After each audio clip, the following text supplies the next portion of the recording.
Kaya mo bang kayaning mag-isa kahit na hindi mo na siya kasama?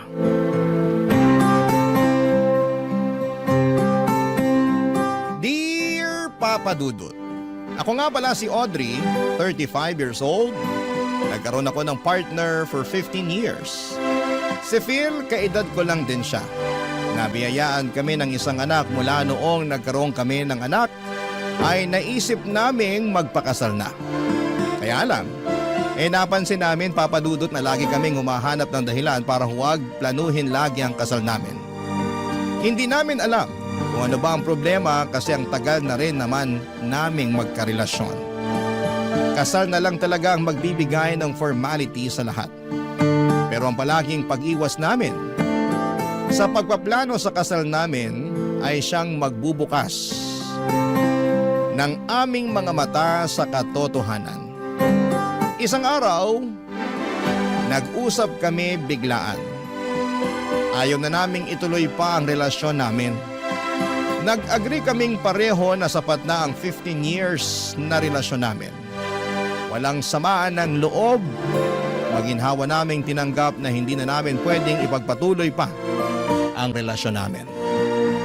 Ang nagulat nga ay yung mga kamag-anak at kaibigan namin at nakita kasi nila na halos wala kaming pagtatalong dalawa. Almost perfect na nga raw ang relasyon namin. Walang gulo o kahit na anong issue. Hindi naman namin may paliwanag sa kanila ang nararamdaman lang namin na ayaw na namin sa isa't isa. Alam naming dedepensahan nila yon at sasabihin pwede pang maremedyohan. Pero kasi alam namin dalawa ni Phil na tapos na talaga ang lahat sa amin. At kailangan na lang naming maging magulang sa 6-month-old baby na si Luna. Sa kanya na namin ibubuhos lahat ng pagmamahal na meron kami sa puso namin. Kaya naman kahit mahirap na hiwalay na kami at hindi kami magkasama sa iisang bahay ni Phil, sinigurado naming maibibigay namin lahat ng needs ni Luna sa pamamagitan ng co-parenting Papa Dudut.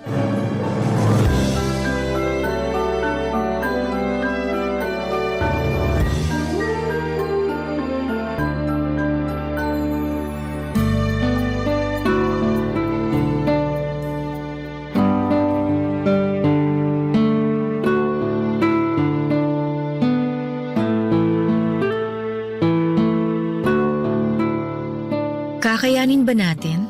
Oo naman, tayo pa ba? Paano kung magaya tayo sa ibang magulang na hindi magkasundo sa pag-aasikaso sa anak? Hindi mangyayari sa atin yun.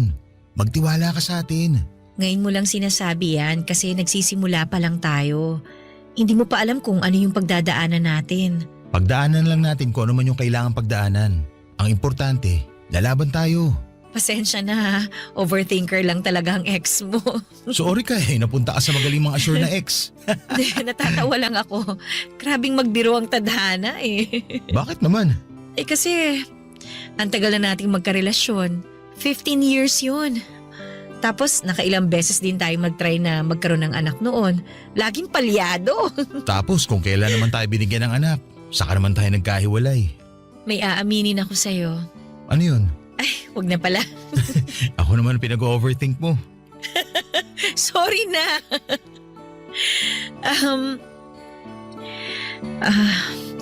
Muntik ko nang ipalaglag si Baby Luna nung nalaman kong nakabuo na tayo. Ano? Kasi naman, pasira na yung relasyon natin noon. Ang gulo na. Kahit hindi natin aminin, ramdam ko nun yung distansya sa pagitan natin. Kaya parang ang hirap ng kalagayan ko. Nag-overthink ako. Ako rin may aaminin. Ano ba to? Para naman tayong nag-open forum. Ang usapan lang naman dapat ngayon kung paano ang co-parenting natin. Mas maganda maging open na tayo sa nakaraan natin. Para alam na natin kung paano natin pakikisama ng isa't isa sa mga susunod na araw. Ano ba nga aminin mo? 1 buwan bago natin malaman na buntis ka, doon ko naramdaman na ayoko na sa relasyon natin. Bakit naman naisip mo pa rin na magpakasal tayo? Kasi magkakaanak na tayo nun. Yun naman ang dapat gawin sa sitwasyon natin noon, hindi ba? Pero ikaw naman tong panayang iwas sa usapang kasal after. Nahalata mo pala. Kaya ba ikaw na rin yung kusa nagsabi sa akin na huwag tayo magpakasal? Oo, kasi kilala na kita. 15 years ba naman tayo magkasama sa iisang bubong? Ayoko namang ipilit ang sarili ko kung hindi mo na ako gusto. Pero kung hindi mo naramdaman na umaayaw na ako, gusto mo pa rin bang makasal tayo? Bakit tumatawa ka lang dyan? Kasi naisip ko, wala na rin pala namang point na pag-usapan pa ang past. Baka kung ano pang masabi natin at magkasakitan pa tayo, di ba? Sabagay. Sige, wag na lang natin pag-usapan. Tapos na rin naman yun. Ang mahalaga, andito tayo para sa anak natin. Kaya mula ngayon hanggang sa mga susunod na araw, wala nang dapat pag-usapan kundi ang co-parenting sa anak natin, ha? Opo, boss. Masusunod yan. Ay, teka, maghahanda lang ako ng merienda natin. Baka abutin tayo hanggang mamaya sa pag-uusap para sa anak natin eh. Mukhang magiging madugong usapan natin tungkol sa anak natin, ha? At least hindi madugong usapan sa past.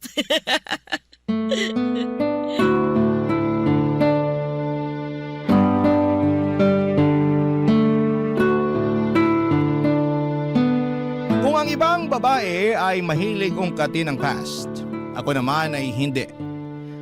Ayoko na. Sa totoo lang ay ganon ako noon at gusto kong pag-usapan namin ni Phil lagi ang nakaraan. Ayoko may gusot pa kami sa past para naman maging smooth lang ang present namin.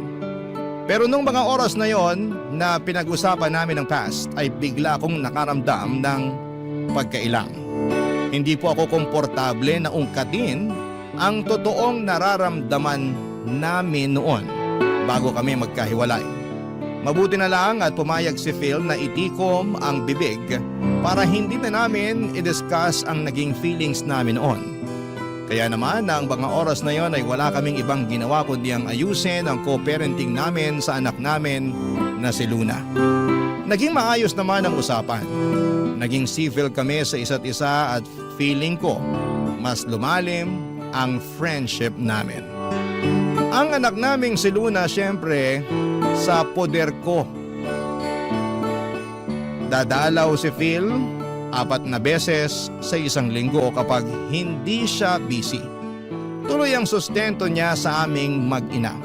Humingi lang ako ng sapat sa kanya dahil alam kong kailangan din niyang magbayad ng bills sa bagong titirhan niya. Pinaubaya na niya sa akin ang maliit na bahay na binili namin noong nagsasama pa lamang kami. Para na lang din sa anak naming si Luna. Napakabuti ni Phil habang tumatagal ang co-parenting namin ay nagugustuhan na namin yon. At naisip naming pareho na parang mas okay talaga na nagkahiwalay na lamang kami dahil mas naging patas kami sa usapan at mas panatag. Bukod pa roon ay gumanda ang relasyon namin bilang magkaibigan. Yun naman ang hindi namin pwedeng tanggalin sa aming dalawa. Ang maging magkaibigan. Pero kung tanggap na namin ang sitwasyon namin na ganon, meron pa rin mga tao na hindi pabor sa setup namin. Yon ay ang mga mahal namin sa buhay na gusto kaming magkabalikang dalawa, Papa Dudut.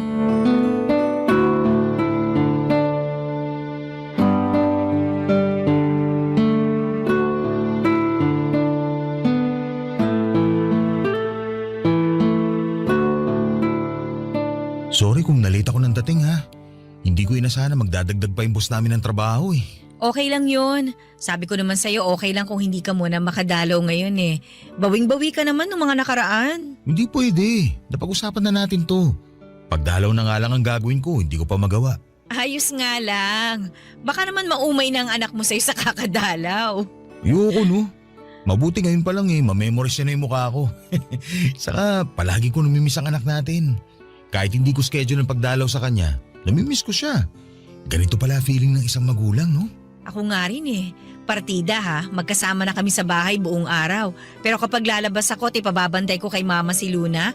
Naku, hindi ako mapakali. Gusto ko na umuwi kagad para makasama ang anak natin. Ay, kamusta pala mama mo? Ang tagal ko nang hindi sila nakikita ng papa mo ha. Pakisabi, nabanggit ko sila sa'yo ha. Baka mamaya magtampo na sila sa akin. Ay nako, mas mabuting wag muna kita banggitin sa kanila. Oh, bakit naman? Kasi kukulitin lang nila ako. Kukulitin? Ano, makipagbalikan sa'yo. Ah, kuha ko na. Ganyan din si nanay at tatay sa akin. Bakit daw hindi na lang natin ayusin ang relasyon natin? At kapag sinabi nating maayos naman tayo sa isa't isa, mas lalo nila tayong ipupush na magkabalikan. Kasi nga okay naman daw tayo. Bakit hindi na lang daw tayo magsama ulit? Hindi naman daw pala tayo magkagalit tulad ng iba. Alam mo ba, rinding-rindi na ako sa kanila sa tuwing kinukumusta kanila ha. Lalo na si Mama. Lagi nagpaparinig na mahirap maging single mom. Na kesyo kailangan ko pa rin daw ng kasama dito sa bahay, sa pag-asikaso kay Luna, at kung ano-ano pa. Ang sabi naman ni tatay, maganda magsama pa rin tayo kasi raw kailangan ko raw bantayan kayo ni Luna bilang haligi ng tahanan. Parehas din sa sinabi ni Papa sa akin. Nagkakampihan na silang lahat. Pati nga sina ate. Sinusulsulan pa si nanay at tatay na i-push na ayusin na tong relasyon natin. Sayang naman daw yung 15 years. Kawawa raw si Luna.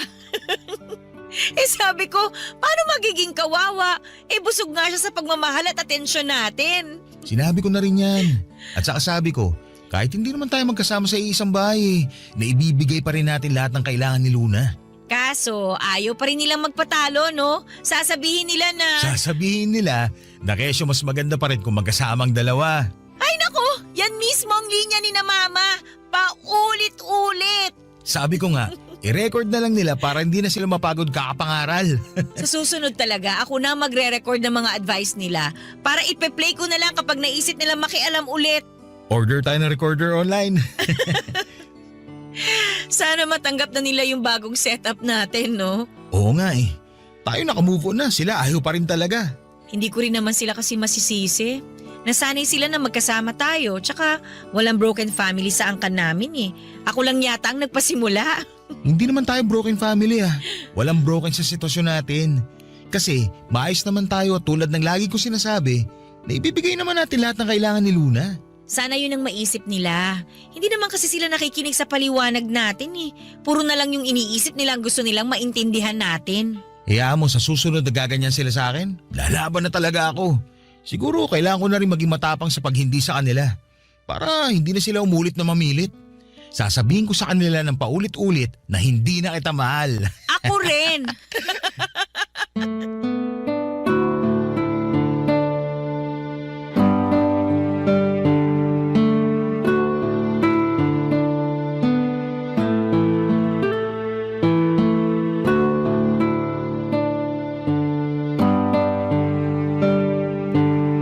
Papadudot nagsinungaling ako kay Phil. Mahal ko pa rin siya.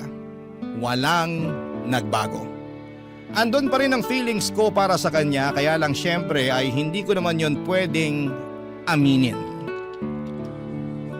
Ayaw ko namang magbukhang kawawa dahil obviously ay hindi na niya ako mahal. Paulit-ulit na lang niyang sinasabi sa akin yon. Alam kong hindi naman niya intensyon na saktan ako sa mga salitang yon. Dahil akala niya ay hindi ko na rin siya mahal, pero ang sakit pa rin pala kapag narinig ko yon sa kanya. Nagagawa ko na lang na magpanggap, Papadudot, para naman isave ang pride ko. Pero habang tumatagal, ang hirap na ring itago. Pero wala akong ibang choice kundi ang ipakita sa kanya na parehas lamang kami ng nararamdaman para sa isa't isa. Baka kasi kapag nalaman niyang may feelings pa rin ako sa kanya, mailang na siya sa akin. Baka hindi na mag-work out ang co-parenting namin. Siyempre ayokong mangyari yon. Damay kasi ang anak naming si Luna pag ganoon ang nangyari. Bilang isang ina ay wala akong ibang dapat na i-prioritize kundi ang kapakanan ng anak ko. Kahit sabihin pang binaon ko na ang sarili kong nararamdaman.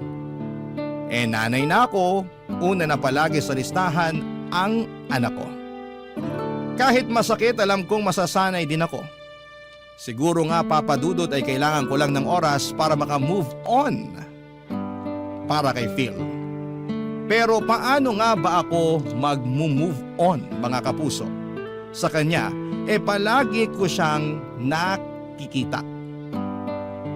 Minsan gusto ko nang bawasan ang oras ng pagdalaw niya, Papadudot. Pero ang ending, ako itong palaging nahihirapan dahil hindi naman nababawasan ang feelings ko para sa kanya. Minsan nga mas nadadagdagan pa kasi naman mas nakikita ko kung gaano siya kabuting ama para sa aming anak, Papadudot. Barangay Love Stories. Barangay Love Stories. Sa pagpapatuloy ng co-parenting namin ni Phil ay naging smooth naman ang lahat. Kung meron mang gusot ay mabilis lang na naaayos. Mas naging mabait din siya sa akin, lahat ng i-request ko. Kahit pang personal ko ay ibinibigay niya. Ginagawa niya lagi ng paraan kahit na mahirap. Kaya naman parang nahirapan ako na makamove on sa kanya. Gustuhin ko mang pigilan siya sa mga efforts niya, pero nananabik ako sa tuwing pinapakitaan niya ako ng maganda. Kaya naman hinayaan ko na lamang siya at iniisip ko na lamang nalilipas din ang nararamdaman ko. Masyado pa namang maaga para magmadali na mawala na lahat ng feelings ko sa kanya. 15 years kaming nagsama, hindi ba? Maintindihan naman ninyo kung hindi ko pa siya kayang bitawan. Saka ang importante ay hindi naman ako gumagawa ng dahilan para makipagbalikan sa kanya, Papa Dudut. Tinanggap ko na. Kahit mahirap, kahit may feelings pa ako sa kanya, na hindi na kami pwede sa isa't isa. Kahit sabihin pang minsan ay pinapangarap kong hanggang pagtanda ay magkasama kaming dalawa. Pero ganon siguro talaga, no? May mga taong hanggang pangarap lang. Walang katuparan. At dapat maging ayos lang tayo doon. Siguro hintayin ko na lang ang tamang tao para sa akin. Pero bakit kaya ganon sa tuwing ipinagdarasal ko na makilala na ang tamang tao para sa akin ay biglang lumalabas ang mukha ni Phil sa isipan ko. Talagang siya pa rin pero ako mukhang nakalimutan na niya ng tuluyan. Napatunayan ko yon nang minsang dumalaw siya sa bahay at ibinalita sa akin ang bagong kaganapan sa buhay niya.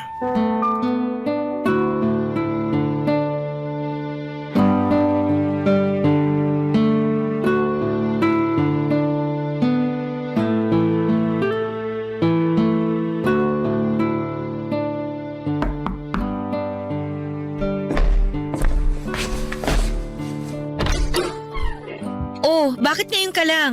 Pasensya na ha. Pasok ka na. Pasensya ka na talaga. Kanina ka pa humihingi ng pasensya. Hindi naman ako galit. Nakakahiya eh.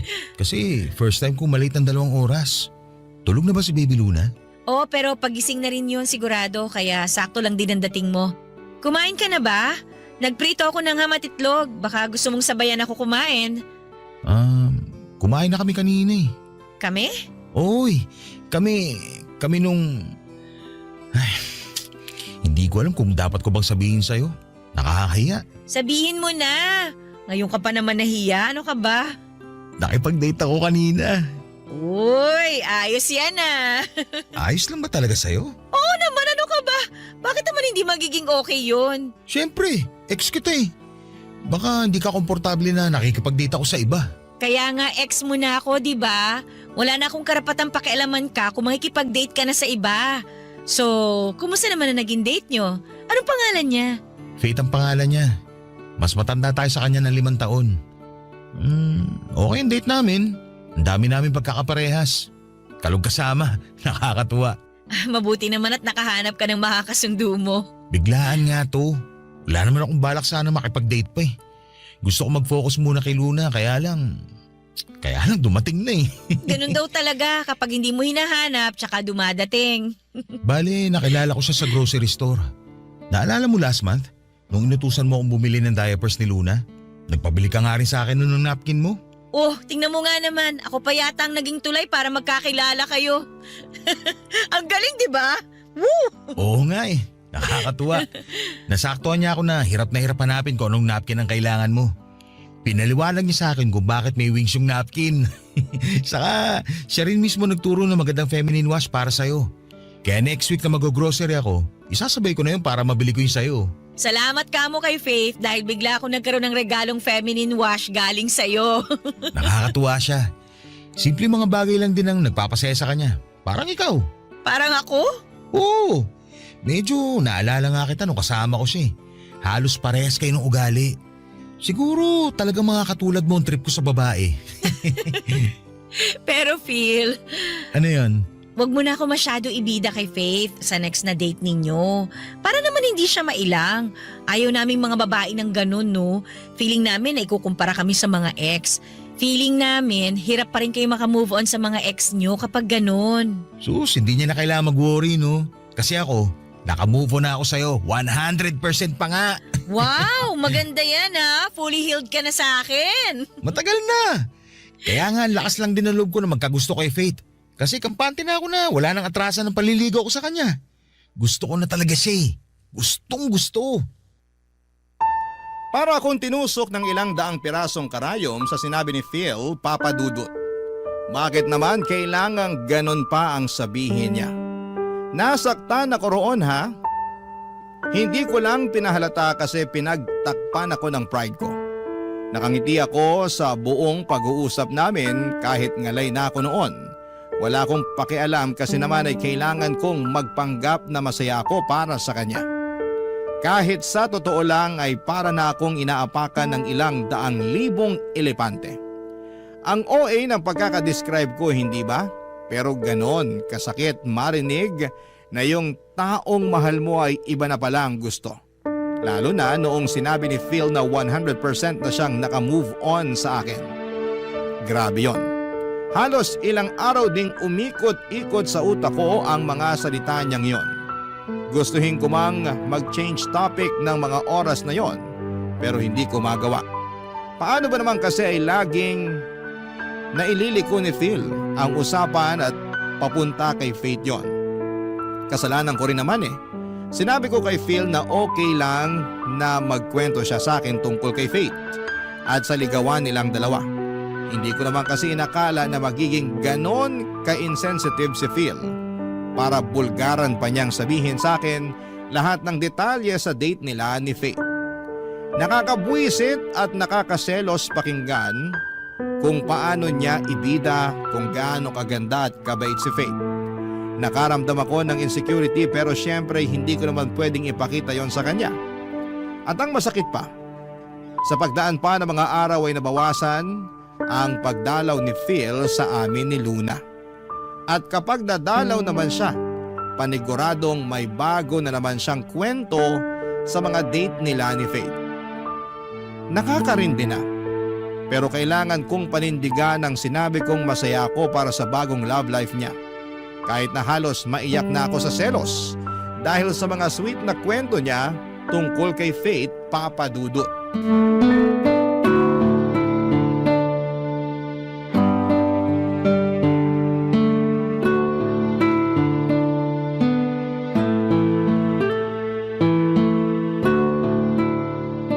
Ikaw, Phil ha?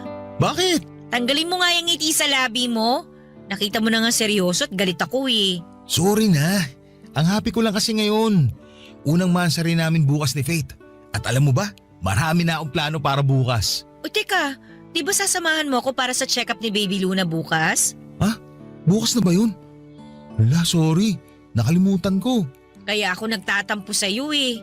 Nakakalimutan mo ng schedule mo kay Baby Luna. Madalas ka pang late pag pumupunta dito. Tapos nababawasan na rin yung araw ng pagdalaw mo. Pagpasensya mo na ako, Audrey. Ngayon lang ulit ako naging masaya eh. Ngayon lang naman to. Nagsisimula pa lang naman kami ni Faith. Alam mo naman siguro yung ganitong feeling, hindi ba? Anong ganyang feeling? Yun yung mga unang araw, linggo at buwan nyo bilang magkarelasyon.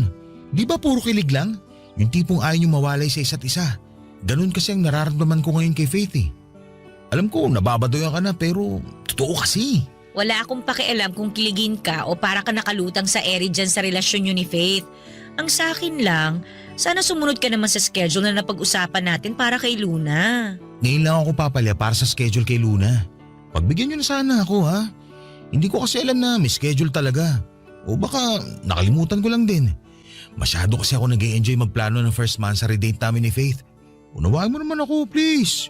Ay nako. Please, Audrey. Please. Babawi ka sa susunod ha. Oo naman. Bawat kasalanan at pagkukulang ko sa inyo ni Luna, doble ang ibabalik kong bawi. Promise yun. Oo na. Ang hirap mo palang ma-in love. Masyado kang OA. Uy, huwag ka nga. Ganito ka rin naman noon ah. Kailan naman? Nung tayo. Nung tayo. Hindi mo na ba talaga maalala yung unang buwan ng relasyon natin? Kahit yung pakiramdaman lang? Medyo. Naiintriga ako ah. Ano yung naalala mo sa atin? Kung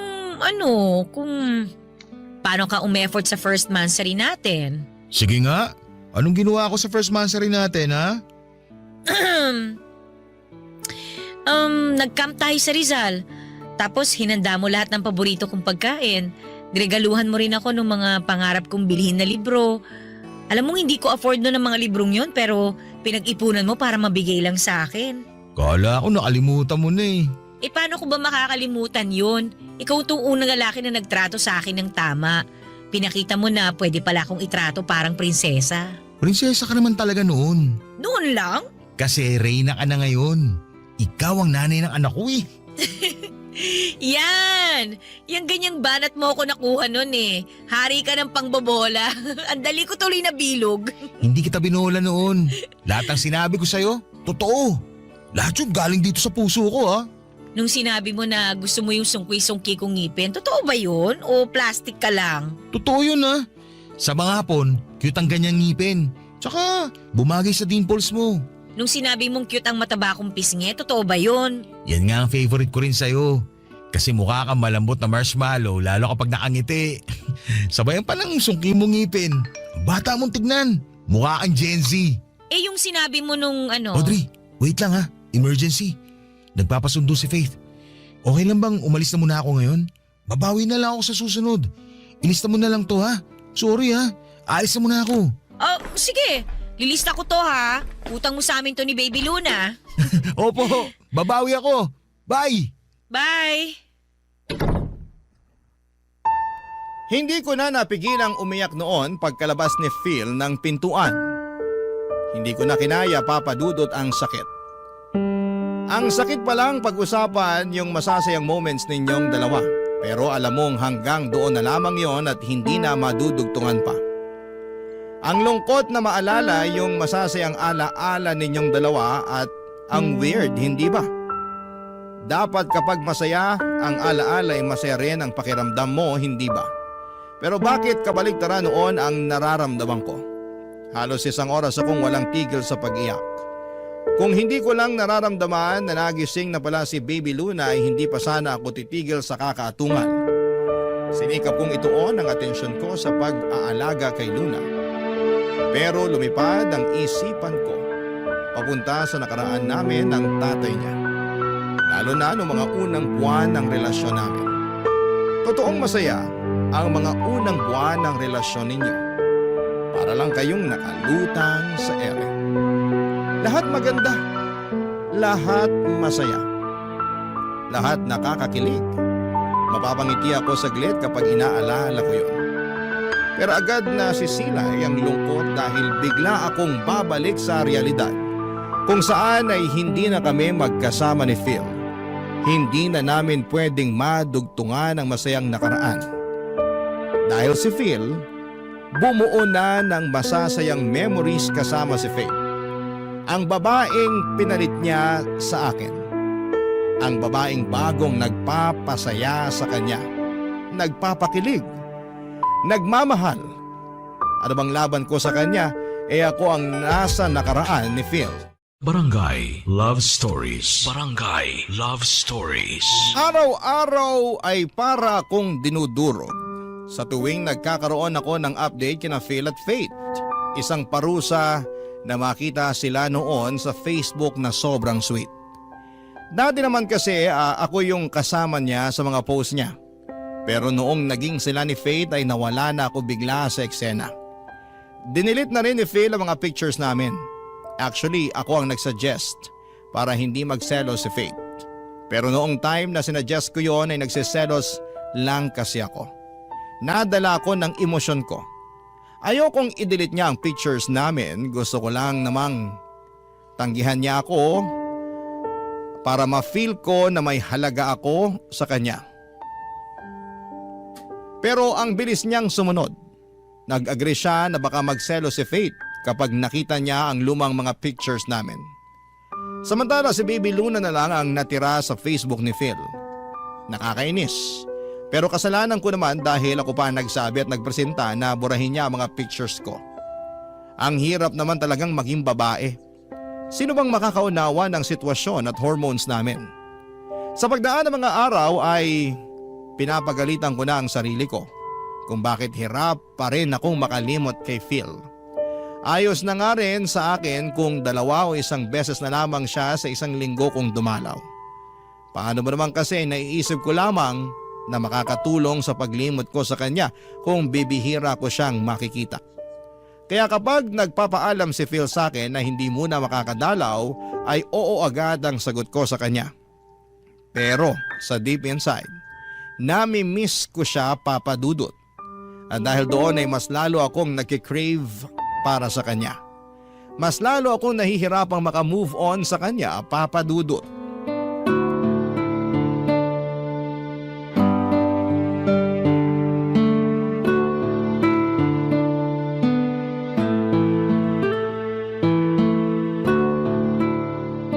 Audrey, sa tingin mo nakalimutan na ako ni Baby Luna? Ha? Ano ba namang tanong yan? Kasi bihira na ako magpakita eh. At sino namang may kasalanan nun? Sorry na, nahihiya na rin ako eh. Ayos lang yun. Iintindihin ka na lang namin dahil in love ka.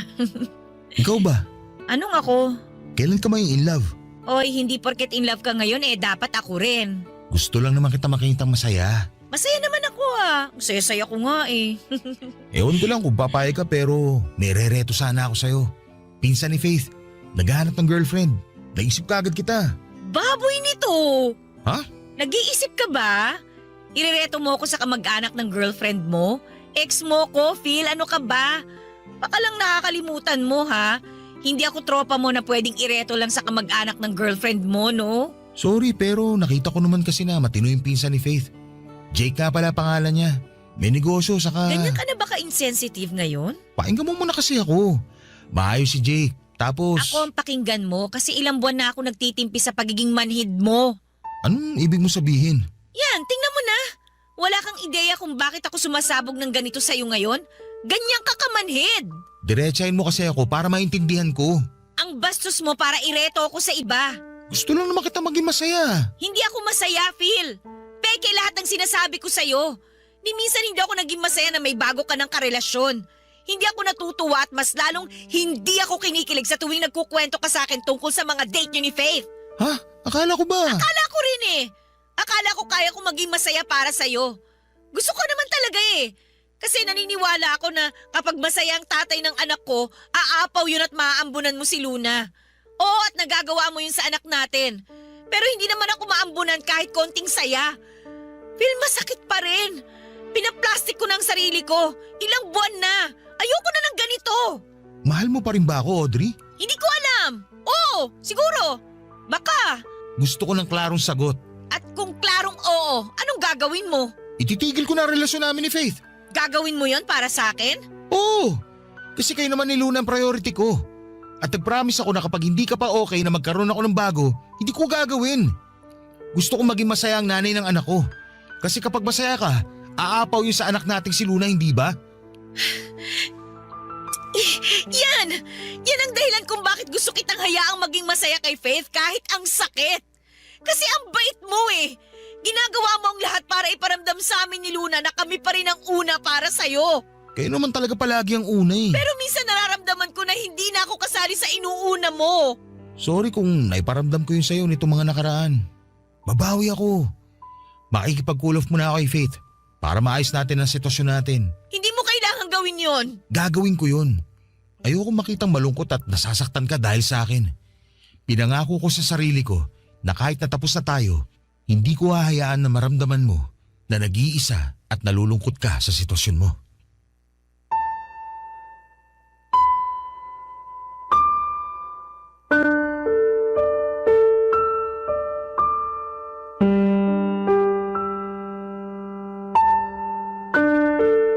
Papadudot na iyak ako sa sinabi ni Phil.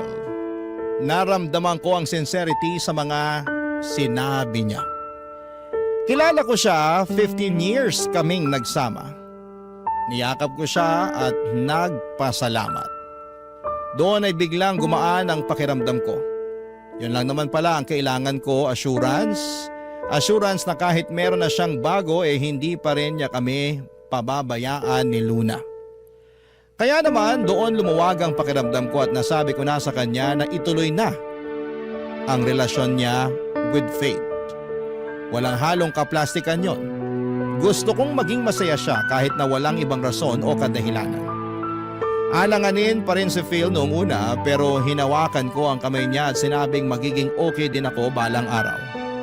At para mapatunayan yon sa kanya ay kinuha ko ang number ng pinsan ni Faith na si Jake para pagbigyan sa date. Binigay naman ni Phil at sinabing okay lang din kung magbago ang isip ko sa pakikipag-date. Pero sinabi ko sa kanya na kailangan ko na rin i-explore ang ibang mga options. Gusto ko na rin na mapagaan ang sarili ko at makilala rin ang iba. Sincero naman at totoo ako noong binitawan ko ang mga salitang yon. And after a week ay nag-date kami ng pinsan ni Faith na si Jake. Totoong maayos naman siya. Walang halong kayabangan at very gentleman pa. Kalug din at parehas kami ng humor. Umabot nga ng halos buong araw ang date namin. Si Phil muna ang nag-alaga kay Luna para makapag-date ako with Jake. Gabi na noong nakauwi ako at naabutan ko si Phil sa sala at nanonood ng TV. Naupo ako sa tabi niya at ready na siyang makinig noon sa nangyari sa date namin ni Jake. Napansin ko sa kanya kung gaano kasaya at ka-excited ang itsura niya habang nakatingin sa akin para sa updates ko. Nang mga oras na yon, Papa Dudut.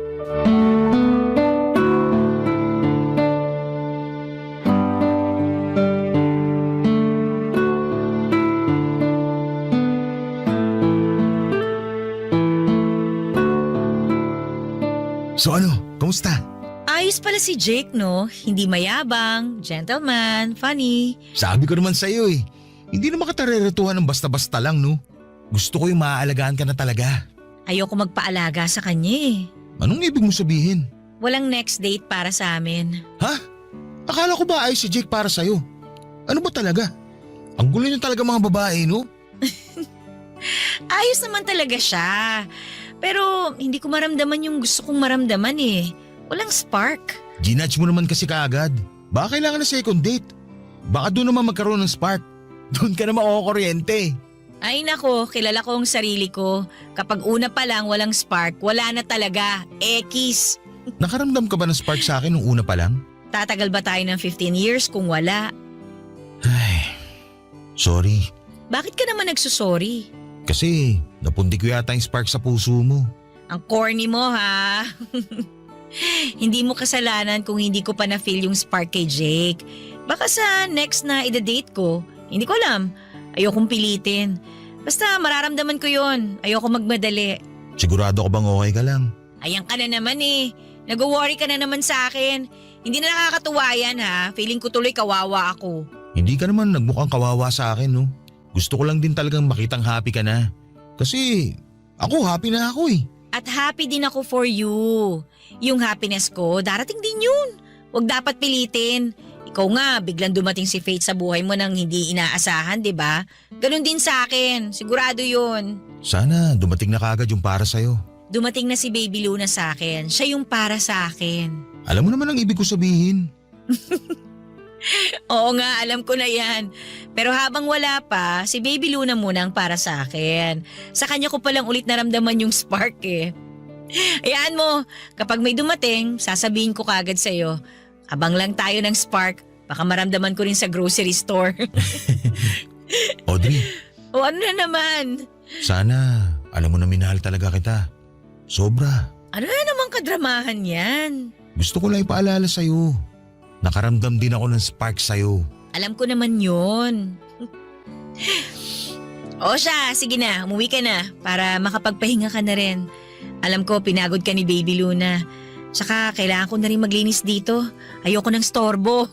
Okay. Kung may kailangan ka, i-message mo lang ako ha. Magre-reply ka agad ako. Sige, ingat ka ha. Okay? Audrey, Bakit? Ano yun?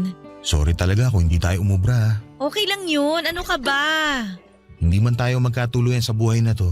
Baka sa susunod na buhay, pwede na. Eh di, see you na lang sa next life. See you.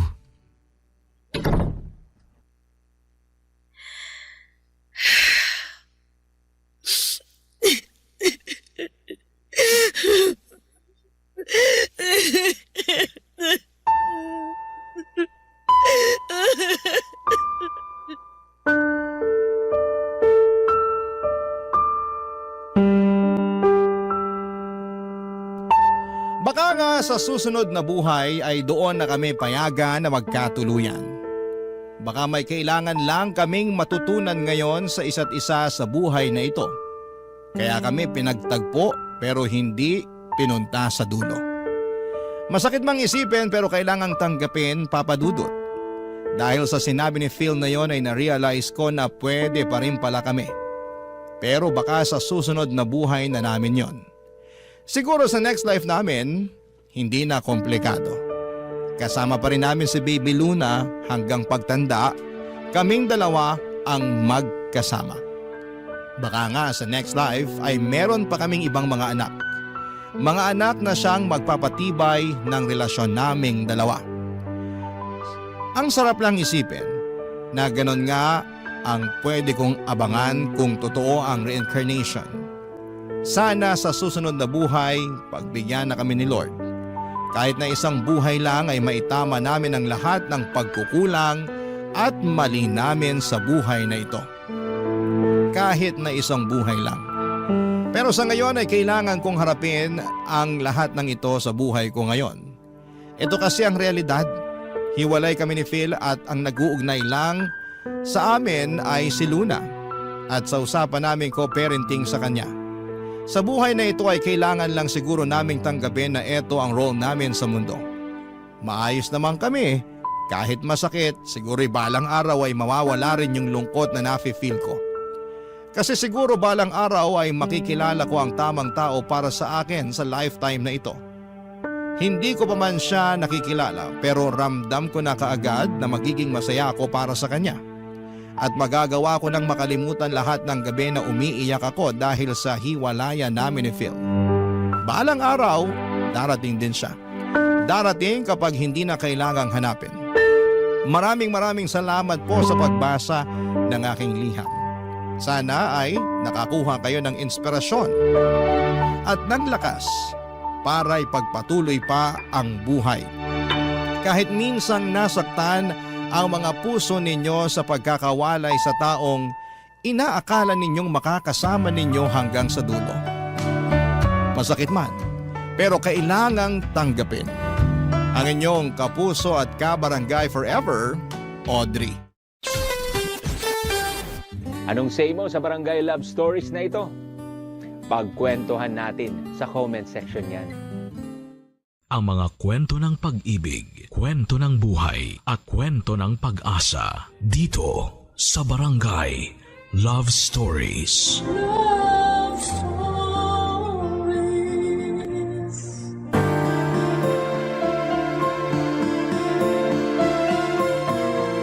Ang pag-ibig ay sugal. Mayroong nananalo at mayroong natatalo. Pero siguraduhin natin na hindi udyok ng kapusukan at pagiging desperado ang bawat taya na gagawin natin. Ikaw, kabarangay, sumugal ka na ba sa pag-ibig? Dear Papa Dudut, sa loob ng ilang taon kong pamamalagi sa mundong ito, ang akala ko ay kilala ko na ang aking sarili. Pero totoo rin pala ang kasabihan na nagbabago ang nararamdaman ng tao at hindi yon isang kasalanan. Yan kasi ang eksaktong pinagdaanan ko. Kaya nagawa ko ang isang desisyon na naghatid sa akin sa kasalukuyang estado ng buhay ko na siyang gusto ko namang ibahagi sa inyo. Sumulat ako sa Barangay Love Stories upang magsilbing aral sa iba ang aking kwento. Ako nga po pala si Charlie. 35 years old, taga Caloocan at dating OFW sa Taiwan. Sa ngayon ay meron akong tindahan at bigasan na nagsisilbing aking hanap buhay. 10 taon din ako sa abroad bago ako nag-decide na bumalik sa Pilipinas taong 2023 dahil gusto ko nang bumuo ng sariling pamilya. Pero pinagtawanan lang ako ng aking mga kamag-anak at ilang malalapit na kaibigan dahil kilala nila akong bakla. Out loud and proud, Papa Dudut.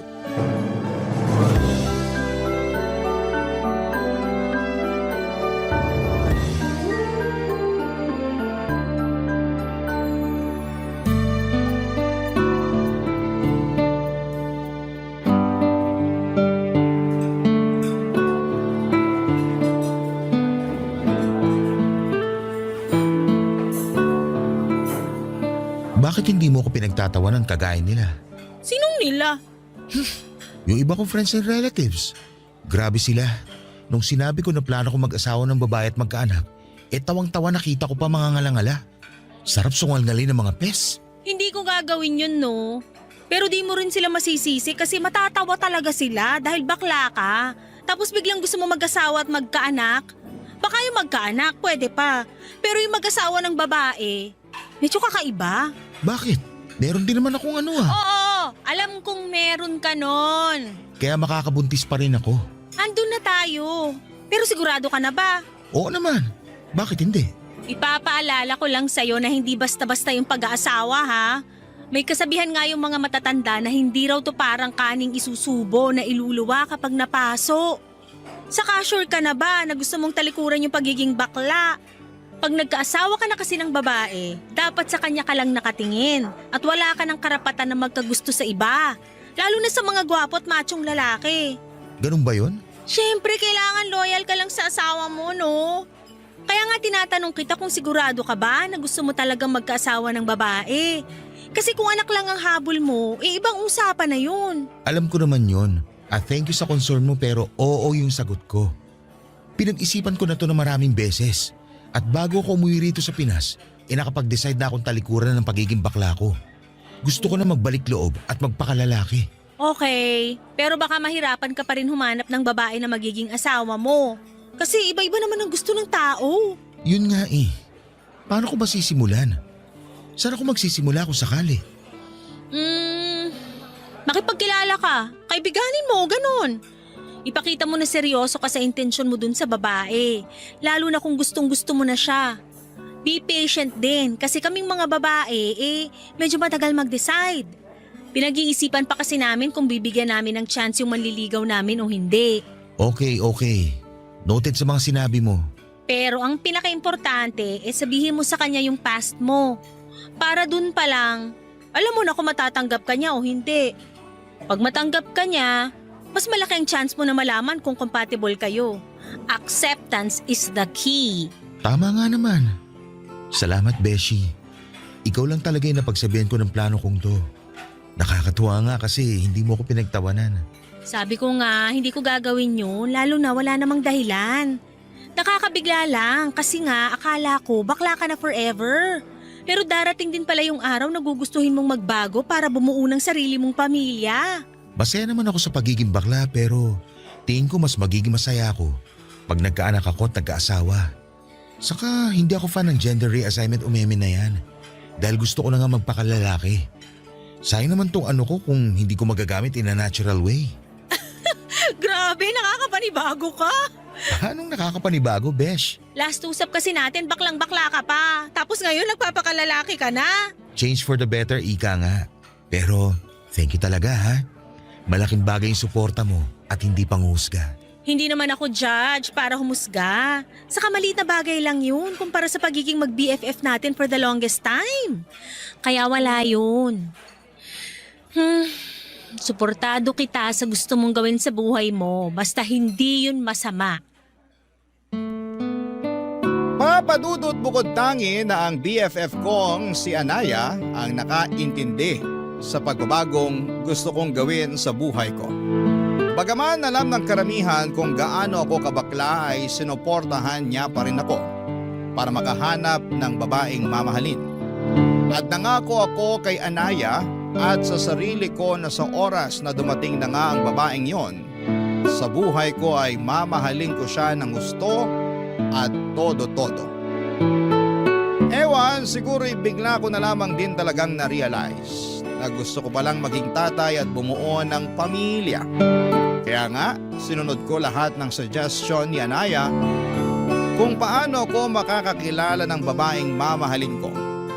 Desidido na akong magpakalalaki para lamang matupad ang mga pangarap kong magkaanak. Pero hindi pala yon madali at aaminin kong nakaka-stress at nakakapagod din.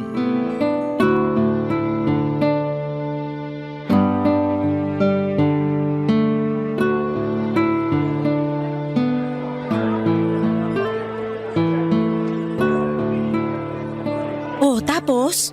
Nag-meet kayo? Oo, kaya lang narealize ko na hindi ko pala siya gusto. Bakit naman? Mas malaki pa katawan kaysa sa akin eh. Baka mabugbog naman ako nun at mabalian ng leeg pag nag-away kami. Hoy, hindi naman siguro. Anong hindi siguro? Ramdam na ramdam ko yung pagiging dominante niya nung magkasama na kami. Bigla tuloy ako lumambot na ewan. Hindi ko mapanindigan pagiging lalaki. Nakakatakot si Ates. Kung tingin mo, di kayo okay, baka di nga talaga. Mahirap naman kung ipipilit natin, di ba? Tama. Okay lang yan. Hanap na lang uli ng iba. Yun nga yung ginawa ko tapos may nakausap kagad ako sa Facebook. Ay wow, ang bilis! Siyempre, Tapos, ano nangyari? Kamusta pag-uusap nyo? okay naman. Nagja-jive kami tapos feeling ko na-fall na ako kaya lang. Pagkalipas na 1 linggo, inutangan na ako. Ay, kaloka yan! Partida, hindi pa kami nagkikita. Pinautang mo ba? Oo, kasi marupok ako. Ayun lang. Nagbayad naman ba? Yun nga, hindi pa. Pero nangako naman na babayaran kaya lang nangutang ulit sa akin. Ayun, binlock ko na. Ayoko nang ganun na akala mo may patagong pera. Kahit naman ako, ayoko ng ganyan. Di ba? Grabe, hindi pala madaling makipagkilala at makahanap ng matinong babae online. Mukhang lahat may sapak sa utak. Aray ko naman. O bakit? Tinamaan ka no? Kunti, pero iba naman ako sa kanila. Ay oo. Siyempre ibang-iba ka talaga sa mga babaeng nakadate ko no? Sige nga, paano ako naiba sa kanila? Dali. Teka lang, titigan muna kita para masagot ko ng on point yung tanong mo. Game na ha? Eme lang yun. Huwag mo na sagutin. Saka, wag mo na nga akong titigan. Naiilang ako eh. Ay grabe naman siya sa naiilang. Hindi ka naman siguro matutunaw sa titig ko no? Hindi nga, pero wag na. Sino-joke lang din kita. Okay, fine. Pero ano pa bang gagawin ko para makakilala ng mapapangasawang babae? Sinunod ko naman yung mga payo mo sa akin kaso wala pa rin eh. Diba, sabi ko rin, be patient. Sabi mo nga, Yun muna gawin mo tapos ituloy mo yung pakikipagkilala. Saka wag lagi online. Pwede ka rin mag-join ng community ng mga hilig mong gawin.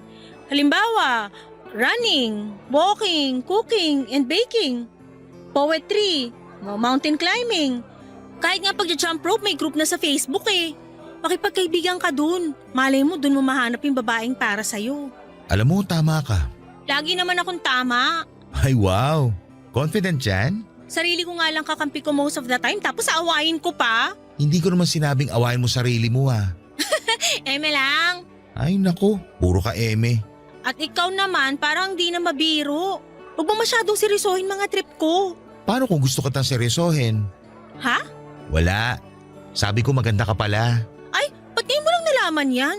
FYI, matagal na akong maganda. Alam ko naman yun. Pero noon kasi syempre mas maganda ako sa'yo. Baklang to? Sinong bakla? Walang bakla rito ha. Lalaki na ito. Oo nga pala, di ka na nga pala bakla. Sorry naman. Eme lang din. Buti pa, order na lang tayo ng drinks. Treat ko. Iyan ang gusto ko sa'yo, galante. Papadudot habang nagsasalita si Anaya at kino-comfort niya ako ay bigla na lamang akong natulala habang nakatitig sa kanya. And for some reason ay napangiti ako kasi nakita ko na meron pala siyang dimple sa pisngi. Nagulat na nga lang ako noong tapikin niya at gisingin sa pagde-daydreaming ko. Ewan ko ba, pero gandang-ganda ako sa BFF ko ng araw na yon. Sa kabila ng lahat ay alam kong imposible na magkagustuhan kami kasi in a relationship na si Anaya. At malamang ay na-appreciate ko lang yung concern, sincerity at dedication niya na makahanap ako ng babaeng makakamatch. At kung papala rin ay magugustuhan at mapapangasawa na rin. Alam ko na suntok sa buwan ang gusto kong mangyari. Pero naniniwala ako kay Anaya na magtatagumpay pa rin kami. Napasabi na lamang ako ng mabuti na lamang at naging BFF ko siya. Dahil napaka-optimistic niyang tao, Papa Dudut. Barangay Love Stories. Barangay Love Stories. Papa Dudut, nagkamali ako. Noong inakala kong hindi ako magkakagusto kay Anaya dahil nakita ko na lamang ang sarili ko na hindi na interesado sa paghahanap at pakikipagkilala sa ibang babae dahil sa kanya. Mas gusto ko na lamang na siya ang kausapin at kinikilig ako sa tuwing lumalabas kami para magkita at mag-update ng mga ganap namin sa buhay.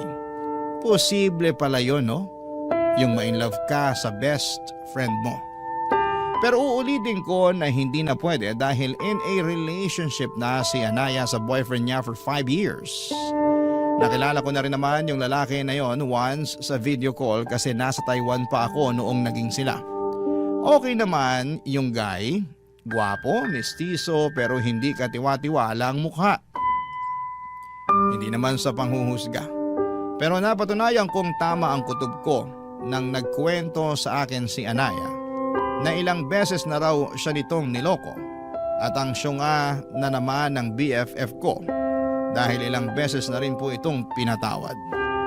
At nung araw nga na yon na muli kaming magkita at napakwento na naman si Anaya ng problema niya.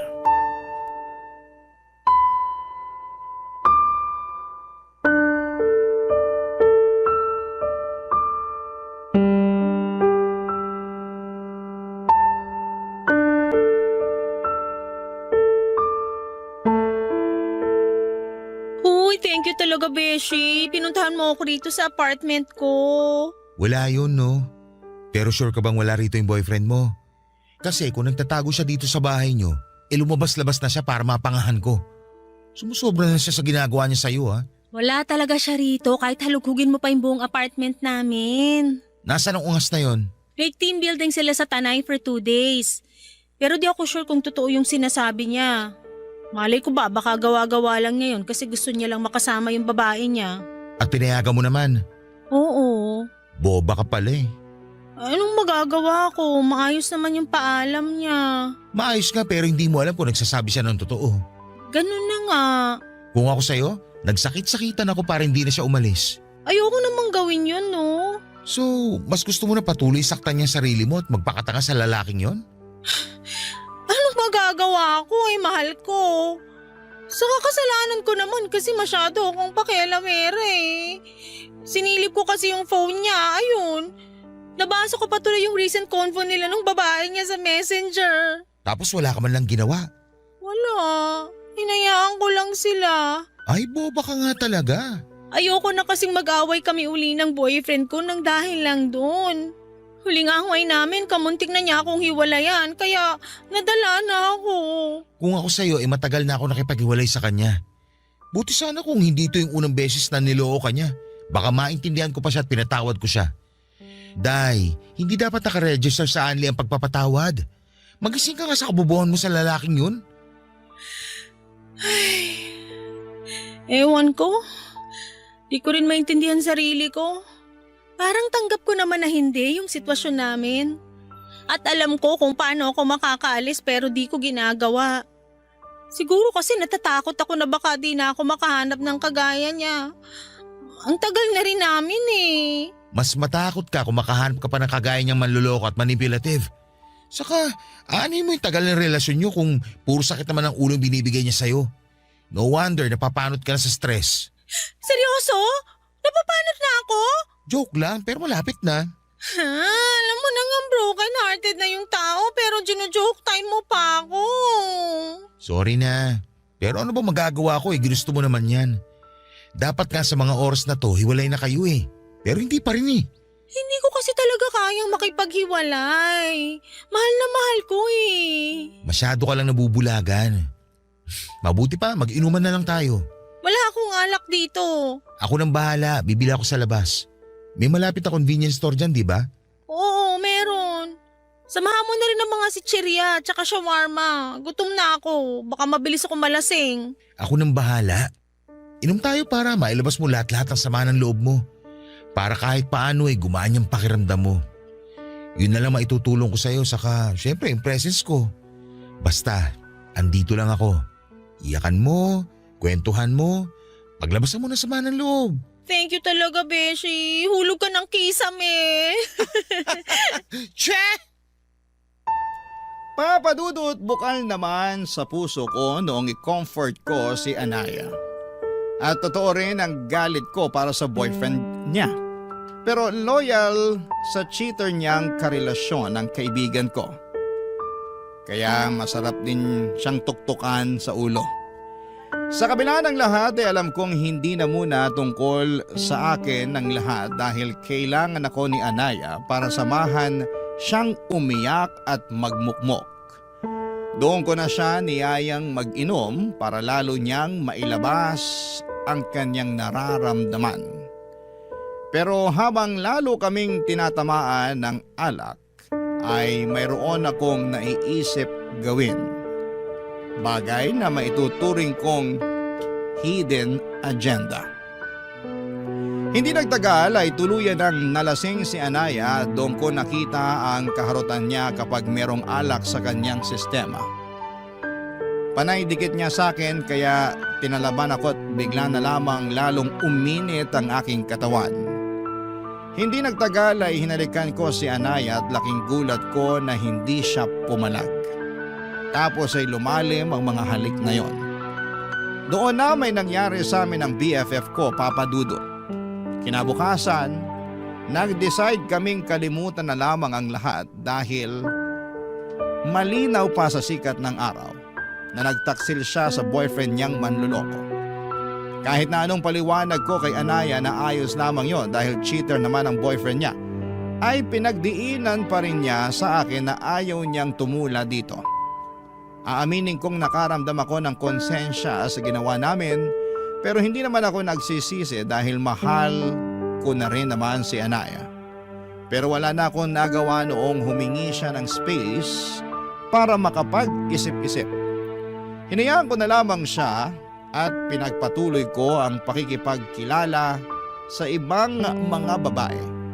Pero makalipas lang ang 3 linggo ay tinawagan ako ni Anaya at pinapunta niya ako sa apartment niya, Papa Dudut.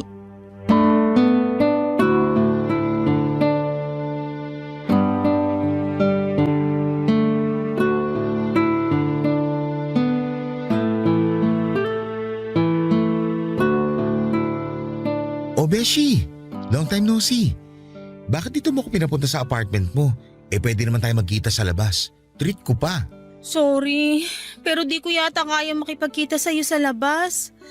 Para sa akin, pinakaligtas tong apartment namin. Pinakaligtas? Ay, seryoso mo naman masyado. Nasa labas ba boyfriend mo? Hindi, nasa trabaho. Okay. Charlie, hindi ko na kasi alam yung gagawin. 2 araw ko na rin iniisip kung dapat mo bang malaman pero may karapatan ka pa rin namang malaman. Ano ba yun? Medyo kinakabahan naman ako sa iyo eh. Buntis ako. Ha? Sabi ko buntis ako. Nabuntis mo ako. Talaga? OMG! Magkakabibi na tayo! Magiging tatay na ako! Oo, pero mukha ikaw lang ang masaya. Nakikita mo ba mukha ako ngayon? Biyaya yan kaya maging masaya ka. Paano ako magiging masaya? Pinagtaksilan ko yung boyfriend ko. Sa'yo pa na BFF ko tapos ngayon magkaka-baby na tayo. Sige nga, sabihin mo paano ako magsasaya? Kalmahan mo lang.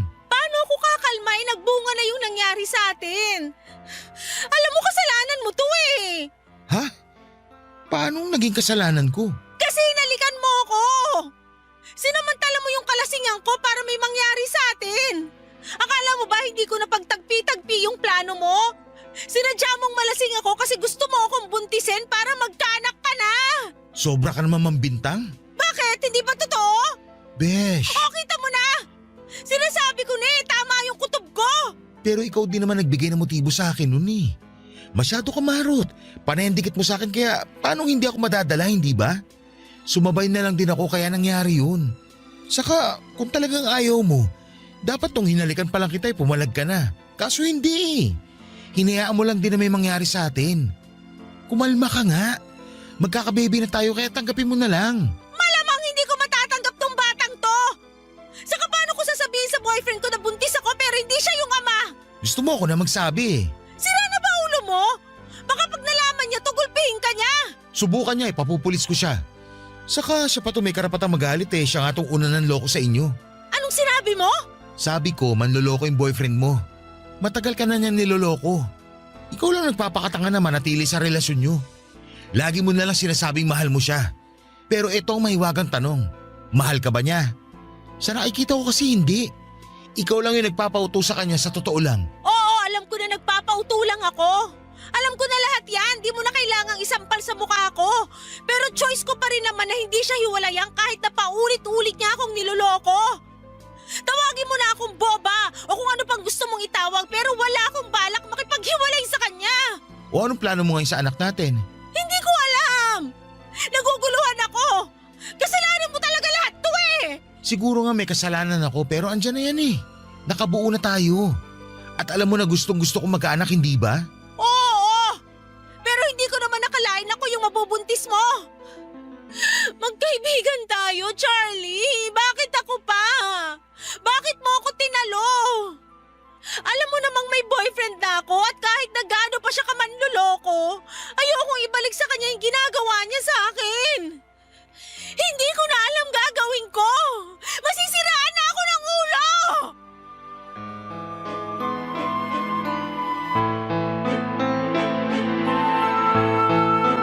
Papadudot, yung sandaling sinabi ni Anaya, nabuntis siya. At ako ang ama ay para bang gustong pumalapak ng dalawa kong tenga. Pero base sa itsura niya na hindi masaya, ay agad na bumagsak ang mga balikat ko. Hindi kasi yon ang reaksyon na gusto kong makita sa kanya. Pero ano magagawa ko kung hindi nga niya ginustong may mangyari sa amin at ang masahol pa raw ay nagbunga yon ng bata. Masakit din palang makita na may namumuong galit sa iyo ang kaibigan mong tinuring na mahalaga sa buhay mo. Yon kasi ang eksaktong pinaramdam sa akin ni Anaya at sa magiging anak namin ng mga panahong yon. Papadudot, alam ko na kasalanan ko rin naman dahil sinamantala ko ang kanyang kahinaan. Pero desperado na akong magkaanak at gusto ko na siya ang magiging nanay. Minsan, may mga bagay talaga tayong magagawa ng dahil sa kapusukan. Papadudot. Barangay Love Stories. Barangay Love Stories. Papadudot, sinabi ko kay Anaya ang feelings ko at sinabi niyang hindi niya raw ako magugustuhan ng higit pa sa isang kaibigan. Sa abot ng makakaya ko ay inunawa ko ang sagot niya sa akin kahit na may hinanakit ako sa kanya dahil mas mahal niya pa rin ang manloloko niyang boyfriend. Para sa akin ay hindi nila deserve ang isa't isa kaya nga hindi ako sumuko na iparamdam kay Anaya ang pagmamahal ko kahit sinabihan na niya akong tama na. Sinuyo ko si Anaya ng husto at kinonsensya noong pumasok sa isipan niya na ipalaglag ang magiging anak namin. Siyempre, nandun na yung bata tapos posible pang mawala sa akin. Buti na lang at nadala si Anaya sa mga pakiusap ko kaya ginawa niya ang tama. Pinanindigan niya ang pagdadalang tao sa magiging anak namin at doon na siya nagdesisyong makipaghiwalay sa kanyang karelasyon. Ang saya-saya ko ng mga panahong yon. At pinangako ko sa kanya na aalagaan ko sila at hindi ko sila pababayaan ang magiging anak namin. Fast forward, pinanganak na ni Anaya ang aming baby girl at sobrang saya ko dahil sa wakas ay ganap na akong tatay. Pero pansin kong hindi lubusang maligaya si Anaya ng mga panahong yon. Nag-decide na akong tumira kami sa isang bubong at marami sa mga kamag-anak ko at malalapit naming kaibigan ang nagulat sa biglang liko na mga pangyayari sa buhay namin.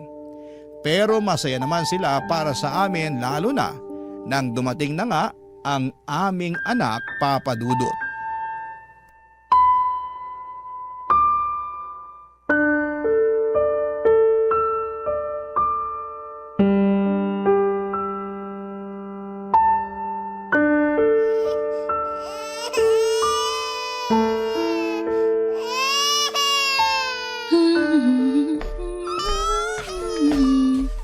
Uy, Anaya! Ano ba yon? Mamaya kabagin to kasi napasukan na ng maraming hangin sa tiyan. Kanina pa yata umiyak yung baby natin pero hindi mo lang mabuhat.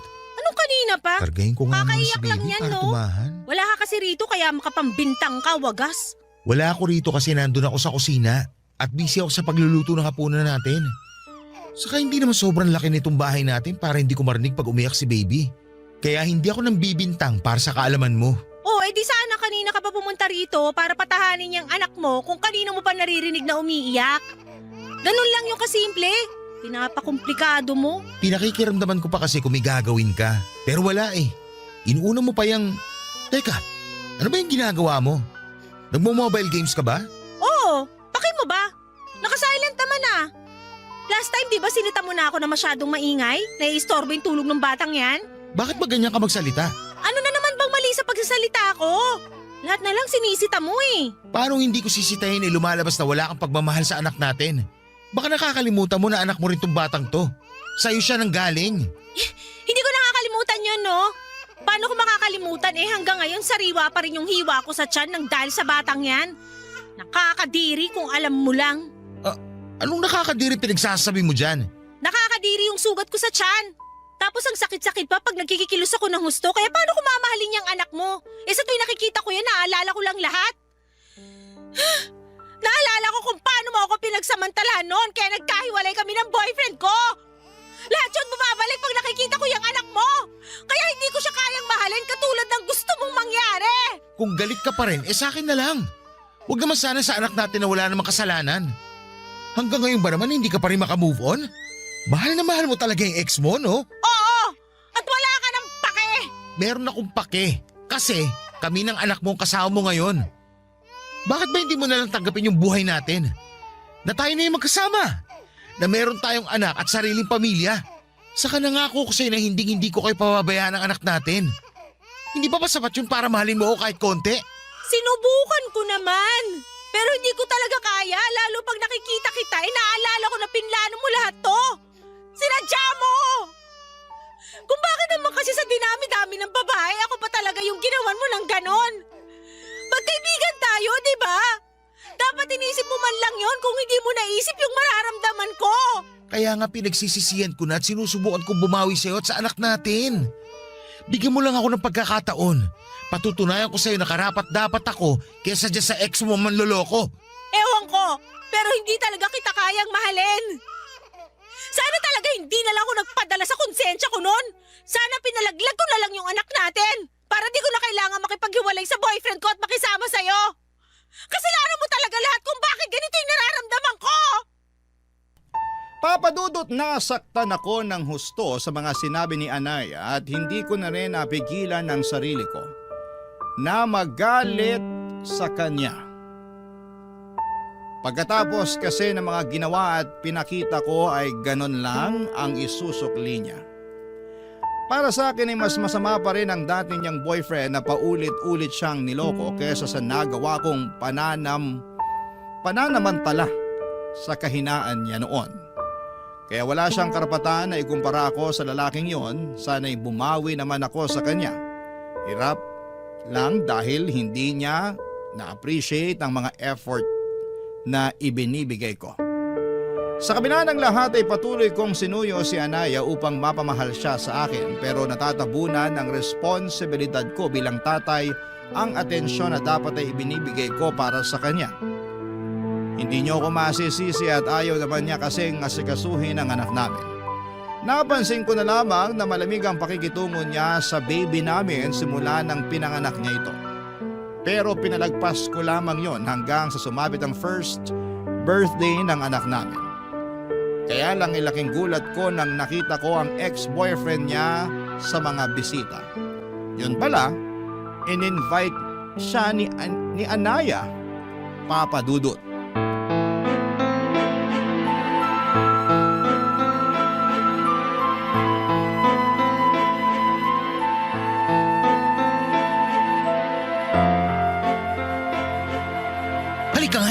Halika, mag-usap tayo dito. Charlie! Bitiwan mo nga ako! Bakit nandito yung manlolokong ex-boyfriend mo? Tinatanong ba yan? Di inimbitahan ko siya? Bakit ginawa mo yun birthday to ng anak natin? Wala naman kasi kasi kung kaibigan o kakilala na pwedeng imbitahin kundi siya lang. Saka sabi mo ayos lang din naman na mag-imbita ako, di ba?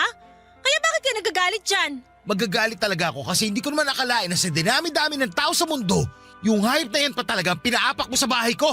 Huwag mo nga siyang tawaging hayop. May pangalan yung tao. At mas hayop ka pa sa kanya para sabihin ko sa'yo. Kung inimbita mo siya, ibig sabihin, may komunikasyon kayo ulit? Huwag ka magpipipipihan dyan. Sabihin mo sa akin yung totoo at huwag mo akong gawing tanga. Oo! Meron na nga uli kaming komunikasyon pero ano naman sa'yo ngayon? Sira na ba ang ulo mo? Tayo na yung magkarelasyon ngayon. Tapos nakikipag-usap ka pa dyan sa ex mo? Sandali nga. Ano uli yung sinabi mo? Magkarelasyon tayo? Oo! Baka nakakalimutan mo may anak tayo. At nakatira tayo sa iisang bubong. Pero wala tayong relasyon! Hindi nga tayo nagtatabi sa kama eh. Saka ikaw lang naman yung nagdesisyon na magsama tayo. Ikaw lang din yung may gusto na maging isang buong pamilya tayo kasama yung anak mo. Alam mo, napaka-unfair mo kasi ikaw na lang palagi yung nagdedesisyon sa lahat ng bagay. Ano pa bang problema mo? Matino naman ako. Hindi ko naman kayo pinababayaan ng anak natin. Binibigay ko sa'yo lahat ng gusto mo sa abot na makakaya ko. Ando na tayo pero pakiramdam ko para akong ibon na nakakulong sa hawla. At habang tumatagal, hindi na ako nagiging masaya. Sa bagay, hindi na pala ako naging masaya uli simula nang mabuntis mo ako at pinanganak ko yung anak mo. Hindi mo naman talaga kami kayang mahalin ng bata. Ilang beses ko nang sinagot yan, di ba? Hindi nga! Hindi! At hindi pa rin nagbabago yung sagot ko. Kahit kaunti lang. Kahit subukan mo lang. Baka naman pwede. Sinubukan ko na nga, paulit-ulit ka eh. Pero wala talaga. Mahirap bang tanggapin yon? Mahirap bang tanggapin na hindi sa lahat ng pagkakataon ay makukuha mo lahat ng gusto mo? Kasi kung oo, di ko na siguro problema yon. Anaya naman. Huwag ka naman magsalita ng ganyan oh. Nasasaktan ako. Nasasaktan din naman ako eh. Okay naman tayo eh. Maayos ang pagkakaibigan natin. Masaya tayo sa kung ano lang yung relasyon na meron tayo noon. Pero bakit kinailangan mo yung sirain? Bakit kailangan mo akong sirain? Ano ba kasalanan na nagawa ko sa'yo? Sinuportahan ko lang naman yung kagustuhan mong magkaanak, di ba? Pero hindi ko sinabi na gamitin mo yung katawan ko para matupad yung gusto mong mangyari. Hindi ko rin sinabi na mahalin mo ako kasi sinabi ko na sa'yo noon na wala akong nararamdaman para sa'yo kundi pagkakaibigan lang. Pero mapilit ka kaya lalo lang ako nagtanim ng sama ng loob sa'yo. Ngayon pagod na ako. Alam ko na kung wala akong gagawin, habang buhay kong pagsisisihan na nakisama ako sa'yo at sa anak natin kahit na hindi talaga ako masaya. Ayoko na! Gusto ko nang maging malaya sa inyong dalawa!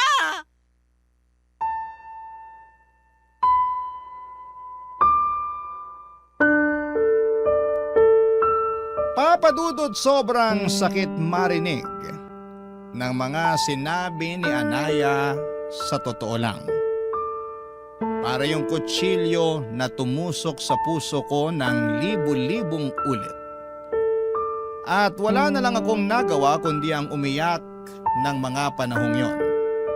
Pinatapos lang namin ang birthday party ng baby namin at saka nag-alsa balutan si Anaya.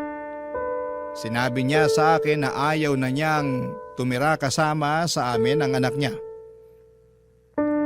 Noong tinanong ko kung saan siya pupunta ay hindi niya sinagot.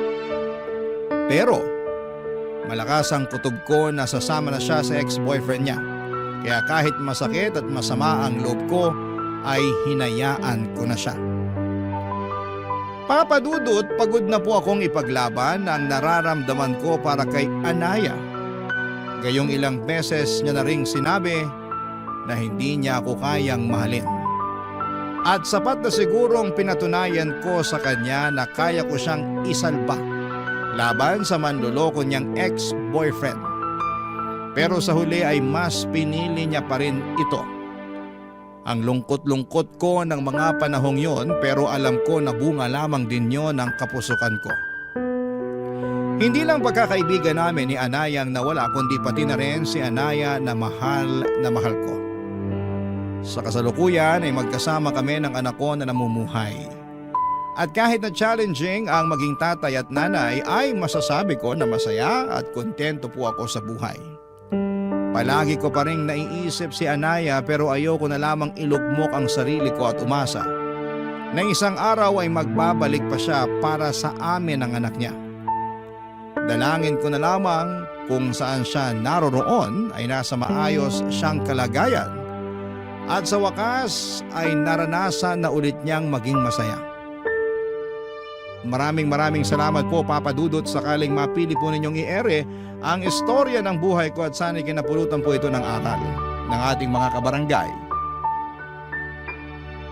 Lalo na yung mga mapupusok dyan sa pag-ibig. God bless and more power po sa Barangay Love Stories. Ang inyong kapuso at kabarangay forever, Charlie. Ano ang masasabi mo sa ating Barangay Love Stories today? Aabangan namin yan sa aming comment section.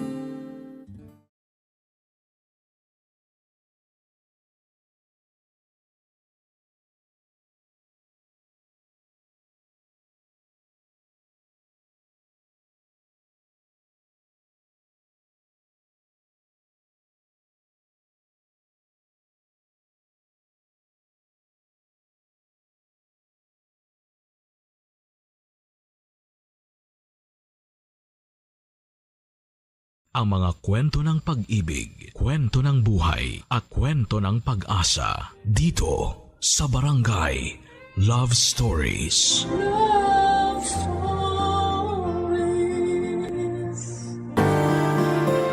Hindi madaling tanggapin pabalik ang isang taong nang iwan ng walang paalam. Yung taong akala mo ay mapagkakatiwalaan mong palaging nandyan pero sa huli ay mawawala rin naman. Ikaw, kabarangay, sino ba ang taong nang iwan sa'yo na sobra mong pinagkatiwalaan?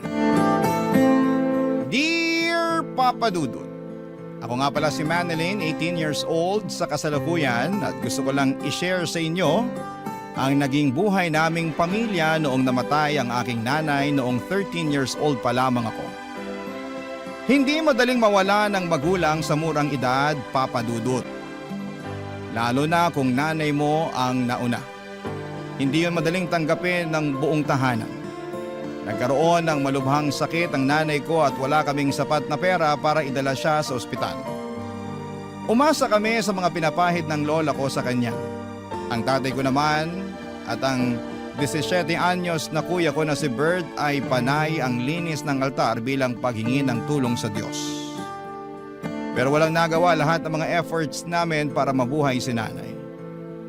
Sobrang sakit at para bang pati kami ay namatay noong pumanaw si nanay. Siya ang nagbibigay ng liwanag at pagmamahal sa aming tahanan.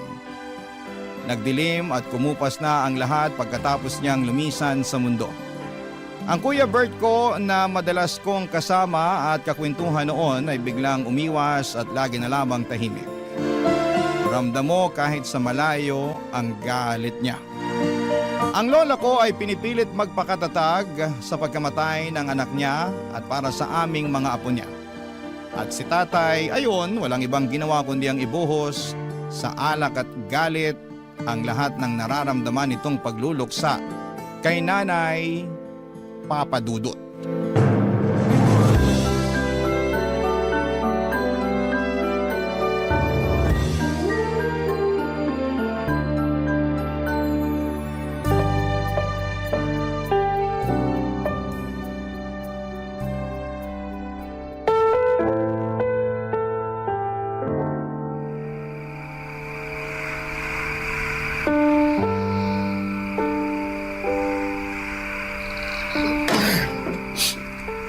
Nay! Manilyn! Bert! Andyan ang tatay mo. Oo. Nandito lang pala kayong maglola sa kwarto eh. Anong ulam? Wala nang natira para sa'yo. Pinakain ko na lahat sa mga anak mo. Langya naman. Ako nagtrabaho para sa ulam na yon pero ako pa tong naubusan. Kung umuwi ka lang sana ng maaga, di sana nakihati ka pa sa mga anak mo kanina. At para sabihin ko sa'yo, pinagkasya ko lang ang kakaunting ulam na yon para sa aming tatlo. Inutang ko pa yun sa karinderya kanina dahil wala ka namang iniwang pera. Sa wala nga eh. Ano magagawa ko? Ganon na lang ba yon? Pag wala na, di nagagawa ng paraan. Para naman tanga to si nanay oh. Paano pa nga magagawa ng paraan pag wala na? Oy, Manilin. Ipagtimpla mo na nga lang ako ng kape sa kusina. Kung meron mang makukut-kut doon, kahit isang pandesal o bahaw, ibigay mo na sa akin. Opo, Tay. Hindi ka aalis dito sa kama, Manilin. Matulog ka na.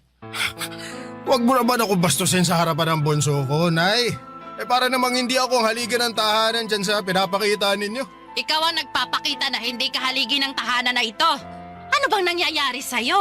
Mula nung namatay ang asawa mo, wala ka ng ibang ginawa kundi lumaya sa bahay na ito. Lagi kang nasa inuman. Kailangan ka pa naming sunduin ni Bert pag nalalango ka na sa alak. Hindi ka ba nahihiya na ganyan ang inaasal mo sa harapan ng mga anak mo? Bakit? Gusto ko ba maging ganito? Gusto ko ba mawala ng asawa? Gusto ko ba mawala ng pag-asa sa buhay? Hindi ka dapat mawala ng pag-asa. May mga anak kang umaasa sa'yo. Oh, paano na sila nito? Paano sila makakakain? Paano makakapasok sa eskwela kung walang baon? Kahit pamasahe man lang. Kahit piso, wala kang iniiwan para sa kanila. Babawiin na lang ako sa susunod. Nako, ganyan din ang sinabi mo nung isang linggo. Anak, umaandar ang orasan. Hindi yun hihinto dahil sa kahihintay sa'yo na makabawi sa mga anak mo. Ano ang magagawa ko?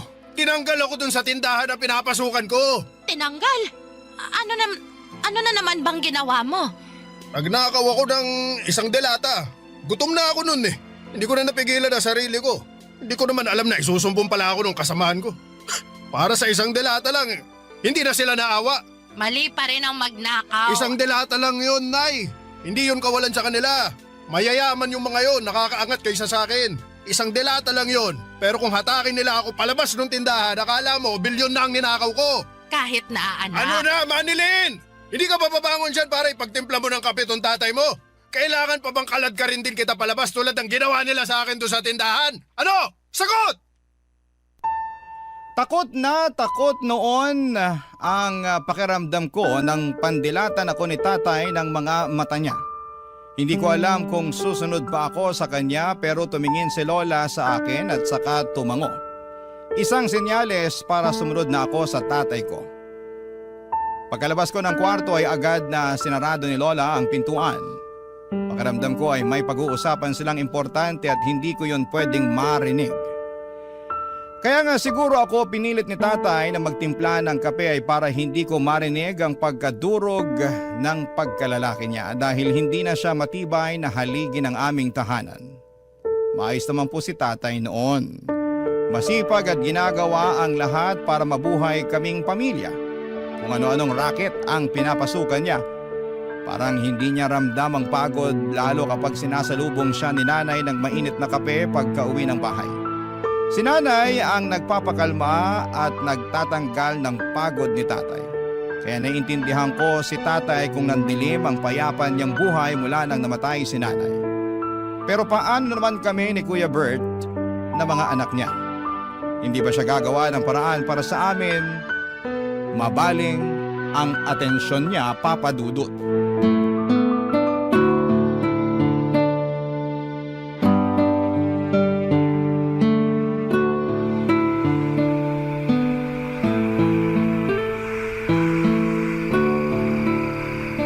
Lola, Manilin, apo. Ano yon? hindi pa ba uuwi si tatay? Aha? Uuwi yun. Binilang ko po kasi sa kalendaryo. Mag-iisang buwan na po siyang hindi umuwi eh. Hayaan mo, apo. Mamaya, pagka-uwi ng Kuya Bert mo, hahanapin namin ang tatay niyo. Baka nasa inuman lang ulit yun. Lola, Ano yon, apo? sabi po ng kapitbahay natin, hindi na raw po babalik si tatay. Iniwan na raw po niya tayo. Mga tsismosa talaga sila. Huwag kang lalapit ulit sa mga iyon, ha? Walang maitutulong ang mga iyon sa atin. Gusto lang nilang makitang nasisira ang buhay ng iba. Baka totoo naman po kasi ang sinasabi nila. Kasi kung gustong umuwi ni tatay, dapat dati pa. Tsaka konti na lang po yung naiiwang damit niya sa cabinet eh. Yung iniwan pa niya, yung mga hindi na niya sinusuot. Babalik yon, Apo. May tiwala ako. Kung sakaling hindi na po siya babalik, paano po tayo? Makakayanan natin ito. May awa ang Diyos. Pwede po kayang bumali sa awa ng Diyos. Gutom na po kasi ako, Lola eh. Baka pwedeng ngayon na maawa ang Diyos. Tapos na kasi ang tanghali eh. Pero kahit almusal, hindi pa ako nakakakain. Nag-iisip pa ang lola mo kung saan tayo kukuha ng pambili ng pagkain, ha? Kahit ako, gutom na rin. Lola, Apo, nakautang ka ba sa ninang Joy mo? i-advance na lang daw niya ang regalo sa akin sa Pasko. Inabutan ka na niya ng aginaldo? Inabutan niya ako ng 1 kilong bigas, 2 sardinas, tsaka 1 pabulok na kamatis at sibuyas. Merry Christmas daw. Ay, nako, ayos na yan. Kaysa sa wala. Igigisa ko lang yung sardinas, ha? Yung kalahating kilo ng bigas, gagawin kong lugaw sa susunod na araw. Yung kalahati, kanin natin ngayon. Dadamihan ko na lang yung tubig ng kanin para mas umalsa at magmukhang marami. Pero Lola, ayaw niyo po ng basang kanin, di ba? Hindi na ngayon. Kailangan kong damihan ng tubig para may makain at mahigop kayong Di ba yun yung pinapainom sa mga batang walang pambili ng gatas? Ginagawa nyo naman kaming bata, Lola eh.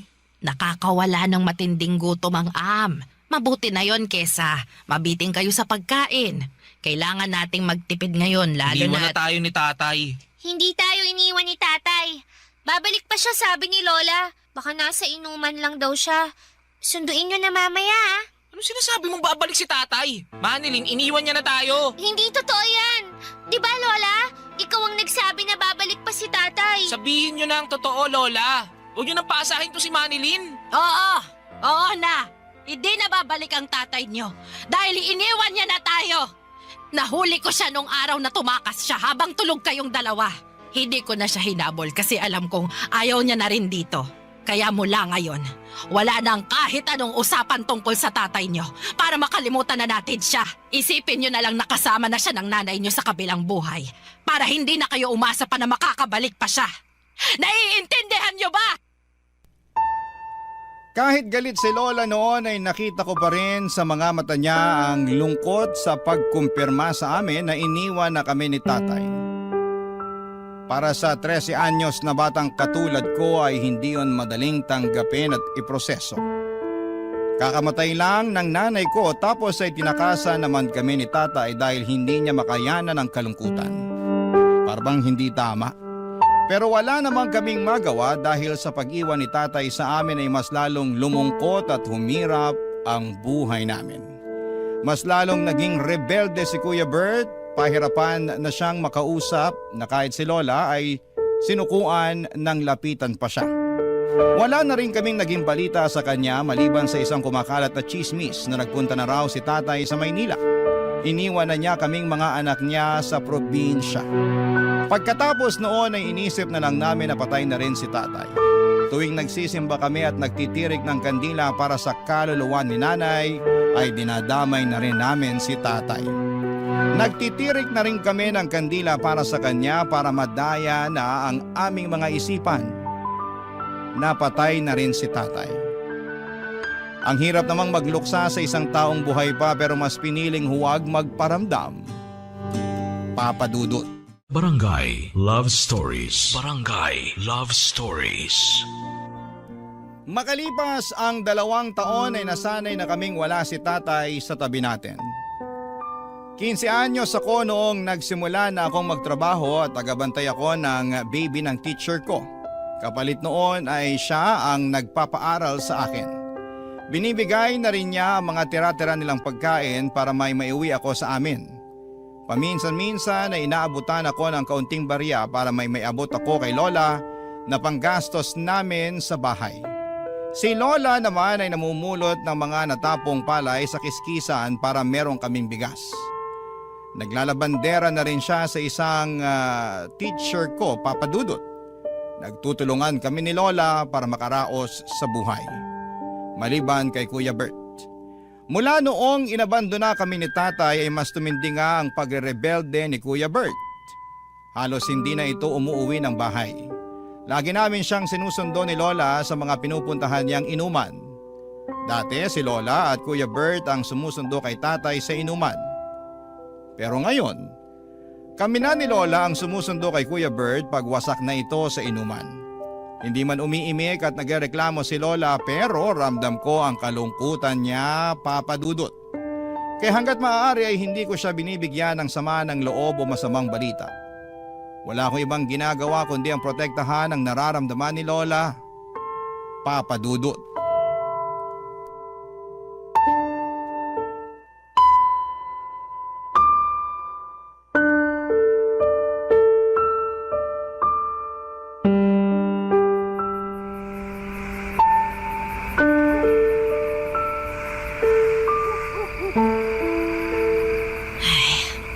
Buong araw ako sa kiskisa ng palay. Pero wala pang isang saluptong napulot ko. Nakausap mo na ba ang mga guro mo? Wala ba talagang magpapalabas sa kanila? Kahit mga kurtina lang. Wala raw po eh. Kailangan daw nilang magtipid muna ngayon kasi madedelay din daw po yung pasahod sa kanila.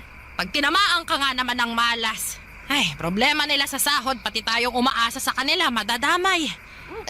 Lola, Ano yon? sa susunod daw po na pasukan, hindi na raw muna ako pag-aaralin ng teacher ko. Kasi kapos din daw sila sa budget eh. Tsaka sabi nila, hindi na rin daw kailangan ng mag-aalaga sa anak niya. Sabay-sabay na talaga ang mga problema. Pasensya na po, Lola. Bakit ka naman humihingi ng pasensya, Apo? Hindi mo naman kasalanan tong nangyayari sa atin ngayon eh. Pasensya na po kasi wala akong maitutulong para gumaan ang buhay natin. Pambihira kang bata ka. Wala kang ang dapat gawin eh. 15 anyos ka pa lang. Bata ka pa lang at dapat pag-aaral lang ang inaatupag mo. Pero dahil may tatay kang batugan at makasarili, kaya andito ka ngayon sa tabi ko. Kasama kong namomroblema sa gastos. Akala ko po ba hindi na natin babanggitin si tatay? Pasensya ka na, Apo, ha? Nadala lang ako ng emosyon ko eh. Nakokonsensya lang ako na ikaw tong nagdaramdam dahil wala kang maitulong para mabuhay tayo. Hindi mo naman to obligasyon, pero ikaw ang nakakaramdam ng hiya. Kung meron lang sanang hiya ang tatay mo, wala tayo sa ganitong posisyon eh. Paano po kaya kung hanapin natin si tatay? Pumunta tayo ng Maynila. Apo, masyadong malawak ang Maynila. Hindi magiging madali ang paghahanap sa kanya. At hindi biro ang maghanap ng taong ayaw naman magpahanap. Hindi ko pa rin po kasi maintindihan kung bakit kailangan ni tatay namang iwan. Naalala mo pa ba yung sinabi ko sa'yo noon tungkol sa paraan ng mga tao para magpakita ng lungkot? May mga tao na kapag tinamaan ng lungkot, bigla na lang mangiiwan, bigla na lang tatakas. Malungkot din naman tayo, Lola. Pero bakit hindi tayo tumakas? Bakit hindi tayo ang nang iwan? Kasi kabilang tayo sa ibang mga tao na kapag nalulungkot, mas lumalaban. Kaya kahit mahirap, Manilin, lalaban tayo, ha, Apo? May mga araw na hindi tayo makakakain. May mga araw na magtsatsaga na naman tayo sa Pero sa mga araw na yon, samahan mo akong lumaban, ha? Kasi hindi ko makakaya ng lumaban ng mag-isa. Gusto ko kasama kita.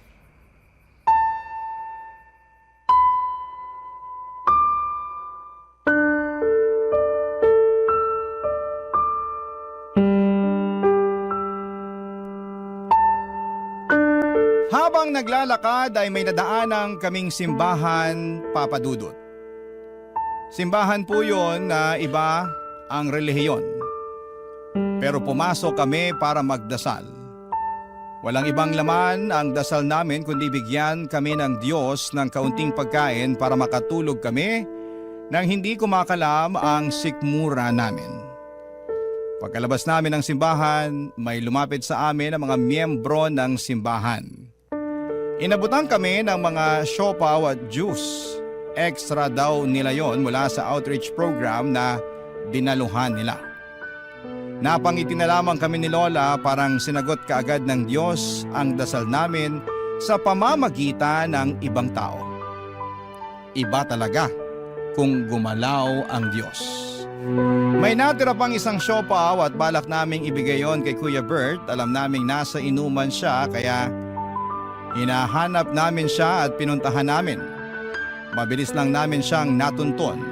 Nasa gilid siya ng riles at mukhang nasa kalagitnaan ng pagkalasing. Nakatayo pa naman at nakilala kami kaagad at pagkalapit namin ni Lola sa kanya ay nakiusap si Lola na sumabay na siyang umuwi sa amin dahil delikado na ang riles ng mga oras na yon.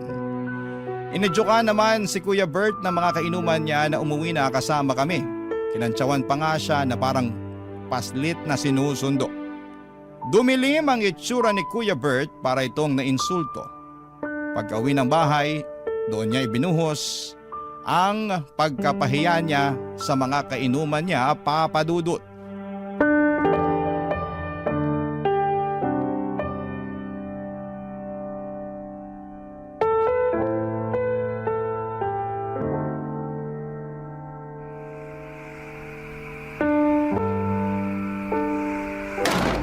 Ayo, masaya na kayo maglola na napauwi niyo na ako. Oo, masaya kami. Kasi makakatulog na kami ng hindi nag-aalala kung saang lupalop ka na naman ng mundo nakarating. Bakit kailangan niyo mag-alala? Alam niyo naman kung saan ako mahanap palagi, di ba? Kung saan may alak, nandun ako. Doon niyo ako maaamoy. Naku, ikaw talagang bata. Mabuti pa, Kuya Bert. Matulog ka na para mawala na yung kalasingan mo. Huwag mo nga akong utusan, Manilin, ha? Ako kuya mo. Hindi kita inuutusan. Gusto ko lang magpahinga ka para makapagpahinga na rin kami ni Lola. Eh, di magpahinga kayo. Kailangan ba may grupong pagpapahinga? Hawa ko ba yung mga talukap niyo sa mata para pigilan kayong matulog? Apo, gusto lang naming makasabay ka magpahinga. Gabi na rin. Nakakahiya sa mga kapitbahay kung madidinig nila tayong nagpapataasan pa ng boses dito. Gusto mo bang maging laman na naman tayo ng usapan dyan sa kanto? Ano ba pakialam nila? Hoy, mga chismoso't pakialam merong mga kapitbahay! Good evening! Kuya Bert, ano ba? Nag-e-eskandalo ka na naman eh. Kami na naman ni Lola ang mapapahiya sa ginagawa mo. Alam mo, para kang si nanay nung nabubuhay pa eh. Bungangera ka! Pagtimpla mo na nga lang ako ng kape ko. Abutan mo rin ako ng anumang pwedeng makutkot dun sa kusina. Dali na, Manilin! Alam mo, para kang si tatay. Ang sabi mo? Bert, Manilin, matulog na kayong dalawa, ha? Bukas din hindi nyo na maiisip tong Walang matutulog hanggat hindi ko natuturuan ng leksyon tong si Manilin! Bakit mo ako tuturuan ng leksyon? Eh di ba para yun sa mga nagkakamali? Wala namang mali sa sinabi ko ah. Totoo namang para ka ng si tatay. Basta gulero, lasinggero, walang kwenta! Bastos ka, bata ka! Bert! Bert, bakit mo sinaktan ang kapatid mo? Manilin! Manilin, Apo, ayos ka lang ba? Di lang yan ang aabutin mo, Manilin. Sa susunod na pastusin mo pa ako! Di kita binastos! Nagsabi lang ako ng totoo! Tama na, Manilin. Ha? Parang awa mo na, Apo. Tama na, Apo. Nasasaktan ka ba sa katotohanan, Kuya Bert? Habang tumatagal, kumagaya ka na kay tatay! Wag na wag mo akong ikukumpara sa walang kwenta nating ama, ha? Hindi ako katulad niya! Tama na! Tama na ako! Bawiin mo ang sinabi mo! Hindi! Ayoko! Talagang gusto mong masaktan palalo, ha? Ako na lang ang babawi! Hindi ka katulad ng tatay mo, Bert! Hindi! Kaya tama na! Huwag na kayo magsakit ang magkapatid! Noong nabubuhay pa si nanay, madalas namin siyang kasama ni Kuya Bert sa paglalakad tuwing hapon. Ito ang paraan ni nanay para makausap kami ng kalmado ni Kuya Bert. Para may malaman siya tungkol sa mga pinagkakaabalahan at nararamdaman namin. Napakasaya noong buhay pa si nanay, Papa Dudut. Hindi kami nagtatrabaho ni Kuya Bert at ini-enjoy lang namin ang pagkabata. Lagi kami sa bubungan tuwing gabi at sinusubukang bilangin kung gaano karami ang mga bituin sa langit. Pero mula nang namatay si nanay ay hindi na kami umakyat pa ni Kuya Bert sa bubungan. At ewan ko kung bakit parang wala na akong nakikitang bituin sa kalangitan. Parang lagi na lang madilim. Paborito ni Kuya Bert si nanay, kay nanay nagsusumbong si Kuya Bert. Oras na magkausap na silang dalawa ay makikita mo na agad ang ngiti ni Kuya Bert. Pero mula noong namatay si nanay ay hindi ko na ulit nasilayan ang ngiti niya. Mas lalo lang nabaon sa limot ang mga ngiti ni Kuya Bert nang inabandona kami ni tatay. At hindi namin alam ni Lola kung posible pa kaming makapag-alok ng magandang dahilan para maibalik ni Kuya ang dating ngiti niya, Papa Dudut. Barangay Love Stories. Barangay Love Stories. Dumaan ang 3 taon at wala pa rin nagbago sa kalagayan namin ni Lola at Kuya Bert. Kapos pa rin at hindi masaya. Mabuti na lamang talaga at meron kaming sariling bahay. Malit man ang aming bahay na minana pa namin sa lolo namin ay ayos lang. Kung wala ang bahay namin yon ay baka matagal na kaming naging palaboy. At sa paglipas nga ng mga taon ay naging ganap na akong dalaga. 18 at nasa tamang edad na ako para magdesisyon para sa sarili ko. At higit sa lahat ay para makakuha ng trabaho na may totoong pasahod. Sa ika-18 na kaarawan ko nga, imbis na mag-celebrate ng aking debut ay mas pinili kong maghanap ng trabaho sa bayan. Pero wala akong nahanap. Dahil bukod sa hindi ako nakapagtapos ng pag-aaral ay wala rin daw akong masyadong experience sa mga totoong trabaho. Pauwi na sa lang may lumbakla. Isa raw siyang talent manager at inalok niya akong magtrabaho bilang isang modelo sa isang website daw. Wala akong alam at wala akong naiintindihan sa mga sinasabi niya. Hanggang sa pinaliwanag niya na malaki ang kikitain ko kapag nag-post ako ng mga sexy pictures sa website nila. Ang website nila ay tambayan ng mga ibang lahi. Noong una hindi po ako komportable sa trabahong inaalok niya pero noong binulong na niya kung magkano ang kikitain ko sa bawat post ko ng sexy picture, bigla ay parang gusto ko nang sunggaban ang alok nito. Pero kinailangan ko munang sabihin yon sa lola ko, Papa Dudut.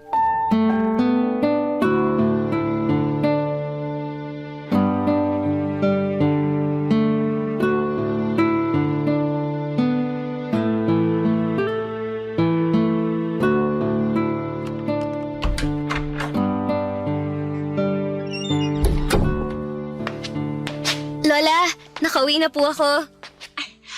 Manilin! Akala ko gagabihin ka pa ng uwi. Nasuyod ko na po yung buong bayan. Nahirapan po akong maghanap ng trabaho. Hayaan mo, Apo. Sa susunod, meron na magtitiwala sa'yo na aluking ka ng trabaho. Ay, gutom ka na ba?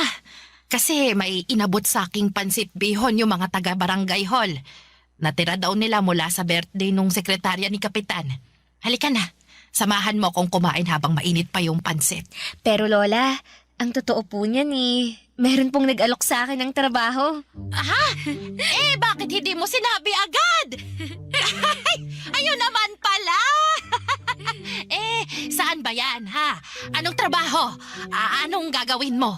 Magkanong sahod? Malaki po ang pasahod. Doon ako sigurado.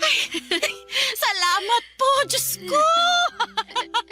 Nagbuga rin lahat ng ipinagdasal natin. Makakaraos na tayo sa buhay, Apo! Sana nga po.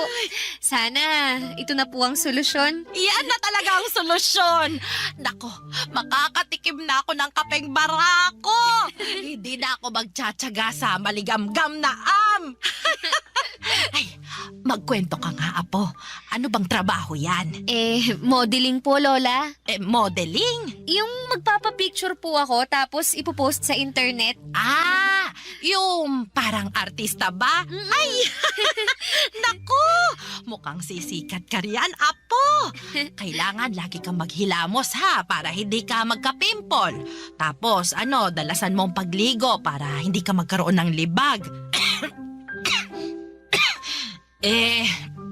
Ano bang klaseng mga litrato raw bang kukuhanan sa'yo? Lola, bale, sexy po. Sexy na pictures. Sexy na picture! Opo, tapos ipopost daw po sa internet. Pag nakita yun ng mga ibang lahi, pwede nilang bilhin yun. May komisyon ako sa bawat sexy picture na yun, Lola. Sabi nung baklang manager sa akin kanina, marami na raw siyang alaga na nakapagpatayo ng bahay dahil naging model sila. Gusto ko rin nun, Lola. Mapapalaki na natin tong bahay. Mapapalitan na natin yung mga butas na bubong. Makakabili na tayo ng bagong ref. Tsaka pupunuin ko yun lagi ng pagkain. At yung kape nyo, di ba? Matagal yun ang gustong makatikim ng kapeng barako. Makakabili na tayo noon kahit walang okasyon. Ganun kalaki ang kikitain ko sa pagmamodel, Lola. Apo, hindi ko yata gusto ang pagmamodel-model na yan Parang mali Maglalagay ka ng mga sexy na litrato sa computer? Sa internet po. Sa internet at pagpepiestahan nyo ng mga ibang lahi. Hindi naman pagpipiestahan, Lola.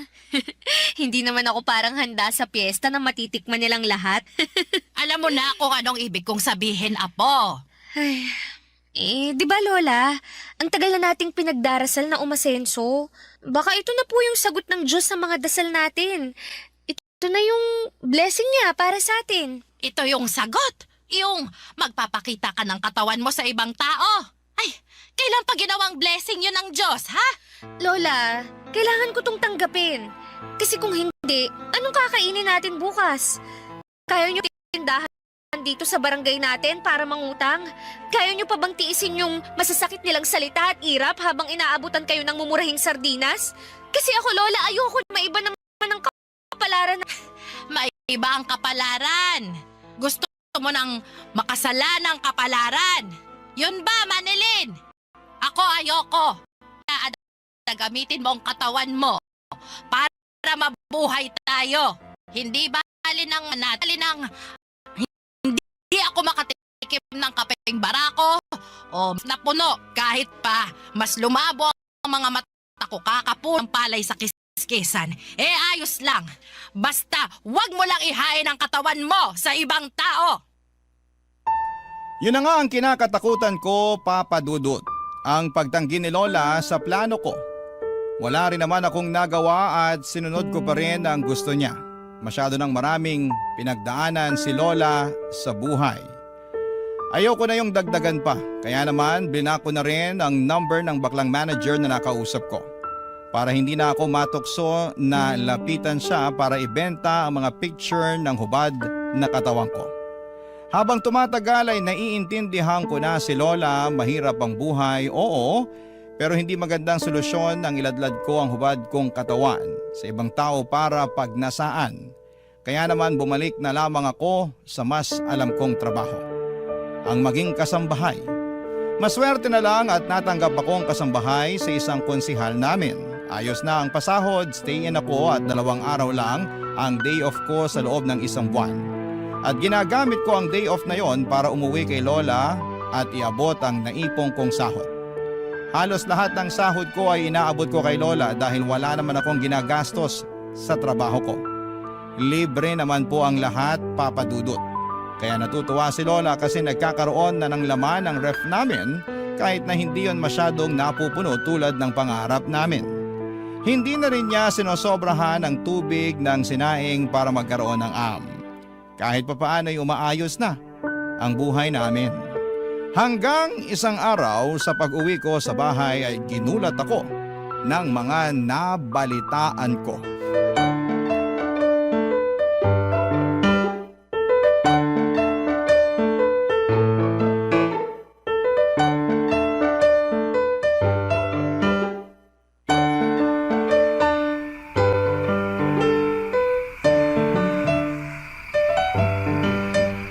Asan nga po pala si Kuya Bert?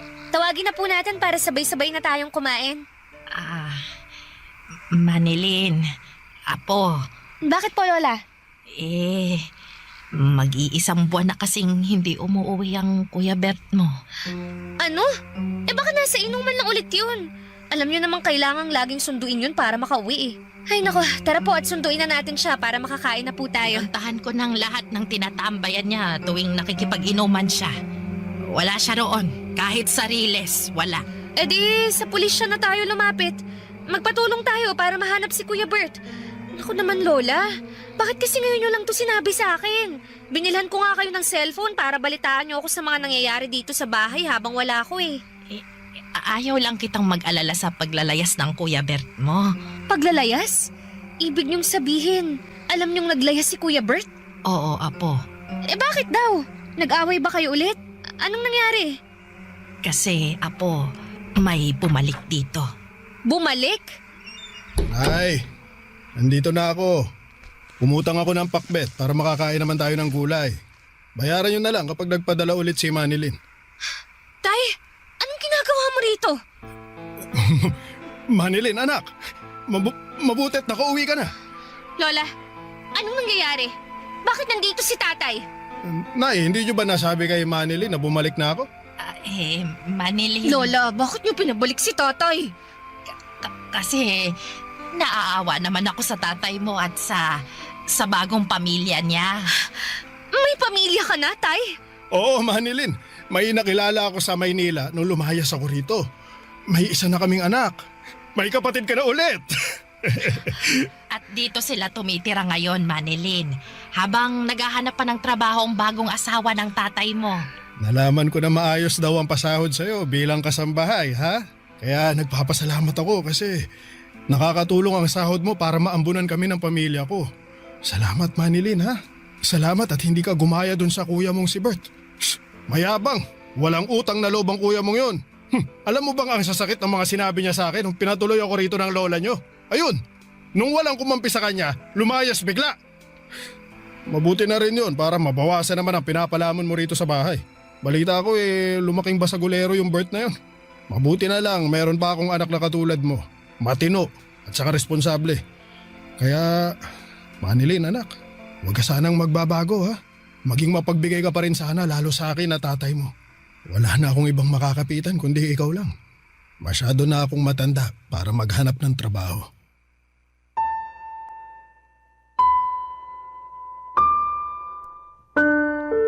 Hindi kagaya ng mga teleseryeng napapanood natin sa telebisyon ay walang naging sigawan at sumbatan. Walang sakitan, tahimik kong pinakinggan ang mga nakakasukang linya ni tatay.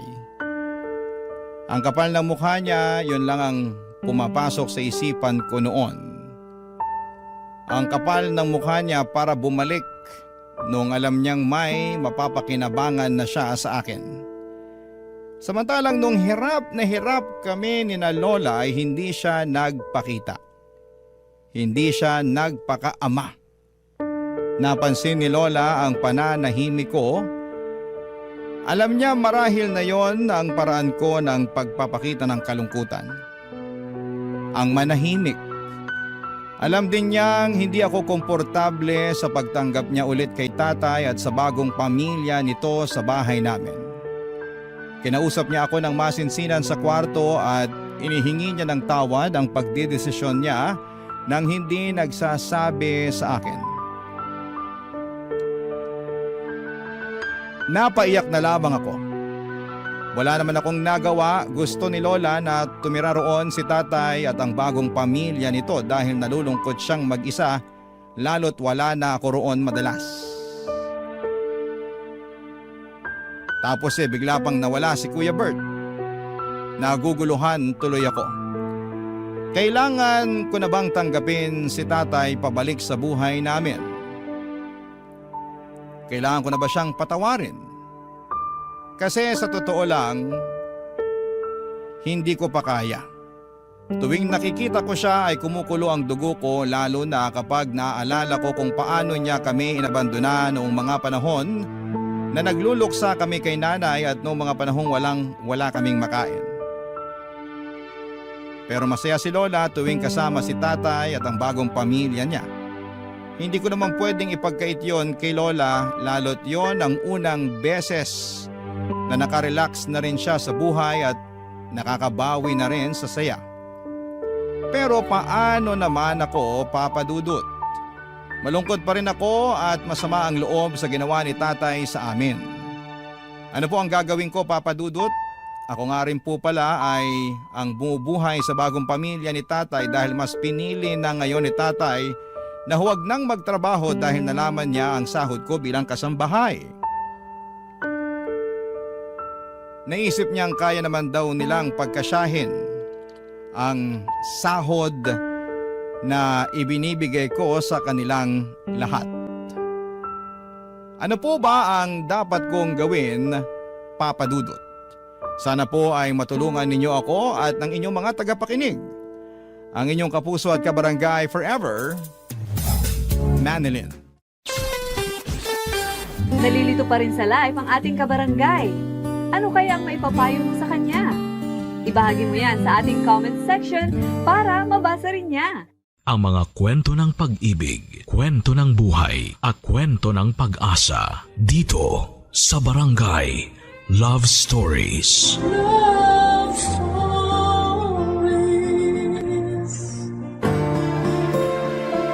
Nakakatuwa ang pakiramdam kapag meron kang inspirasyon sa buhay. Mas nagiging masigla ka sa pagtatrabaho o pag-aaral. Para bang bumibilis ang oras kapag kasama mo ang iyong hinahangaan. Kahit na hindi niya ito alam. Ikaw, kabarangay, naranasan mo na bang magmahal ng palihim?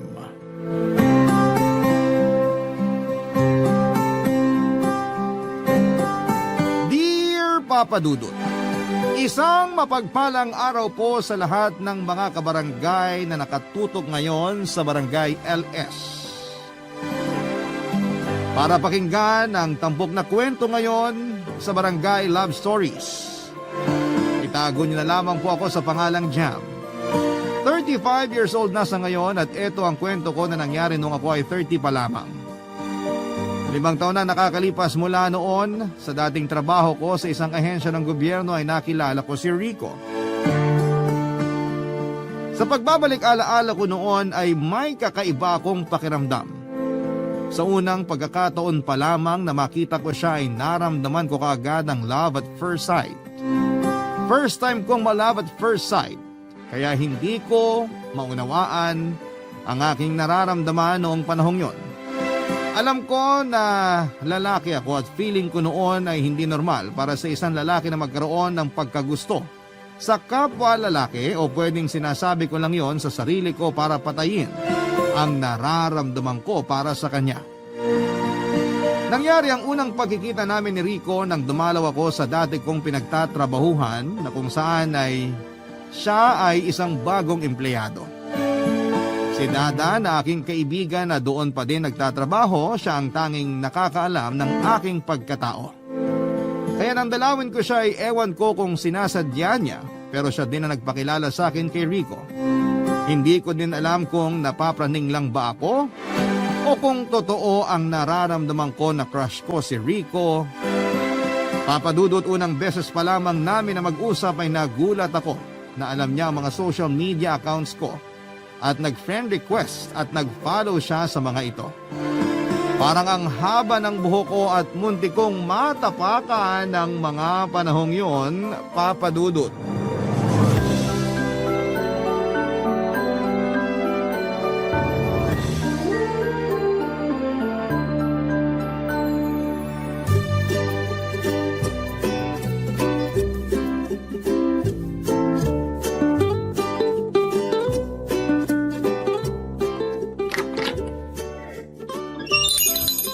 Magandang umaga po, Sir Jam. Oh, hi, good morning. Sana magandang araw mo. Likewise po, sir. Sana kayo rin. Kamusta ang unang linggo mo? Okay lang, sir. Medyo naninibago pa lang po. Bakit naman? Kasi iba po ang nature ng job. Diretsuhin mo nga ako. GRO ka ba dati dahil ibang nature ng job mo? GRO? Ano po yun, Sir Jam? Guest Relation Officer? Ah, okay. You mean nagtatrabaho sa bar? Nako, hindi po, no? Okay, fine. Sabi mo eh. So ano nga ang dati mong trabaho? Freelance model po ako, sir. Pero ngayon, side hustle ko na lang kasi may regular job na ako dito. Regular job? Hoy, huwag ka mag-a-assume. Contractual ka pa lang. Oo nga pala. Biro lang. Pero balik tayo sa usapan natin. Kamusta ang unang linggo mo? Sir, paulit-ulit po ba tayo? Ha? Biro lang din po. Okay naman po, Sir Jam. Kinakapa-kapa ko pa ang trabaho. Sabi ko nga po kanina, medyo naninibago. Anong kinakapa mo? Pardon, sir? Ay, wala. So, ano na nga ulit ang trabaho mo dati? Sir naman freelance model po. Ay, oo nga pala. Pero pagdating sa'yo, hindi ako nakakalimot. Ano yon, sir? Wala. Sige, hindi na ako magtatagal. Babalik na ako sa opisina at may tatapusin lang akong tao. Gusto mo isunod pa kita? Charot! Pakisabi na lang kay Dada umalis na ako. Hindi nyo na siya hihintayin?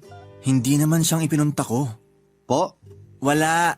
Ang sabi ko, ikaw, dapat galingan mo sa trabaho mo dito. Kasi kapag ako na ang section head mo, papahirapan talaga kita. Tiyos! Buti na lang pala, hindi kayo ang naging section head ko. Basta galingan mo para magtagal ka dito. Para madalaw kita palagi. Sir? Sabi ko, aalis na ako. Ingat, sir. Ay, sir, siya nga pala. Check mo notification mo. Nag-send po kasi ako ng friend request sa mga social media accounts mo at na-follow ko na rin. Ang dami mo na palang followers, ha? Stalker ka ba? Buti na lang cute ka. Ano ka mo, sir? Paano mo naman nalaman ng mga social media accounts ko? Ano po yung cute? Anong cute? Ewan ko. Kung ano-ano nadidinig mo. Pero kung tinatanong mo ako kung cute ka sa tingin ko, medyo mataas standards ko eh. Grabe ka sa akin, Sir Jam. Hoy, joke lang. Baka magtampo ka na sa akin at di mo na ako pansinin, ha? Medyo sobra po kasi yung nasabi nyo. Pakibawi na lang po sa pamamagitan ng pagsasabing cute ako. Alam mo, chinichika mo naman ako eh.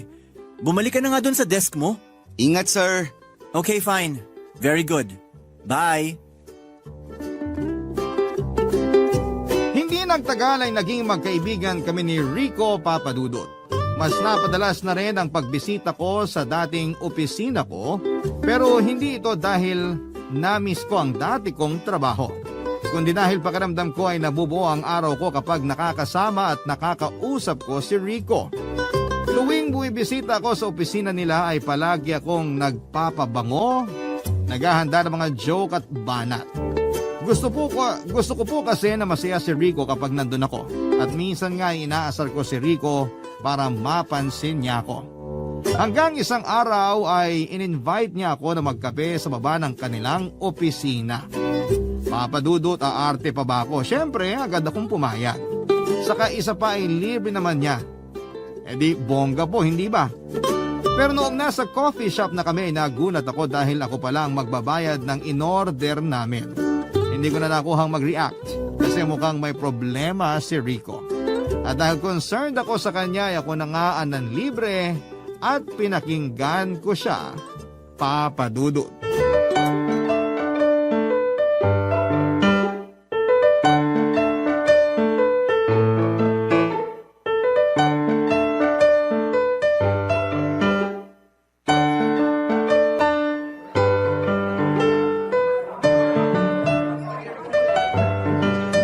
Rico, anong nakain mo at inimbitahan mo ko na magkape?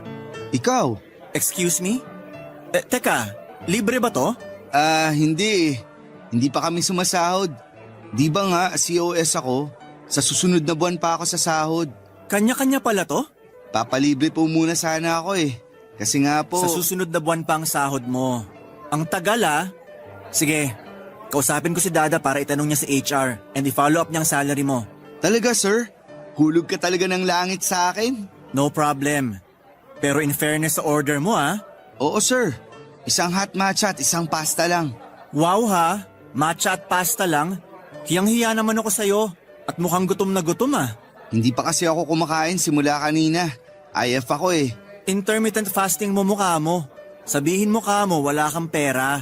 Wala nga po, di ba? Sandali, kung ako manlilibre, bakit hindi ako siningil nung umorder tayo dun? Kilala ako dito, sir. Kaya pwedeng maya-maya nyo na bayaran. Ay, iba ka. O siya, eat well po ha. Kain ka na rin, Sir Jam. Don't mind me. Nakikita lang kitang kumakain, busog na ako. Ay sus, ito, tikman mo. Sarap. Ganon? Isusubo tapos babawiin? Well, hindi pa naman bayad yan kaya bayaran mo na lang. Joke lang. Wala nga akong pera eh. Ang lakas makaaya ha? Tapos walang pera? Itong si Sir Jam, ang daming kuda. So ito na nga, may sasabihin ako sa'yo. Manliligaw ka? Joke lang. Wait, reserve mo yan. At padating na ang order ko. Here's your order, sir. Enjoy po. Wow, mukhang masarap. O siya, anong sasabihin mo? Sir Jam, may problema kasi ako eh. Financial. Alam mo naman na hindi pa ako sumasahod. Sinabi mo na kanina yan. Magbabaka sakali sana ako na dun tumira sa'yo ng pansamantala. Medyo nabibigatan na kasi ako sa upa ko sa apartment. Nasa 5,500 pesos din ang bayad. Labas pa dun ang tubig at ilaw. Kung okay lang naman sa'yo. Straight to the point ha? Akala ko naman kung ano na. Pag-iisipan ko muna ha. Kasi sa totoo lang, hindi ako sanay na may kasama. Sige Sir Jam, nagbabaka sakali lang naman kung papayag ka. Kahit ako na magluluto para sa'yo. Magaling pa naman ako magluto. Oh, interesting. Kailan mo ba balak lumipat? Ibig sabihin pumapayag ka? Hoy, wag assuming. Tinatanong ko lang kung kailan. Sir naman eh. Mukhang pinapaasa mo ako. Sige na nga. Mukhang mabait ka naman. Maraming salamat Sir Jam. Tatanawin kong utang na loob to. Sandali, hindi ako makahinga. Ay, sorry. Ano ka ba? Gusto ko nga wag makahinga eh. Chos! Sa totoo lang, Papa Dudut, ay unti-unti nang nahuhulog ang loob ko kay Rico. Dinadaan ko lang sa biro pero half-men po ang mga yon. Sa totoo lang ay medyo makapal ang mukha ni Rico pero sa kabilang banda ay maganda naman sa tao ang diretsahang magsalita. Hindi ko din alam kung bakit ang bilis kong pumayag sa pakiusap niya. Yun ang unang beses sa buhay ko na magkakaroon ng roommate at hindi ako sanay na may kasama. Lalo pat ang makakasama ko ay ang lalaking hinahangaan ko. Papa Dudut, totoo po humahanga lamang ako sa kanya kasi crush ko siya. Paghanga lang yon, hindi po ba? Buti na lamang at meron akong extra na higaan na magagamit ni Rico. Kaya hindi niya kailangang tumabi sa akin. Lalo na't studio type lang ang aking apartment. Pero pwede naman sana siyang tumabi kung sakali. Sino naman po ba ako para hindi pumayag na mag-share kami ng higaan? Higaan lang naman yon. Ipagdadamot ko pa ba, Papa Dudut? Pero biro lang. Masaya lamang kasi ako ng araw na yon. Alam mo, Papa Dudut, kapag kasama ko si Rico, noong mga panahong yun ay parang ang liwa-liwanag lagi ng paligid. Ang boses niya ay parang anghel sa pandinig ko. Ewan nga po kung bakit parang nakakalimutan ko ang prinsipyo ko pagdating sa lalaki. Ewan po kung bakit parang may kapangyarihan ang boses ni Rico at napapayag niya ako sa mga hiling niya sa akin ng mga panahong yon. Papa Dudut. Barangay Love Stories. Barangay Love Stories. Napakasaya ko, Papa Dudut, dahil kasama ko na sa iisang bubong ang dating iniinis ko lang at kinukulit ko sa opisina nila. Mas lalo ko na pressure dahil baka maubusan ako ng mga biro at pangasar kay Rico. At eto pa, natutunan ko na ring magluto kaya minsan ako ang nagluluto ng brunch naming dalawa. Pero nahuli niya ako minsan na nanonood ng mga tutorial sa laptop ko kaya booking ako na feeling chef lang pala. Pero si Rico ay legit na marunong at magaling magluto, Papa Dudut. Minsan ay gumagawa pa siya ng pizza tuwing merienda at ako naman ang nagluluto para sa hapunan. Medyo feeling prinsesa ako sa mga ganung bagay at feeling lang naman. At sinasarili ko lamang. Never po akong nagpabebe. Masaya ang mga araw namin pero kalaunan ay napansin ko na madalas na lumalabas si Rico kapag gabi na. Marami akong natuklasan na may iba't ibang babaeng minimit si Rico at dinadala niya ang mga ito sa isang lugar. Hindi ko napigilang sundan sila at pakinggan ang kanilang pinag-uusapan. Kinabahan ako noon kasi baka mahuli ako ni Rico na sinusundan ko sila. Pero napagtanto ko na bahagi ng buhay niya yon, kaya tinigilan ko na ang pagsunod. Patuloy pa rin ang paglabas ni Rico sa gabi at akala niya ay hindi ko napapansin dahil nagpapanggap akong tulog. Isang beses nasumpungan kong sundan muli si Rico at laking gulat ko nang makita kong iba na naman ang kanyang kasama. Umupo sila sa isang waiting shed habang hinihintay ang pampasaherong tricycle at nag-usap. Sa ilang beses kong pagsunod kay Rico, yun lang ang babaeng nagtatrabaho sa drugstore na kakaiba kong tratuhin ni Rico. Iba kesa sa mga nauna kong sinundan, Papa Dudut.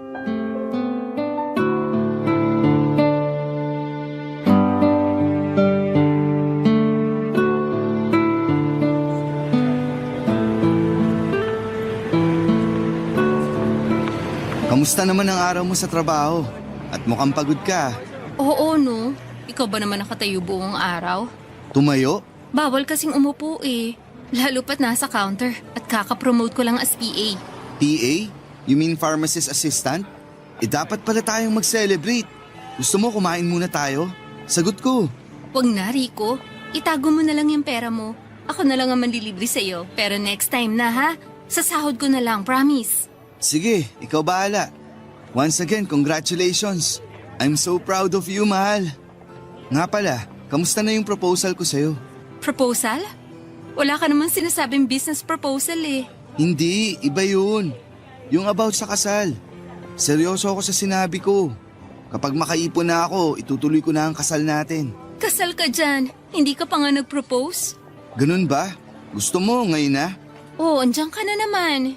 Basta, bubuo tayo ng masayang pamilya. Magpapatayo tayo ng bahay na sakto lang sa atin.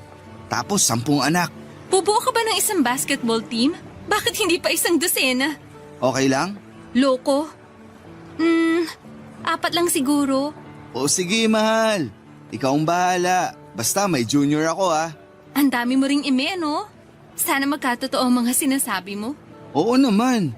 Lahat ng sinasabi ko, tinutupad ko. Mukhang wala ka atang tiwala sa akin, mahal eh. Hindi naman sa ganun, Rico. Ayoko lang kasi na umaasa sa wala. Alam mo naman ang mga pinagdaanan ko sa ex ko, di ba? Basta, mahal. Ito lang ang tatandaan mo. Mahal na mahal kita. At lahat ng sinasabi ko sa'yo, magkakatotoo. Basta, magtiwala ka lang, ha? Kapag ikaw hindi mo yan tinupad at niloko mo ko, makakatikim ka talaga sa akin. Makakatikim? Mukhang gusto ko yan, ah. Alam mo, Rico, puro kakalokohan. Hindi ko na alam kung baka pinagtitripan mo lang ako eh. Totoo nga. Kapag makaipon na ako, tutuparin ko lahat ng yon. Promise. Kung makakaipon ka na, edi matagal pa yun. Konti na lang at mabubuo ko na ang iniipon ko para sa kasal natin. Huwag ka lang mainip, mahal, ha? Yes, mahal. Magtitiwala ako sa'yo. Oh, ayun na pala ang iniintay natin. Si Manong. Ano, Glenn, tara? Okay, tara. Para makapagpahinga na rin tayo, mahal.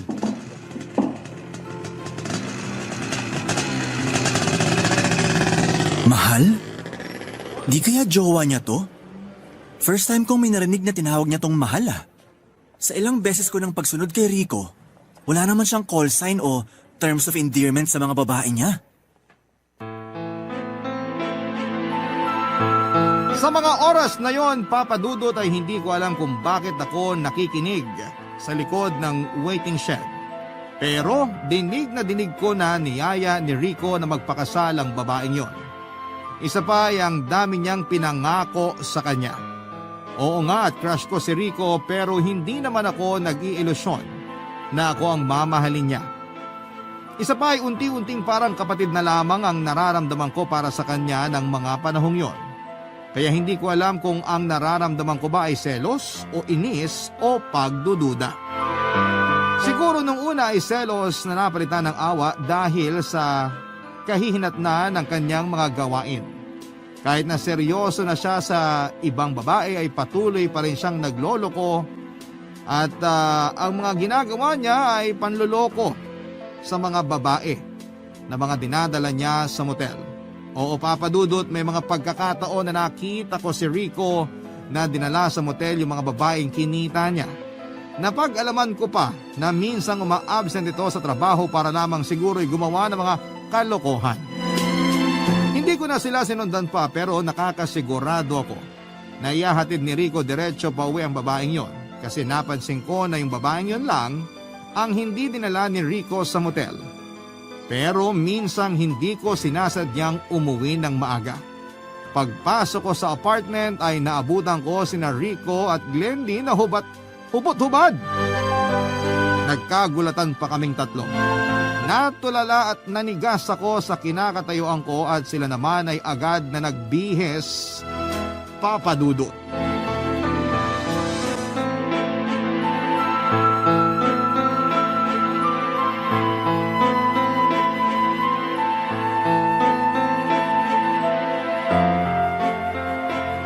Ano ba naman yan, Rico? Dito talaga sa bahay ko? Rico, ano nangyayari? Sino siya? Hindi ba nasabi sa'yo, te? Bakit ganyan ka magsalita? Bading ka? Hoy, wag mo ako mabading-bading ah. Ang kapal mo naman na sumama ka dito. Hindi na kayo nahiya. Hindi ba dapat ikaw ang mas mahiya? Ay, iba ka din talaga, te. Totoo naman eh. Papasok ka ng ganun-ganun lang. Hindi ka tinuruang kumatok? Wow talaga. Ikaw pang matapang? Kabastusan ang ginawa mo. Pwede kang kasuhan. Sa katunayan, ako ang dapat magkaso. Pwede ko kayong kasuhan eh.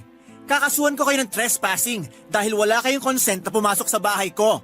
Rico, naguguluhan ako. Sino ba siya? Anong sinasabi niya? Wala. Si Jam yan, ka-roommate ko lang. Nakikitira lang siya sa akin. Jam, mamaya na tayo mag-usap. Roommate?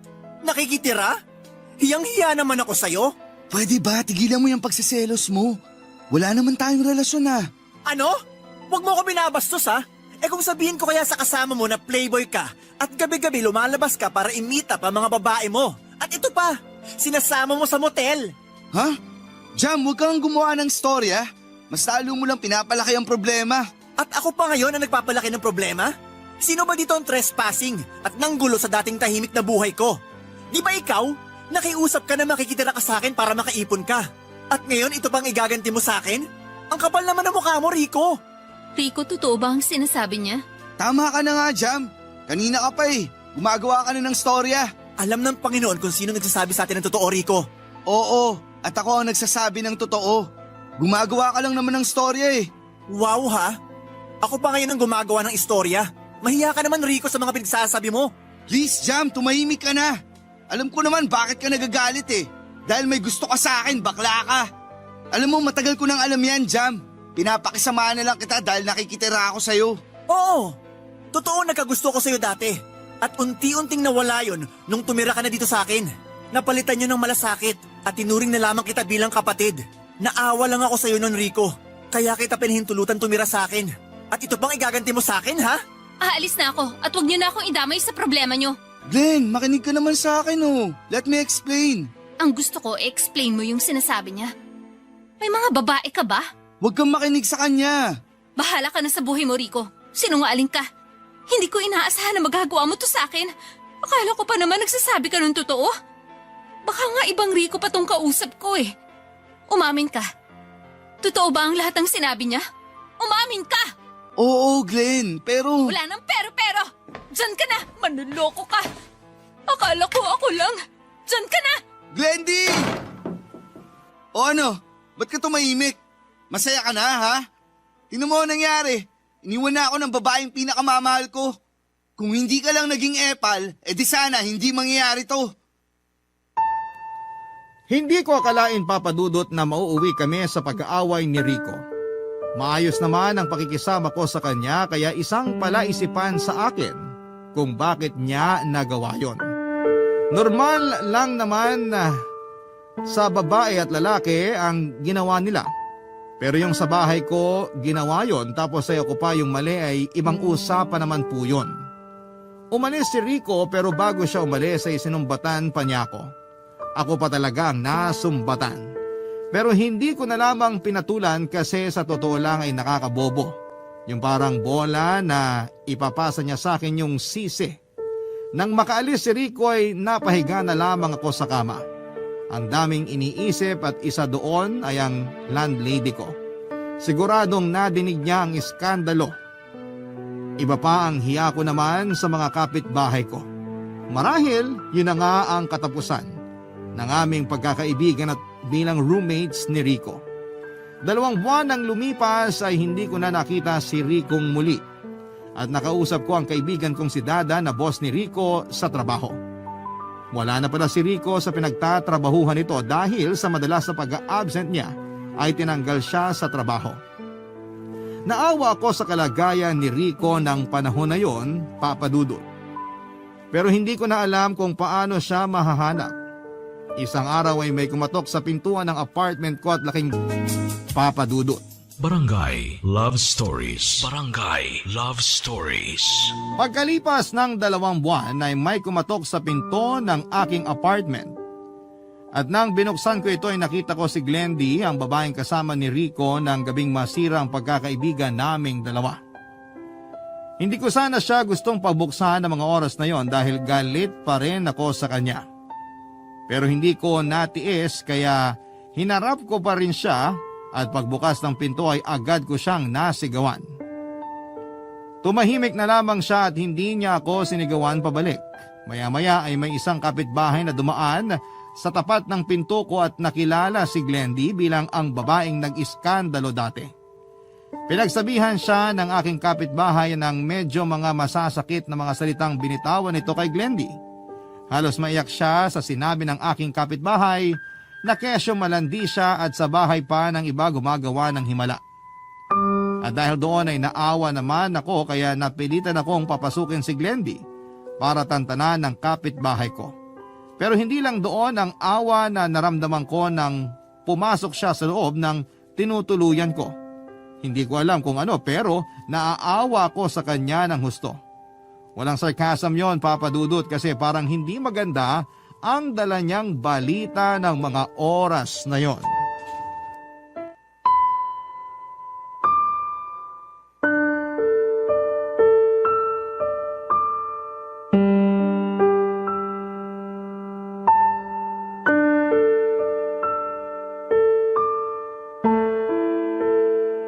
Bakit ba pumunta ka pa dito? Kung hinahanap mo si Rico, hindi na siya dito nakatira. Nako, kung ano man yung problema niyo ni Rico, labas na ako dyan, Glenn. Hindi ako naparito para maghatid ng gulo. Sa katunayan, hinahanap ko talaga si Rico. Nasaan na kaya siya? Saan siya lumipat? Hindi ko alam. Wala na kaming komunikasyon matapos yung araw na nag-iskandalo tayong tatlo. Humihingi ako ng tawad sa nangyari noon. Patawarin mo ko sa mga nasabi ko sa iyo noon, ha? Ano pa nga ba? Ang tagal na din naman nun eh. Eh di kalimutan na lang natin. Salamat. Jam? Hindi kasi tayo na ipakilala ng maayos. Oo, Jam nga. At ikaw si Glenn D o Glenn. O tawagan nyo lang ni Rico ang Glenn. Glenn talaga ang nickname ko sa lahat, hindi lang kay Rico. Pasensya ka na pala kung magulo ngayon dito sa apartment ko. Wala kasi ako sa tamang katinoan ngayon para maglinis. Sa dami rin ng mga problemang iniisip. Okay lang, Jam. Hindi naman ako magtatagal. Pero itatanong ko lang uli kung may ideya ka kung saan na kaya si Rico ngayon. Ewan ko. 2 buwan na rin nung huli ko siyang nakita simula nung nag-away tayo. Actually, kinokontak ko rin siya eh, pero hindi sumasagot. Nalaman ko nga na nasisante siya sa pinagkatrabahuhan niya. Ikaw ba? Hindi mo na rin ba siya nakontak? Hindi na eh. Actually, ako yung nagtago noon. Pero nung mapagpasyahan ko siyang kontakin, wala na. Hindi niya na sinasagot ang telepono niya. Ganon din siya sa akin. Natanggal pala siya sa trabaho. Paano kaya siya nabubuhay? Sa palagay ko, nagpalit siya ng SIM card. Baka nga. Di bale. Susubukan kong kontakin. Magtatanong ako sa iba pa naming mga kaibigan. Sa totoo lang, Jam, naaawa rin ako sa kalagayan ni Rico. At nalaman ko pa na nasisante siya sa pinagtatrabahuhan niya. Baka kaya siguro siya nagpabaya sa trabaho dahil sa mga nangyari. Oo. Siguro hindi niya rin kinaya mga nangyari. Siya nga pala. Ano ba sana pakay mo sa kanya? Makikipagbalikan ka ba sa kanya? Hindi. Pumarito ako dahil gusto ko lang magpaalam. Magpaalam? If you don't mind, anong sasabihin mo sa kanya? Magpapaalam lang sana ako sa kanya na aalis na ako at pupunta muna sa ibang bansa. Jam, huwag ka magugulat. Buntis ako at si Rico ang ama. Totoo bang narinig ko, Glenn? Nabuntis ka? At si Rico ang ama ng batang yan? Oo, Jam. At kay Rico ko lang binigay ang pagkababae ko. Kaya nakakasiguro akong anak namin to ni Rico. Kung ganun, dapat lang pala na kontakin natin si Rico. Teka, subukan ko kontakin ha, para mapanagutan niya ang batang yan. Wag na, Jam. Actually, hindi dahil dyan ang pinunta ko dito eh. Hindi para panagutan ni Rico ang bata, kundi para ipaalam lang na pinagbubuntis ko ang anak namin ni Rico at aalis na ako papuntang ibang bansa. Jam, pumarito din ako dahil gusto kong humingi ng kapatawaran sa mga nasabi at inasal ko noong mga panahong nag-away tayo. Ako din.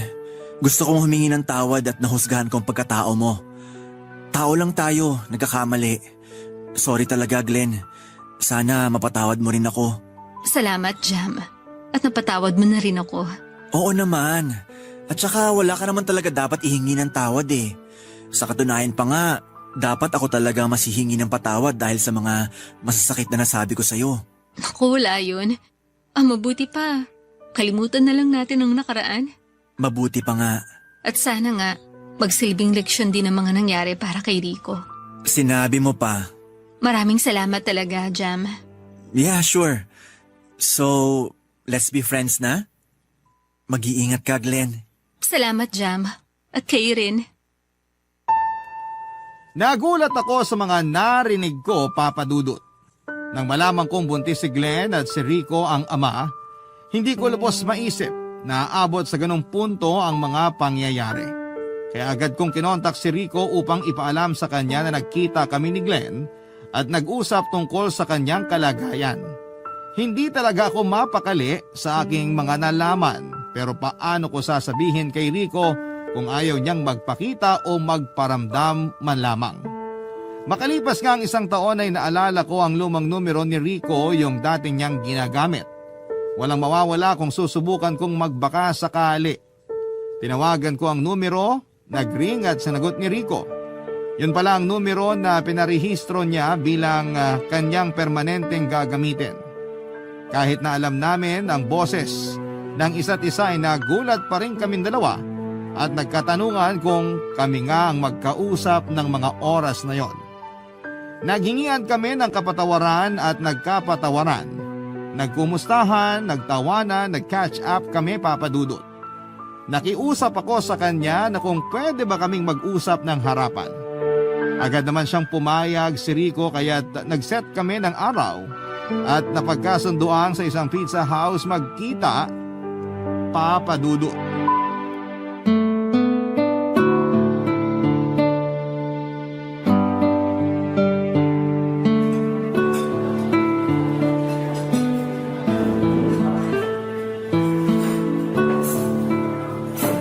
Jam, kamusta ka? Okay lang naman. Pwede ka bang mayakap? Walang mali siya ha. Ikaw talaga. Halika nga dito. Kumusta ka naman? Mukhang blooming pa rin ah. Sana naman okay ka talaga, Rico. Teka, dito ka na pala nagtatrabaho sa pizza house? Oo, at hindi lang nagtatrabaho, Jam. Kundi ako ang may-ari ng pizza house na to. Pwede nga. Yan ka na naman eh.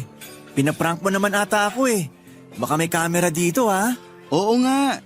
Nakaipon ako ng malaki nung nakikitira ako sa apartment mo. Talaga ba? Nice. Nakakatuwa naman tong achievement mo. Salamat. Ikaw naman, mukhang yayamanin ka na rin eh. Nasa government ka pa rin ba? Nako, di naman. Ganyan na talaga ako. Woke up like this. Charot. Oo, nasa government pa rin ako. Napromote ako ulit, Rico. Dahil nagustuhan ng boss ko ang pagiging masipag ko sa trabaho. Hindi na ako magtataka kung magiging boss ka na rin dahil masipag ka eh. At in fairness, bagay din sa'yo maging boss. Aminin. Sinabi mo pa. Joke. Siya nga pala, Rico. May gustong kumausap sa'yo. Sino?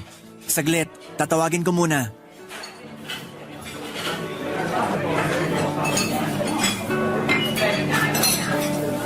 Glenn? Rico, kumusta? Glenn D? Oo nga, siya nga yan. Hindi ka makapaniwala? Nabigla lang ako. Okay naman ako. Sinong baby na to? Uy, natutulog. Ang cute naman. Kargahin mo siya. Ha? Oh, dahan-dahan. Hindi ako sanay ha. Sino ba tong cute na baby na to? Si Baby Rica. Anak natin. Paano nangyari yun? Di ba nung umalis ka, hindi ka naman buntis? Jam, may alam ka ba dito? Kamakailan ko lang din nalaman at pinakita ni Glendy sa akin ang resulta ng DNA test. Napatunayan na anak mo si Rika. Paano? Paano niyo ako napa-DNA? Nakakahiyaman, aaminin ko na. Yung brush na ginagamit mo dati na may mga buhok mo, tinago ko. Kaya yun yung binigay ko kay Glendy. At huwag kang mag-alala, hindi kita inoobliga kay Baby Rika. Narito ko para ipaalam sa'yo na ikaw ang ama. Kahit papano, ama ka pa rin ni Rika. Ayoko rin na walang kilalang ama si Rika, kaya minabuti ko na lang na ipaalam sa'yo to para na rin sa kapakanan ng bata. Di ako makapaniwala na magbubunga ang ating pagmamahalan dati, Glenn. Alam mo, Rico, si Baby Rika ang nagsilbing lakas ko nung nasa ibang bansa ako. Nangarap ako na maayos na buhay para sa kanya. Anak, tulog ka lang ha. Kakargain kita. Ako ang papa mo. Mana sa'yo yan eh, tulog mantika. Pati itsura ko namanan niya. Sige na nga. Ilong, lips. Ewan ko yung mata kung sa akin namana. Nakapikit pa kasi siya eh. Ako ba walang ambag sa itsura ni Baby? Sana ang kabaitan mo. Ano ba? Maiiyak ako niyan eh. Huwag kang iiyak. Baka magising si Baby. Oo nga. Ay, tama na nga muna yung papuri sa akin. Mabuti pa, Rico, ibigay mo muna kay Glendy si Rika. Tapos lutuan mo kami ng bestseller mong pizza. Balita ko masarap raw ang pizza nyo rito. Ay oo. Ipapatikim ko sa inyo ang chicken pastil pizza. 30 minutes lang, luto yun. Isasalang ko lang, tapos kwentuhan tayo. Bittersweet ang moment na yon at puno ng kasiyahan para kay Rico. Lubos ako nagpapasalamat sa Panginoon, Papa Dudut, dahil nagkapatawaran kami at wala nang galit sa aming mga puso. Isang masayang pangyayari ang pag-uwi ni Glendy mula sa Amerika. Hindi lamang para mabinyagan si Baby Rika, kundi pati na rin para maipakilala niya ito sa ama na si Rico. Kahit na nasa malayo si Glendy at ang kanilang anak na si Baby Rika, ay patuloy pa rin si Rico sa pag-update para sa bata. Natutuwa rin si Rico sa kalagayan ni Glendy sa Amerika at nalaman niya na meron na itong boyfriend at malapit ng ikasal. Kahit na ganoon ay ipinangako ni Glendy kay Rico na ang apelyido niya ang gagamitin ng kanilang anak na si Rika. Sa totoo lang, Papa Dudut, ay parang bumalik sa dati ang masayang pagsasama namin ni Rico. Ngayon ay nakatira na ako sa bahay niya. Oo, Papa Dudut, may sarili ng bahay si Rico at sa kanya ako nakatira. And guess what? May sarili akong kwarto. At hindi na ako nag-aalala kung may dalang bisitang babae si Rico.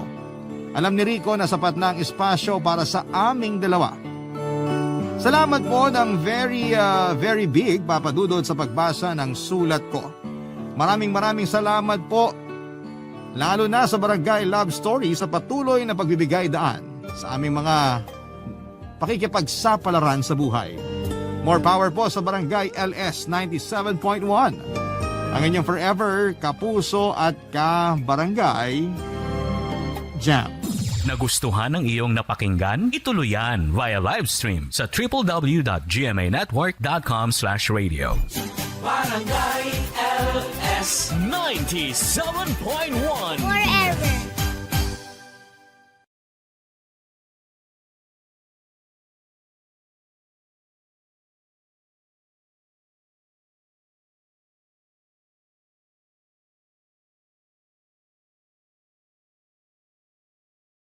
Ang mga kwento ng pag-ibig, kwento ng buhay, at kwento ng pag-asa dito sa Barangay Love Stories. Love Stories.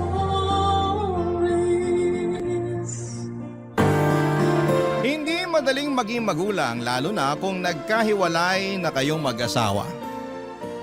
Hindi mo alam kung paano ninyo maitatawid ang responsibilidad sa inyong mga anak dahil hindi na kayo magkasama sa iisang bubong. Ikaw, kabarangay, bilang isang single parent, kaya mo bang kayaning mag-isa kahit na hindi mo na siya kasama?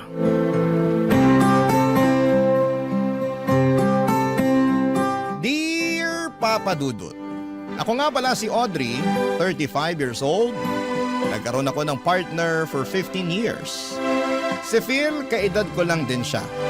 Nabiyayaan kami ng isang anak mula noong nagkaroon kami ng anak ay naisip naming magpakasal na.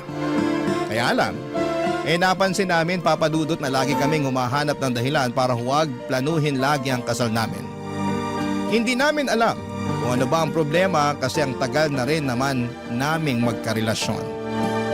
Kasal na lang talaga ang magbibigay ng formality sa lahat. Pero ang palaging pag-iwas namin sa pagpaplano sa kasal namin ay siyang magbubukas ng aming mga mata sa katotohanan. Isang araw, nag-usap kami biglaan.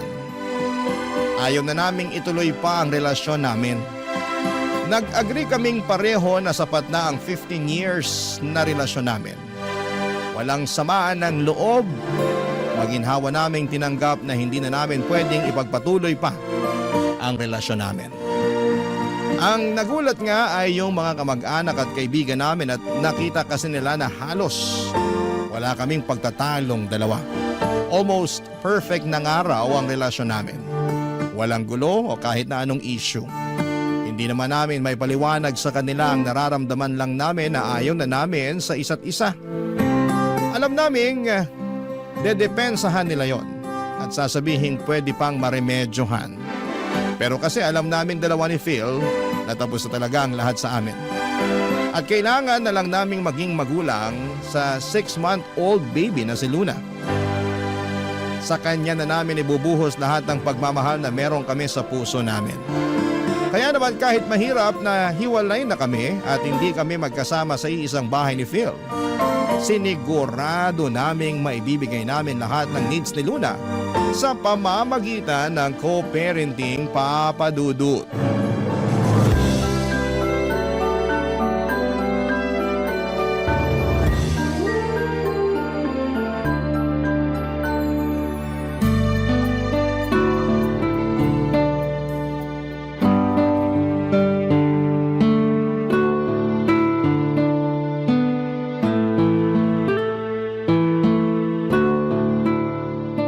Kakayanin ba natin?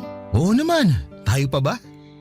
Paano kung magaya tayo sa ibang magulang na hindi magkasundo sa pag-aasikaso sa anak? Hindi mangyayari sa atin yun. Magtiwala ka sa atin. Ngayon mo lang sinasabi yan kasi nagsisimula pa lang tayo. Hindi mo pa alam kung ano yung pagdadaanan natin. Pagdaanan lang natin kung ano man yung kailangan pagdaanan. Ang importante, lalaban tayo. Pasensya na ha, overthinker lang talaga ang ex mo. Sorry ka napunta ka sa magaling mga assure na ex. Natatawa lang ako. Grabing magbiro ang tadhana Bakit naman? Kasi ang tagal na nating magkarelasyon. 15 years yun. Tapos nakailang beses din tayo mag-try na magkaroon ng anak noon. Laging palyado. Tapos kung kailan naman tayo binigyan ng anak, saka naman tayo nagkahiwalay. May aaminin ako sa'yo. Ano yun? Ay, wag na pala. Ako naman pinag-overthink mo. Sorry na.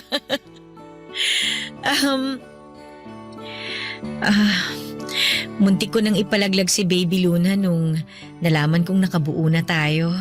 Ano? Kasi naman, pasira na yung relasyon natin noon. Ang gulo na. Kahit hindi natin aminin, ramdam ko nun yung distansya sa pagitan natin. Kaya parang ang hirap ng kalagayan ko. Nag-overthink ako. Ako rin may aaminin. Ano ba to? Para naman tayong nag-open forum. Ang usapan lang naman dapat ngayon kung paano ang co-parenting natin. Mas maganda maging open na tayo sa nakaraan natin.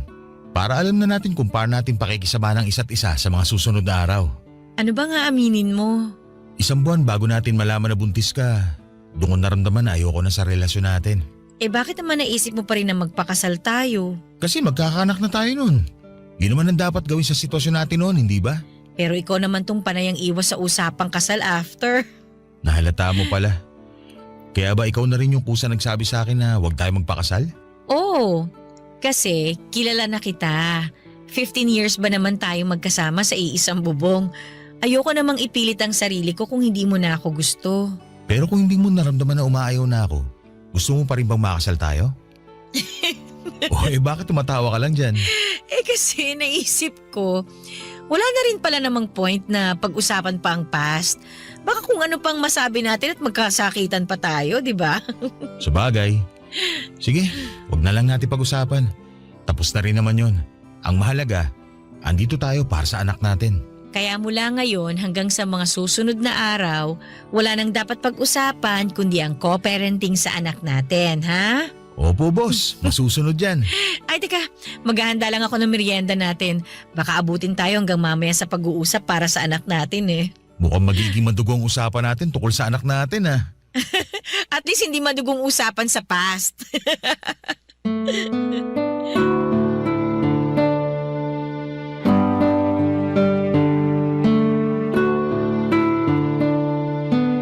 Kung ang ibang babae ay mahilig ungkatin ang past, ako naman ay hindi.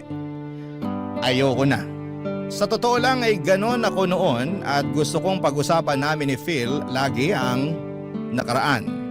Ayoko may gusot pa kami sa past para naman maging smooth lang ang present namin. Pero nung mga oras na yon na pinag-usapan namin ang past ay bigla akong nakaramdam ng pagkailang. Hindi po ako komportable na ungkatin ang totoong nararamdaman namin noon bago kami magkahiwalay. Mabuti na lang at pumayag si Phil na itikom ang bibig para hindi na namin i-discuss ang naging feelings namin noon. Kaya naman na ang mga oras na yon ay wala kaming ibang ginawa kundi ang ayusin ang co-parenting namin sa anak namin na si Luna. Naging maayos naman ang usapan.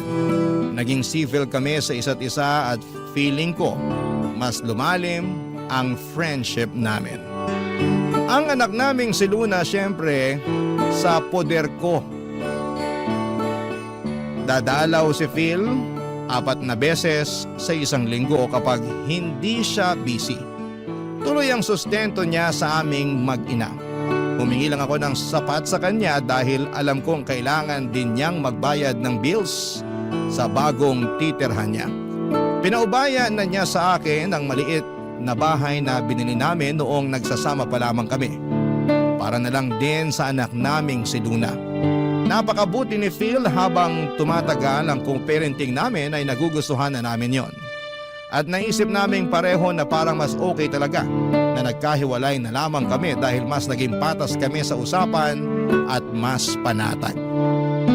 Bukod pa roon ay gumanda ang relasyon namin bilang magkaibigan. Yun naman ang hindi namin pwedeng tanggalin sa aming dalawa. Ang maging magkaibigan. Pero kung tanggap na namin ang sitwasyon namin na ganon, meron pa rin mga tao na hindi pabor sa setup namin. Yon ay ang mga mahal namin sa buhay na gusto kaming magkabalikang dalawa, Papa Dudut.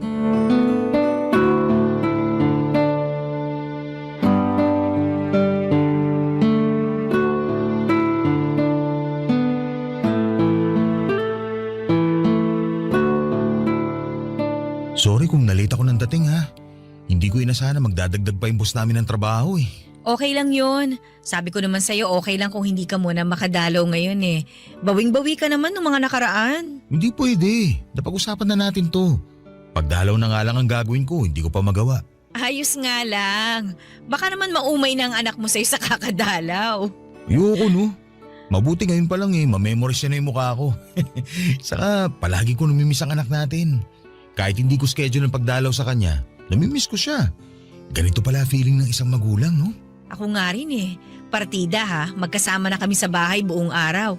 Pero kapag lalabas ako at ipababantay ko kay mama si Luna, naku, hindi ako mapakali. Gusto ko nang umuwi kagad para makasama ang anak natin. Kamusta pala mama mo? Ang tagal ko nang hindi sila nakikita ng papa mo ha. Pakisabi, nabanggit ko sila sa'yo ha. Baka mamaya magtampo na sila sa akin. Ay nako, mas mabuting wag muna kita banggitin sa kanila. Oh, bakit naman? Eh kasi kukulitin lang nila ako. Kukulitin? Na ano, makipagbalikan sa'yo. Ah, kuha ko na. Ganyan din si nanay at tatay sa akin. Bakit daw hindi na lang natin ayusin ang relasyon natin? At kapag sinabi nating maayos naman tayo sa isa't isa, mas lalo nila tayong ipupush na magkabalikan. Kasi nga okay naman daw tayo. Eh bakit hindi na lang daw tayo magsama ulit? Hindi naman daw pala tayo magkagalit tulad ng iba. Alam mo ba, rinding-rindi na ako sa kanila sa tuwing kinukumusta kanila ha. Lalo na si Mama. Lagi nagpaparinig na mahirap maging single mom. Na kesyo kailangan ko pa rin daw ng kasama dito sa bahay, sa pag-asikaso kay Luna, at kung ano-ano pa. Ang sabi naman ni tatay, maganda magsama pa rin tayo kasi raw kailangan ko raw bantayan kayo ni Luna bilang haligi ng tahanan. Ay, parehas din sa sinabi ni Papa sa akin. Nagkakampihan na silang lahat. Pati nga sina ate. Sinusulsulan pa si nanay at tatay na i-push na ayusin na tong relasyon natin. Sayang naman daw yung 15 years. Kawawa raw si Luna. Sabi ko, paano magiging kawawa? Busog nga siya sa pagmamahal at atensyon natin. Sinabi ko na rin yan. At saka sabi ko, kahit hindi naman tayo magkasama sa iisang bahay, na ibibigay pa rin natin lahat ng kailangan ni Luna. Kaso, ayaw pa rin nilang magpatalo, no? Sasabihin nila na kesyo mas maganda pa rin kung magkasama ang dalawa. Ay nako, yan mismo ang linya ni na Mama. Paulit-ulit. Sabi ko nga, i-record na lang nila para hindi na sila mapagod kakapangaral. Sa susunod talaga, ako na magre-record ng mga advice nila para ipe-play ko na lang kapag naisip nilang makialam ulit. Order tayo ng recorder online. Sana matanggap na nila yung bagong setup natin, no? Oo nga eh. Tayo nakamove on na, sila ayaw pa rin talaga. Hindi ko rin naman sila kasi masisisi.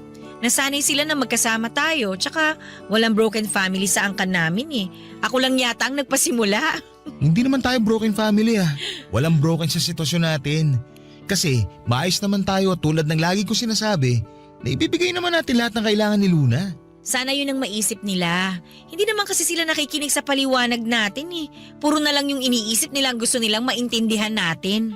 Hayaan mo sa susunod na gaganyan sila sa akin, lalaban na talaga ako. Siguro kailangan ko na rin maging matapang sa paghindi sa kanila. Para hindi na sila umulit na mamilit. Sasabihin ko sa kanila ng paulit-ulit na hindi na kita mahal. Ako rin!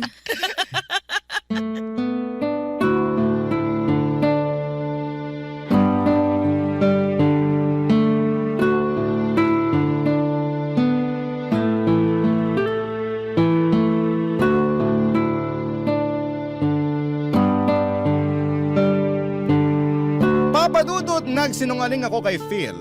Mahal ko pa rin siya. Walang nagbago. Andun pa rin ang feelings ko para sa kanya kaya lang syempre ay hindi ko naman yon pwedeng aminin. Ayaw ko namang magbukhang kawawa dahil obviously ay hindi na niya ako mahal. Paulit-ulit na lang niyang sinasabi sa akin yon. Alam kong hindi naman niya intensyon na saktan ako sa mga salitang yon. Dahil akala niya ay hindi ko na rin siya mahal pero ang sakit pa rin pala kapag narinig ko yon sa kanya. Nagagawa ko na lang na magpanggap papadudot para naman isave ang pride ko. Pero habang tumatagal, ang hirap na ring itago. Pero wala akong ibang choice kundi ang ipakita sa kanya na parehas lamang kami ng nararamdaman para sa isa't isa. Baka kasi kapag nalaman niyang may feelings pa rin ako sa kanya, mailang na siya sa akin. Baka hindi na mag-work out ang co-parenting namin. Siyempre ayokong mangyari yon. Damay kasi ang anak naming si Luna pag ganoon ang nangyari. Bilang isang ina ay wala akong ibang dapat na i-prioritize kundi ang kapakanan ng anak ko. Kahit sabihin pang binaon ko na ang sarili kong nararamdaman. Nanay na ako, una na palagi sa listahan ang anak ko. Kahit masakit, alam kong masasanay din ako. Siguro nga papadudot ay kailangan ko lang ng oras para maka-move on para kay Phil. Pero paano nga ba ako mag-move on, mga kapuso? Sa kanya, palagi ko siyang nakikita. Minsan gusto ko nang bawasan ang oras ng pagdalaw niya, papadudot. Pero ang ending, ako itong palaging nahihirapan dahil hindi naman nababawasan ang feelings ko para sa kanya. Minsan nga mas nadadagdagan pa kasi naman mas nakikita ko kung gaano siya kabuting ama para sa aming anak, papadudot. Barangay Love Stories. Barangay Love Stories. Sa pagpapatuloy ng co-parenting namin ni Phil ay naging smooth naman ang lahat. Kung meron mang gusot ay mabilis lang na naaayos. Mas naging mabait din siya sa akin, lahat ng i-request ko. Kahit pang personal ko ay ibinibigay niya. Ginagawa niya lagi ng paraan kahit na mahirap. Kaya naman parang nahirapan ako na makamove on sa kanya. Gustuhin ko mang pigilan siya sa mga efforts niya, pero nananabik ako sa tuwing pinapakitaan niya ako ng maganda. Kaya naman hinayaan ko na lamang siya at iniisip ko na lamang nalilipas din ang nararamdaman ko. Masyado pa namang maaga para magmadali na mawala na lahat ng feelings ko sa kanya. 15 years kaming nagsama, hindi ba? Maintindihan naman ninyo kung hindi ko pa siya kayang bitawan. Saka ang importante ay hindi naman ako gumagawa ng dahilan para makipagbalikan sa kanya, Papa Dudut. Tinanggap ko na. Kahit mahirap, kahit may feelings pa ako sa kanya, na hindi na kami pwede sa isa't isa. Kahit sabihin pang minsan ay pinapangarap kong hanggang pagtanda ay magkasama kaming dalawa. Pero ganon siguro talaga, no? May mga taong hanggang pangarap lang.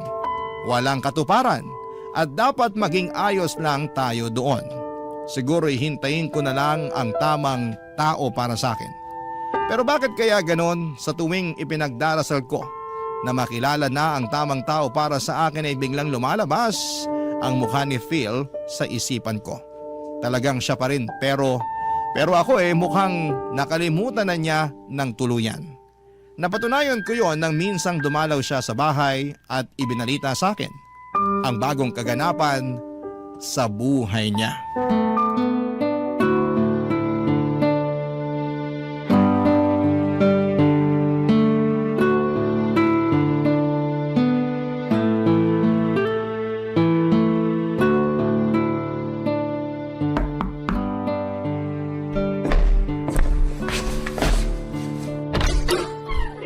Oh, bakit ngayon ka lang? Pasensya na ha. Pasok ka na. Pasensya ka na talaga. Kanina ka pa humihingi ng pasensya. Hindi naman ako galit. Nakakahiya eh. Kasi first time ko malate ng 2 oras. Tulog na ba si Baby Luna? Oh, pero pagising na rin yun sigurado, kaya sakto lang din ang dating mo. Kumain ka na ba? Nagprito ako ng ham at itlog. Baka gusto mong sabayan ako kumain. Kumain na kami kanina eh. Kami? Oy, kami nung...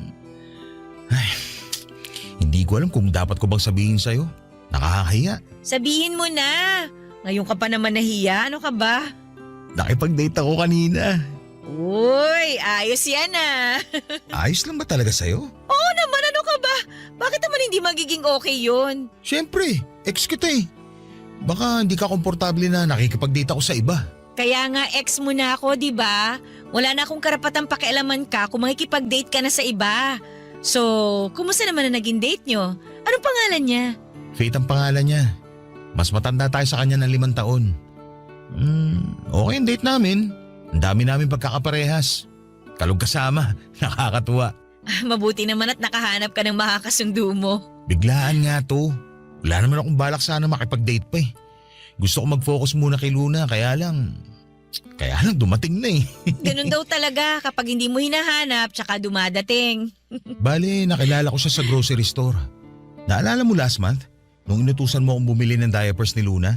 Nagpabili ka nga rin sa akin ng napkin mo. Oh, tingnan mo nga naman. Ako pa yata ang naging tulay para magkakilala kayo. Ang galing, di ba? Woo! Oo nga eh. Nakakatuwa. Nasaktuhan niya ako na hirap hanapin kung anong napkin ang kailangan mo. Pinaliwanag niya sa akin kung bakit may wings yung napkin. Saka siya rin mismo nagturo ng magandang feminine wash para sa'yo. Kaya next week na mag-grocery ako, isasabay ko na yun para mabili ko yung sa'yo. Salamat ka mo kay Faith dahil bigla ako nagkaroon ng regalong feminine wash galing sa'yo. Nakakatuwa siya. Simple mga bagay lang din ang nagpapasaya sa kanya. Parang ikaw. Parang ako? Oo. Medyo naalala nga kita nung kasama ko siya eh. Halos parehas kayo ng ugali. Siguro talagang mga katulad mo ang trip ko sa babae. Pero Phil, Ano yun? wag mo na ako masyado ibida kay Faith sa next na date ninyo. Para naman hindi siya mailang. Ayaw naming mga babae ng ganun, no? Feeling namin na ikukumpara kami sa mga ex. Feeling namin, hirap pa rin kayo makamove on sa mga ex nyo kapag ganun. Sus, hindi niya na kailangan mag-worry no? Kasi ako, Naka-move on na ako sa'yo. 100% pa nga.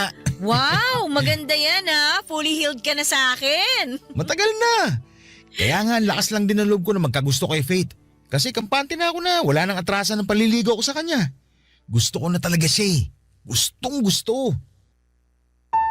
Para akong tinusok ng ilang daang pirasong karayom sa sinabi ni Phil, Papa Dudut. Bakit naman kailangang ganon pa ang sabihin niya? Nasaktan ako roon ha? Hindi ko lang pinahalata kasi pinagtakpan ako ng pride ko. Nakangiti ako sa buong pag-uusap namin kahit ngalay na ako noon. Wala akong pakialam kasi naman ay kailangan kong magpanggap na masaya ako para sa kanya. Kahit sa totoo lang ay para na akong inaapakan ng ilang daang libong elepante. Ang OA ng pagkakadescribe ko, hindi ba? Pero ganon kasakit marinig na yung taong mahal mo ay iba na palang gusto. Lalo na noong sinabi ni Phil na 100% na siyang nakamove on sa akin. Grabe yon. Halos ilang araw ding umikot-ikot sa utak ko ang mga salita niyang yon. Gustuhin ko mang mag-change topic ng mga oras na yon, pero hindi ko magawa. Paano ba naman kasi ay laging naililiko ni Phil ang usapan at papunta kay Faith yon? Kasalanan ko rin naman eh. Sinabi ko kay Phil na okay lang na magkwento siya sa akin tungkol kay Faith at sa ligawan nilang dalawa.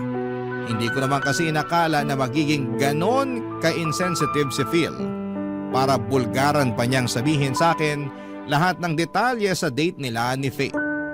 Nakakabwisit at nakakaselos pakinggan kung paano niya ibida kung gaano kaganda at kabait si Faith. Nakaramdam ako ng insecurity pero syempre hindi ko naman pwedeng ipakita yon sa kanya. At ang masakit pa, sa pagdaan pa ng mga araw ay nabawasan ang pagdalaw ni Phil sa amin ni Luna. At kapag dadalaw naman siya, paniguradong may bago na naman siyang kwento sa mga date nila ni Faith. Nakakarindi na. Pero kailangan kong panindigan ang sinabi kong masaya ako para sa bagong love life niya. Kahit na halos maiyak na ako sa selos dahil sa mga sweet na kwento niya tungkol kay Faith, Papa Dudut.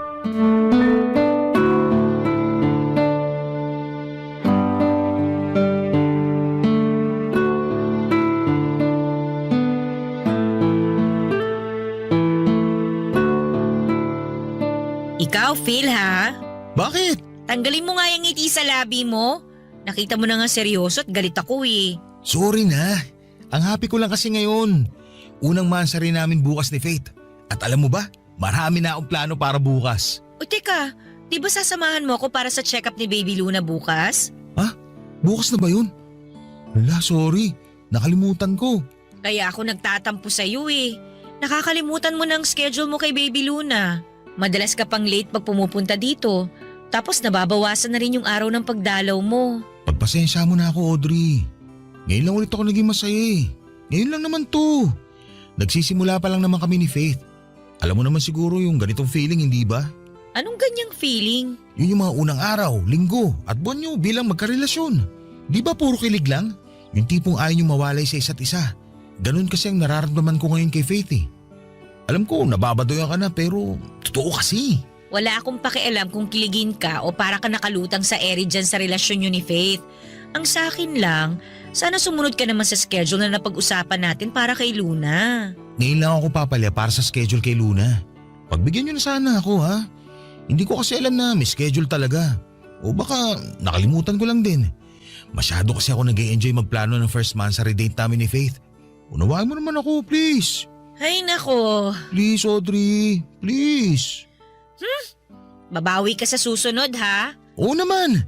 Bawat kasalanan at pagkukulang ko sa inyo ni Luna, doble ang ibabalik kong bawi. Promise yun. Oo na.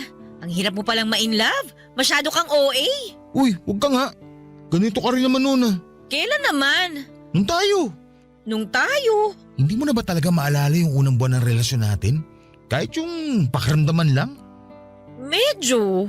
Naiintriga ako ah. Ano yung naalala mo sa atin? Kung paano ka umeffort sa first mansary natin? Sige nga. Anong ginawa ko sa first mansary natin ha? Nag-camp tayo sa Rizal. Tapos hinanda mo lahat ng paborito kong pagkain. Diregaluhan mo rin ako ng mga pangarap kong bilhin na libro. Alam mo, hindi ko afford no ng mga librong yon, pero pinag-ipunan mo para mabigay lang sa akin. Kala ko nakalimutan mo na eh. Paano ko ba makakalimutan yon? Ikaw itong unang lalaki na nagtrato sa akin ng tama. Pinakita mo na pwede pala akong itrato parang prinsesa. Prinsesa ka naman talaga noon. Noon lang? Kasi reyna ka na ngayon. Ikaw ang nanay ng anak ko eh. Yan! Yung ganyang banat mo ako nakuha nun eh. Hari ka ng pangbobola. Ang dali ko tuloy na bilog. Hindi kita binola noon. Lahat ng sinabi ko sa'yo, totoo. Lahat yun galing dito sa puso ko ha. Nung sinabi mo na gusto mo yung sungki-sungki kong ngipin, totoo ba yun? O plastic ka lang? Totoo yun ha. Sa mga hapon, cute ang ganyang ngipin. Tsaka, bumagay sa dimples mo. Nung sinabi mong cute ang mataba kong pisngi, totoo ba yun? Yan nga ang favorite ko rin sa'yo. Kasi mukha kang malambot na marshmallow lalo kapag nakangiti. Sabayan pa ng sungki mong ngipin. Bata mong tignan. Mukha kang Gen Z. Yung sinabi mo nung ano… Audrey, wait lang ha. Emergency. Nagpapasundo si Faith. Okay lang bang umalis na muna ako ngayon? Babawi na lang ako sa susunod. Ilista mo na lang to ha. Sorry ha. Alis na muna ako. Sige. Lilista ko to ha. Utang mo sa amin to ni Baby Luna. Opo. Babawi ako. Bye. Bye. Hindi ko na napigilang umiyak noon pagkalabas ni Phil ng pintuan. Hindi ko na kinaya, Papa Dudut, ang sakit. Ang sakit pa lang pag-usapan yung masasayang moments ninyong dalawa. Pero alam mong hanggang doon na lamang yon at hindi na madudugtungan pa. Ang lungkot na maalala yung masasayang ala-ala ninyong dalawa at ang weird, hindi ba? Dapat kapag masaya, ang ala-ala ay masaya rin ang pakiramdam mo, hindi ba? Pero bakit kabaligtaran noon ang nararamdaman ko? Halos 1 oras akong walang tigil sa pag-iyak. Kung hindi ko lang nararamdaman na nagising na pala si Baby Luna ay hindi pa sana ako titigil sa kakaatungan. Sinikap kong ituon ang atensyon ko sa pag-aalaga kay Luna. Pero lumipad ang isipan ko papunta sa nakaraan namin ng tatay niya. Lalo na noong mga unang buwan ng relasyon namin. Totoong masaya ang mga unang buwan ng relasyon ninyo.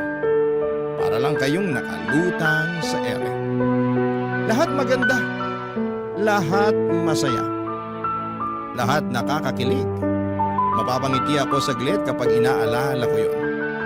Pero agad na sisilay ang lungkot dahil bigla akong babalik sa realidad.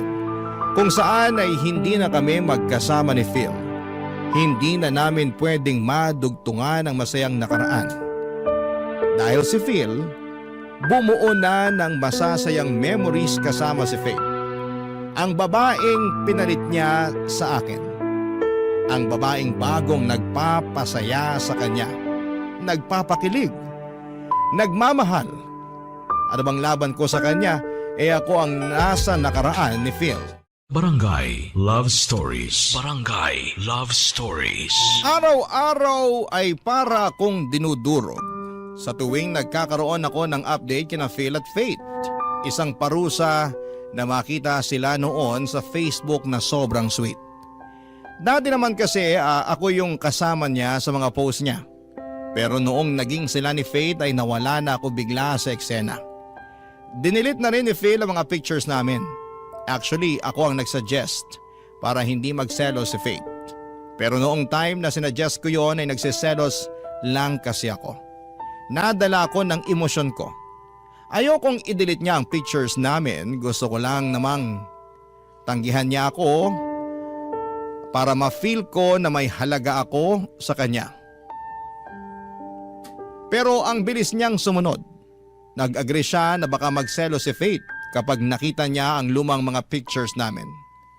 Samantala si Baby Luna na lang ang natira sa Facebook ni Phil. Nakakainis. Pero kasalanan ko naman dahil ako pa nagsabi at nagpresenta na burahin niya ang mga pictures ko.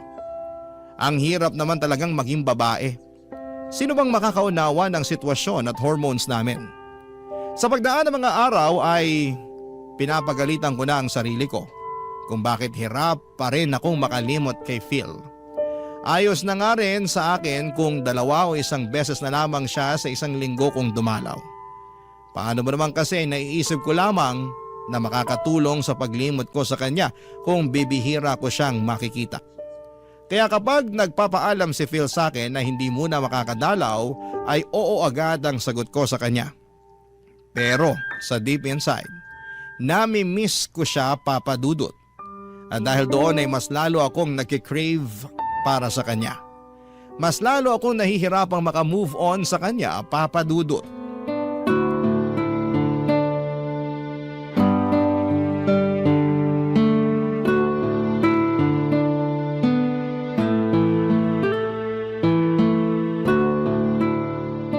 Audrey, sa tingin mo nakalimutan na ako ni Baby Luna? Ha? Ano ba namang tanong yan? Kasi bihira na ako magpakita eh. At sino namang may kasalanan nun? Sorry na, nahihiya na rin ako eh. Ayos lang yun. Iintindihin ka na lang namin dahil in love ka. Ikaw ba? Anong ako? Kailan ka may in love? Oy, hindi porket in love ka ngayon dapat ako rin. Gusto lang naman kita makitang masaya. Masaya naman ako Masaya-saya ko nga Ewan ko lang kung papayag ka pero nire-reto sana ako sa'yo. Pinsan ni Faith, naghahanap ng girlfriend. Naisip ka agad kita. Baboy nito! Ha? Nag-iisip ka ba? Irereto mo ako sa kamag-anak ng girlfriend mo? Ex mo ko, Phil, ano ka ba? Baka lang nakakalimutan mo ha? Hindi ako tropa mo na pwedeng ireto lang sa kamag-anak ng girlfriend mo, no? Sorry pero nakita ko naman kasi na matino yung pinsan ni Faith. Jake nga pala pangalan niya. May negosyo saka… Ganyan ka na ba ka-insensitive ngayon? Pakinggan mo muna kasi ako. Maayos si Jake. Tapos… Ako ang pakinggan mo kasi ilang buwan na ako nagtitimpi sa pagiging manhid mo. Anong ibig mo sabihin? Yan, tingnan mo na. Wala kang ideya kung bakit ako sumasabog ng ganito sa'yo ngayon? Ganyan ka kamanhid. Diretsahin mo kasi ako para maintindihan ko. Ang bastos mo para ireto ako sa iba. Gusto lang naman kita maging masaya. Hindi ako masaya, Phil. Peke lahat ng sinasabi ko sa'yo. Ni minsan hindi ako naging masaya na may bago ka ng karelasyon. Hindi ako natutuwa at mas lalong hindi ako kinikilig sa tuwing nagkukwento ka sa akin tungkol sa mga date niyo ni Faith. Ha? Akala ko ba? Akala ko rin Akala ko kaya kong maging masaya para sa'yo. Gusto ko naman talaga Kasi naniniwala ako na kapag masaya ang tatay ng anak ko, aapaw yun at maaambunan mo si Luna. Oo, at nagagawa mo yun sa anak natin. Pero hindi naman ako maambunan kahit konting saya. Phil, masakit pa rin. Pinaplastic ko na ang sarili ko. Ilang buwan na. Ayoko na ng ganito. Mahal mo pa rin ba ako, Audrey? Hindi ko alam. Oo, siguro. Baka. Gusto ko ng klarong sagot.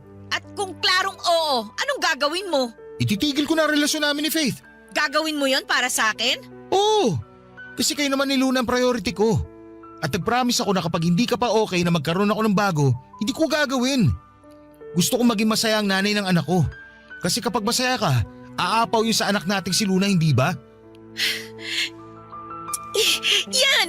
Yan ang dahilan kung bakit gusto kitang hayaang maging masaya kay Faith kahit ang sakit. Kasi ang bait mo Ginagawa mo ang lahat para iparamdam sa amin ni Luna na kami pa rin ang una para sa'yo. Kayo naman talaga palagi ang una Pero minsan nararamdaman ko na hindi na ako kasali sa inuuna mo. Sorry kung naiparamdam ko yun sa'yo nitong mga nakaraan. Babawi ako. Makikipag-cool off muna ako kay Faith para maayos natin ang sitwasyon natin. Hindi mo kailangan gawin yon. Gagawin ko yun. Ayoko makitang malungkot at nasasaktan ka dahil sa akin. Pinangako ko sa sarili ko na kahit natapos na tayo, hindi ko hahayaan na maramdaman mo na nag-iisa at nalulungkot ka sa sitwasyon mo.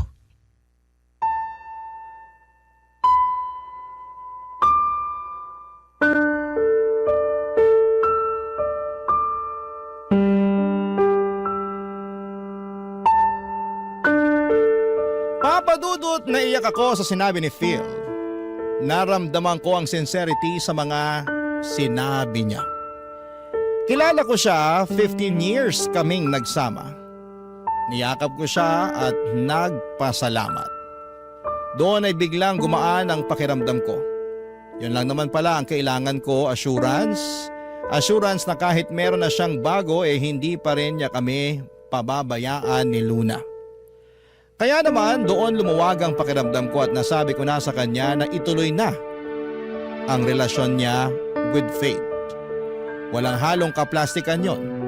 Gusto kong maging masaya siya kahit na walang ibang rason o kadahilanan. Alanganin pa rin si Phil noong una pero hinawakan ko ang kamay niya at sinabing magiging okay din ako balang araw. At para mapatunayan yon sa kanya ay kinuha ko ang number ng pinsan ni Faith na si Jake para pagbigyan sa date. Binigay naman ni Phil at sinabing okay lang din kung magbago ang isip ko sa pakikipag-date. Pero sinabi ko sa kanya na kailangan ko na rin i-explore ang ibang mga options.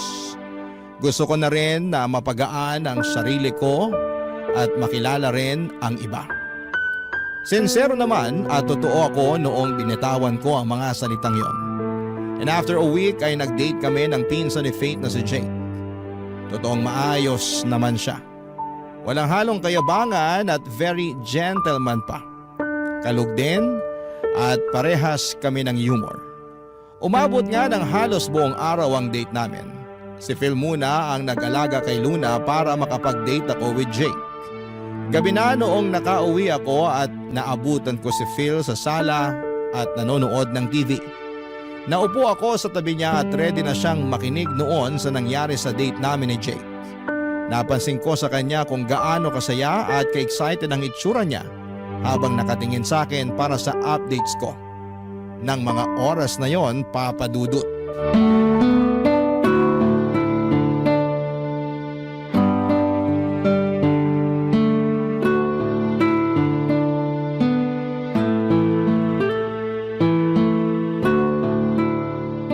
So ano, kamusta? Ayos pala si Jake, no? Hindi mayabang, gentleman, funny. Sabi ko naman sa'yo eh. Hindi naman kita reretuhan ng basta-basta lang, no? Gusto ko yung maaalagaan ka na talaga. Ayoko magpaalaga sa kanya eh. Anong ibig mo sabihin? Walang next date para sa amin. Ha? Akala ko ba ayos si Jake para sa'yo? Ano ba talaga? Ang gulo niyo talaga mga babae, no? Ayos naman talaga siya. Pero hindi ko maramdaman yung gusto kong maramdaman eh. Walang spark. Ginudge mo naman kasi kaagad. Baka kailangan na second date. Baka doon naman magkaroon ng spark. Doon ka na makukuryente. Ay nako, kilala ko ang sarili ko. Kapag una pa lang walang spark, wala na talaga. Ekis. Nakaramdam ka ba ng spark sa akin nung una pa lang? Tatagal ba tayo ng 15 years kung wala? Ay, sorry. Bakit ka naman nagsusorry? Kasi napundi ko yata yung spark sa puso mo. Ang corny mo ha. Hindi mo kasalanan kung hindi ko pa na-feel yung spark kay Jake. Baka sa next na ida-date ko, hindi ko alam. Ayokong pilitin. Basta mararamdaman ko yon. Ayoko magmadali. Sigurado ka bang okay ka lang? Ayan ka na naman eh. Nag-worry ka na naman sa akin. Hindi na nakakatuwa yan ha. Feeling ko tuloy kawawa ako. Hindi ka naman nagmukhang kawawa sa akin, no? Gusto ko lang din talagang makitang happy ka na. Kasi ako happy na ako eh. At happy din ako for you. Yung happiness ko, darating din yun. Huwag dapat pilitin. Ikaw nga, biglang dumating si Faith sa buhay mo nang hindi inaasahan, di ba? Ganon din sa akin, sigurado yun. Sana dumating na kaagad yung para sa'yo. Dumating na si Baby Luna sa akin, siya yung para sa akin. Alam mo naman ang ibig ko sabihin. Oo nga, alam ko na yan. Pero habang wala pa, si Baby Luna muna ang para sa akin. Sa kanya ko palang ulit naramdaman yung spark eh. Hayaan mo, kapag may dumating, sasabihin ko kagad sa'yo. Abang lang tayo ng spark, baka maramdaman ko rin sa grocery store. Audrey, O ano na naman? sana alam mo na minahal talaga kita. Sobra. Ano na naman kadramahan yan? Gusto ko lang ipaalala sa'yo. Nakaramdam din ako ng spark sa'yo. Alam ko naman yun. O siya, sige na, umuwi ka na para makapagpahinga ka na rin. Alam ko, pinagod ka ni Baby Luna. Saka kailangan ko na rin maglinis dito. Ayoko ng storbo. Okay. Kung may kailangan ka, i-message mo lang ako ha. Magre-reply ka agad ako. Sige, ingat ka ha. Okay? Audrey, Bakit? Ano yun? sorry talaga kung hindi tayo umubra ha. Okay lang yun. Ano ka ba? Hindi man tayo magkatuluyan sa buhay na to. Baka sa susunod na buhay, pwede na. Eddie, see you na lang sa next life. See you.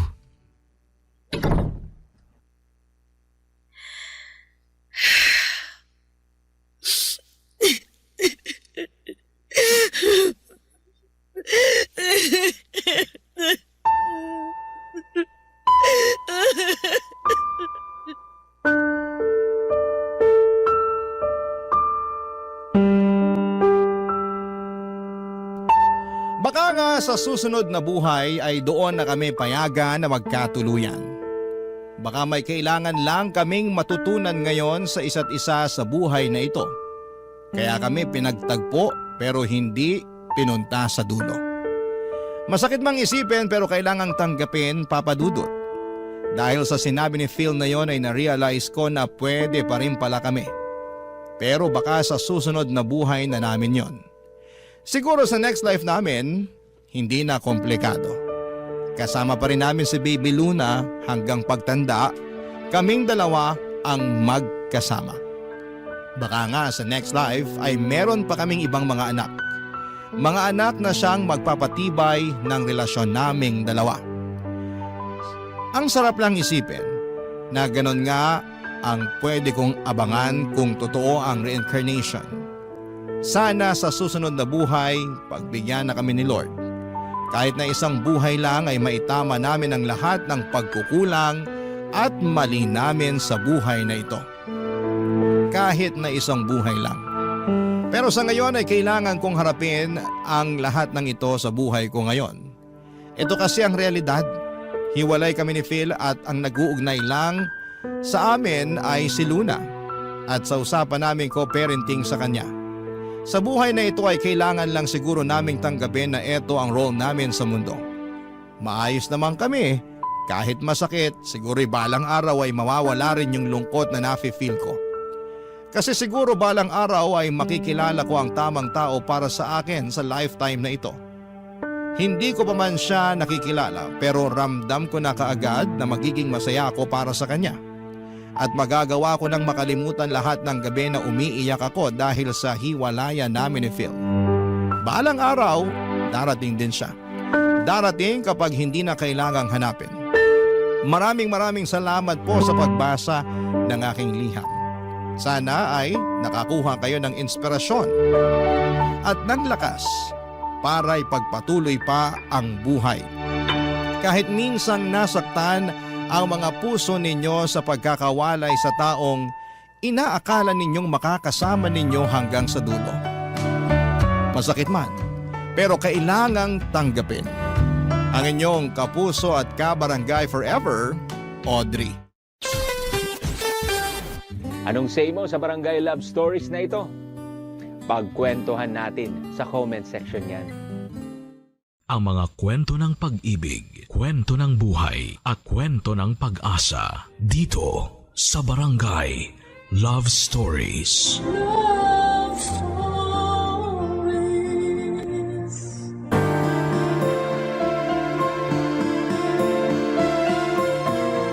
Ang pag-ibig ay sugal. Mayroong nananalo at mayroong natatalo. Pero siguraduhin natin na hindi udyok ng kapusukan at pagiging desperado ang bawat taya na gagawin natin. Ikaw, kabarangay, sumugal ka na ba sa pag-ibig? Dear Papa Dudut, sa loob ng ilang taon kong pamamalagi sa mundong ito, ang akala ko ay kilala ko na ang aking sarili. Pero totoo rin pala ang kasabihan na nagbabago ang nararamdaman ng tao at hindi yon isang kasalanan. Yan kasi ang eksaktong pinagdaanan ko. Kaya nagawa ko ang isang desisyon na naghatid sa akin sa kasalukuyang estado ng buhay ko na siyang gusto ko namang ibahagi sa inyo. Sumulat ako sa Barangay Love Stories upang magsilbing aral sa iba ang aking kwento. Ako nga po pala si Charlie. 35 years old, taga Caloocan at dating OFW sa Taiwan. Sa ngayon ay meron akong tindahan at bigasan na nagsisilbing aking hanap buhay. 10 taon din ako sa abroad bago ako nag-decide na bumalik sa Pilipinas taong 2023 dahil gusto ko nang bumuo ng sariling pamilya. Pero pinagtawanan lang ako ng aking mga kamag-anak at ilang malalapit na kaibigan dahil kilala nila akong bakla. Out loud and proud, Papa Dudut.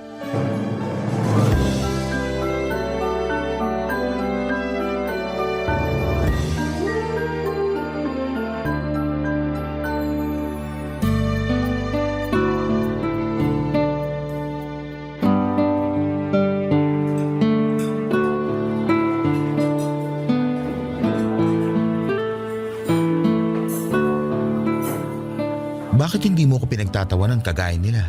Sinong nila? Yung iba kong friends and relatives. Grabe sila. Nung sinabi ko na plano ko mag-asawa ng babae at magkaanak, tawang-tawa nakita ko pa mga ngalangala. Sarap sungal-ngali ng mga pes. Hindi ko gagawin yun, no? Pero di mo rin sila masisisi kasi matatawa talaga sila dahil bakla ka. Tapos biglang gusto mo mag-asawa at magkaanak. Baka yung magkaanak, pwede pa. Pero yung mag-asawa ng babae, medyo kakaiba. Bakit? Meron din naman akong ano ah. Oo, alam kong meron ka nun. Kaya makakabuntis pa rin ako. Andun na tayo. Pero sigurado ka na ba? Oo naman. Bakit hindi? Ipapaalala ko lang sa'yo na hindi basta-basta yung pag-aasawa, ha? May kasabihan nga yung mga matatanda na hindi raw to parang kaning isusubo na iluluwa kapag napaso. Saka sure ka na ba na gusto mong talikuran yung pagiging bakla? Pag nagkaasawa ka na kasi ng babae, dapat sa kanya ka lang nakatingin at wala ka ng karapatan na magkagusto sa iba. Lalo na sa mga gwapo at machong lalaki. Ganun ba yun? Siyempre, kailangan loyal ka lang sa asawa mo, no? Kaya nga tinatanong kita kung sigurado ka ba na gusto mo talagang magkaasawa ng babae. Kasi kung anak lang ang habol mo, ibang usapan na yun. Alam ko naman yun. At thank you sa concern mo pero oo yung sagot ko. Pinag-isipan ko na to na maraming beses. At bago ako umuwi rito sa Pinas, nakapag-decide na akong talikuran ng pagiging bakla ko. Gusto ko na magbalik loob at magpakalalaki. Okay, pero baka mahirapan ka pa rin humanap ng babae na magiging asawa mo. Kasi iba-iba naman ang gusto ng tao. Yun nga eh. Paano ko ba sisimulan? Saan ako magsisimula kung sakali? Makipagkilala ka. Kaibiganin mo, ganun. Ipakita mo na seryoso ka sa intensyon mo dun sa babae. Lalo na kung gustong-gusto mo na siya. Be patient din kasi kaming mga babae, medyo matagal mag-decide. Pinag-iisipan pa kasi namin kung bibigyan namin ng chance yung manliligaw namin o hindi. Okay. Noted sa mga sinabi mo. Pero ang pinaka-importante sabihin mo sa kanya yung past mo. Para dun pa lang, alam mo na kung matatanggap ka niya o hindi. Pag matanggap ka niya, mas malaki ang chance mo na malaman kung compatible kayo. Acceptance is the key. Tama nga naman. Salamat, Beshi. Ikaw lang talaga yung napagsabihan ko ng plano kong to. Nakakatuwa nga kasi hindi mo ko pinagtawanan. Sabi ko nga, hindi ko gagawin yun, lalo na wala namang dahilan. Nakakabigla lang kasi nga akala ko bakla ka na forever. Pero darating din pala yung araw na gugustuhin mong magbago para bumuo ng sarili mong pamilya. Masaya naman ako sa pagiging bakla pero tingin ko mas magiging masaya ako pag nagkaanak ako at nagkaasawa. Saka hindi ako fan ng gender reassignment umeme na yan dahil gusto ko na nga magpakalalaki. Sayang naman tong ano ko kung hindi ko magagamit in a natural way. Grabe, nakakapanibago ka. Anong nakakapanibago, Besh? Last usap kasi natin, baklang-bakla ka pa. Tapos ngayon nagpapakalalaki ka na. Change for the better, ika nga. Pero thank you talaga ha. Malaking bagay yung suporta mo at hindi panghusga. Hindi naman ako judge para humusga. Saka maliit na bagay lang yun kumpara sa pagiging mag-BFF natin for the longest time. Kaya wala yun. Suportado kita sa gusto mong gawin sa buhay mo basta hindi yun masama. Papadudot bukod tangi na ang BFF kong si Anaya ang nakaintindi sa pagbabagong gusto kong gawin sa buhay ko. Bagaman alam ng karamihan kung gaano ako kabakla ay sinuportahan niya pa rin ako para makahanap ng babaeng mamahalin. At nangako ako kay Anaya at sa sarili ko na sa oras na dumating na nga ang babaeng yon, sa buhay ko ay mamahalin ko siya ng gusto at todo-todo. Ewan, siguro bigla ko na lamang din talagang na-realize na gusto ko palang maging tatay at bumuo ng pamilya. Kaya nga, sinunod ko lahat ng suggestion ni Anaya kung paano ko makakakilala ng babaeng mamahalin ko. Desidido na akong magpakalalaki para lamang matupad ang mga pangarap kong magkaanak. Pero hindi pala yon madali at aaminin kong nakaka-stress at nakakapagod din.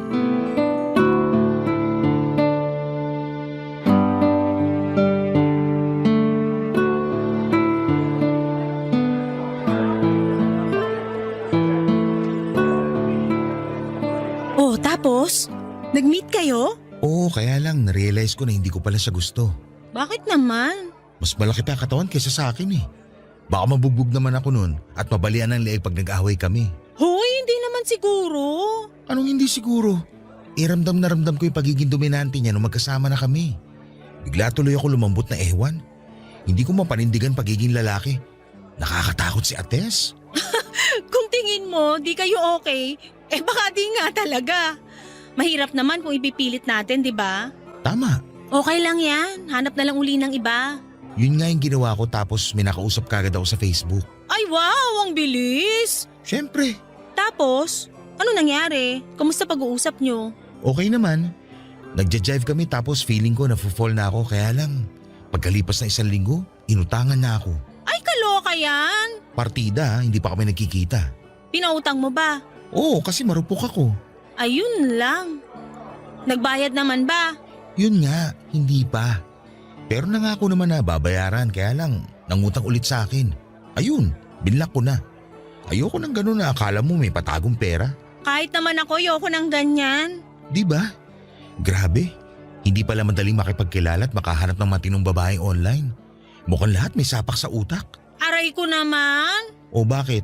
Tinamaan ka no? Kunti, pero iba naman ako sa kanila. Ay oo. Siyempre ibang-iba ka talaga sa mga babae na kadate ko no? Sige nga, paano ako naiba sa kanila? Dali. Teka lang, titigan muna kita para masagot ko ng on point yung tanong mo. Game na ha? Eme lang yun. Huwag mo na sagutin. Saka huwag mo na nga akong titigan. Naiilang ako eh. Ay grabe naman siya sa naiilang. Hindi ka naman siguro matutunaw sa titig ko no? Hindi nga, pero wag na. Sino-joke lang din kita. Okay, fine. Pero ano pa bang gagawin ko para makakilala ng mapapangasawang babae? Sinunod ko naman yung mga payo mo sa akin kaso wala pa rin eh. Diba, sabi ko rin, be patient. Sabi mo nga. Yun muna gawin mo tapos ituloy mo yung pakikipagkilala. Saka wag lagi online. Pwede ka rin mag-join ng community ng mga hilig mong gawin. Halimbawa, running, walking, cooking, and baking. Poetry, mountain climbing. Kahit nga pag-jump rope may group na sa Facebook eh. Makipagkaibigan ka dun. Malay mo dun mo mahanap yung babaeng para sa'yo. Alam mo, tama ka. Lagi naman akong tama. Ay wow, confident yan? Sarili ko nga lang kakampi ko most of the time tapos aawayin ko pa. Hindi ko naman sinabing awayin mo sarili mo ha. Eme lang. Ay nako, puro ka eme. At ikaw naman parang di na mabiro. Huwag mo masyadong seryosohin mga trip ko. Paano kung gusto kitang seryosohin? Ha? Wala. Sabi ko maganda ka pala. Ay, ba't ngayon mo lang nalaman yan? FYI, matagal na akong maganda. Alam ko naman yun. Pero noon kasi syempre mas maganda ako sa'yo. Baklang to? Sinong bakla? Walang bakla rito ha. Lalaki na ito. Oo nga pala, di ka na nga pala bakla. Sorry naman. Eme lang din. Buti pa, order na lang tayo ng drinks. Treat ko. Iyan ang gusto ko sa'yo, galante. Papadudot habang nagsasalita si Anaya at kino-comfort niya ako ay bigla na lamang akong natulala habang nakatitig sa kanya. And for some reason ay napangiti ako kasi nakita ko na meron pala siyang dimple sa pisngi. Nagulat na nga lang ako noong tapikin niya at gisingin sa pagde-daydreaming ko. Ewan ko ba? Pero gandang-ganda ako sa BFF ko ng araw na yon. Sa kabila ng lahat ay alam kong imposible na makagustuhan kami kasi in a relationship na si Anaya. At malamang ay na-appreciate ko lang yung concern, sincerity at dedication niya na makahanap ako ng babaeng makakamatch. At kung papala rin ay magugustuhan at mapapangasawa na rin. Alam ko na suntok sa buwan ang gusto kong mangyari. Pero naniniwala ako kay Anaya na magtatagumpay pa rin kami. Napasabi na lamang ako ng mabuti na lamang at naging BFF ko siya. Dahil napaka-optimistic niyang tao, Papa Dudut. Barangay Love Stories. Barangay Love Stories. Papa Dudut, nagkamali ako. Noong inakala kong hindi ako magkakagusto kay Anaya dahil nakita ko na lamang ang sarili ko na hindi na interesado sa paghahanap at pakikipagkilala sa ibang babae dahil sa kanya.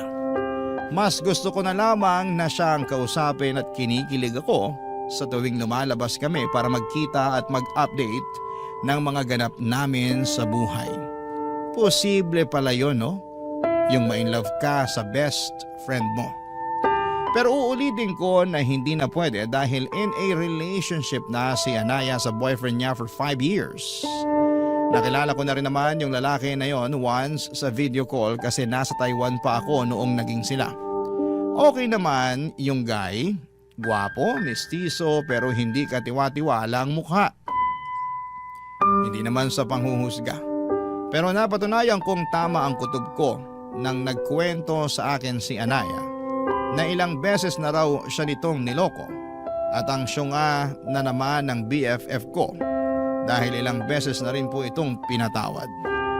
At nung araw nga na yon na muli kaming magkita at napakwento na naman si Anaya ng problema niya.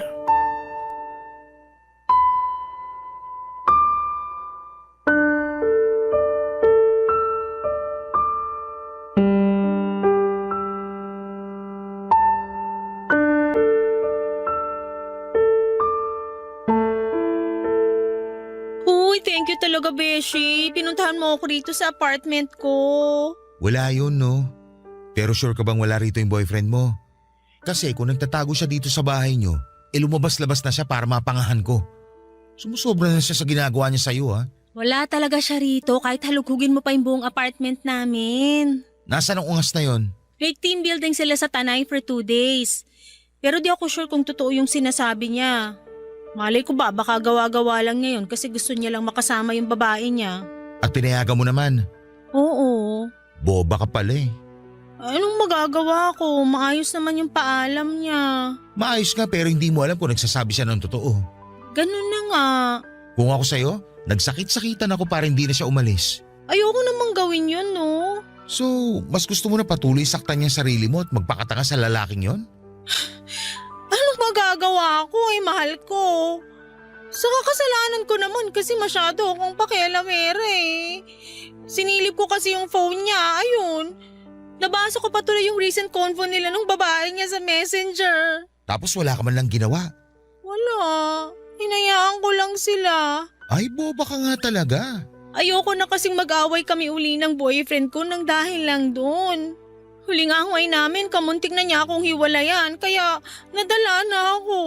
Kung ako sa'yo, matagal na ako nakipaghiwalay sa kanya. Buti sana kung hindi ito yung unang beses na niloko ka niya. Baka maintindihan ko pa siya at pinatawad ko siya. Day, hindi dapat nakaregister sa Anli ang pagpapatawad. Magising ka nga sa kabubuhan mo sa lalaking yun. Ay, ewan ko.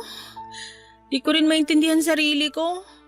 Parang tanggap ko naman na hindi yung sitwasyon namin. At alam ko kung paano ako makakaalis pero di ko ginagawa.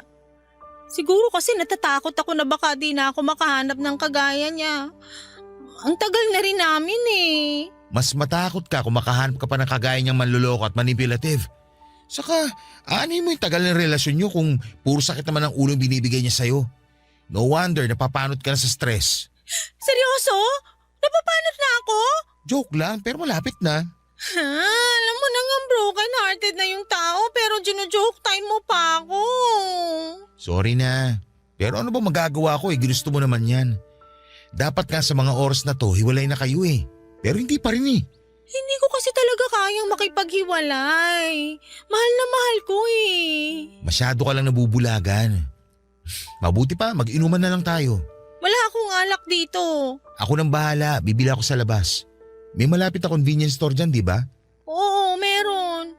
Samahan mo na rin ang mga sitsirya at saka shawarma. Gutom na ako. Baka mabilis ako malasing. Ako nang bahala. Inom tayo para mailabas mo lahat-lahat ng sama ng loob mo. Para kahit paano gumaan yung pakiramdam mo. Yun na lang maitutulong ko sa'yo saka syempre yung presence ko. Basta, andito lang ako. Iyakan mo, kwentuhan mo, paglabasan mo na sama ng loob. Thank you talaga, Beshi. Hulog ka ng kisame. Che! Papadudot, bukal naman sa puso ko noong i-comfort ko si Anaya. At totoo rin ang galit ko para sa boyfriend niya. Pero loyal sa cheater niyang karelasyon ng kaibigan ko. Kaya masarap din siyang tuktukan sa ulo. Sa kabila ng lahat ay alam kong hindi na muna tungkol sa akin ang lahat dahil kailangan ako ni Anaya para samahan siyang umiyak at magmukmok. Doon ko na siya niyayang mag-inom para lalo niyang mailabas ang kanyang nararamdaman. Pero habang lalo kaming tinatamaan ng alak, ay mayroon akong naiisip gawin.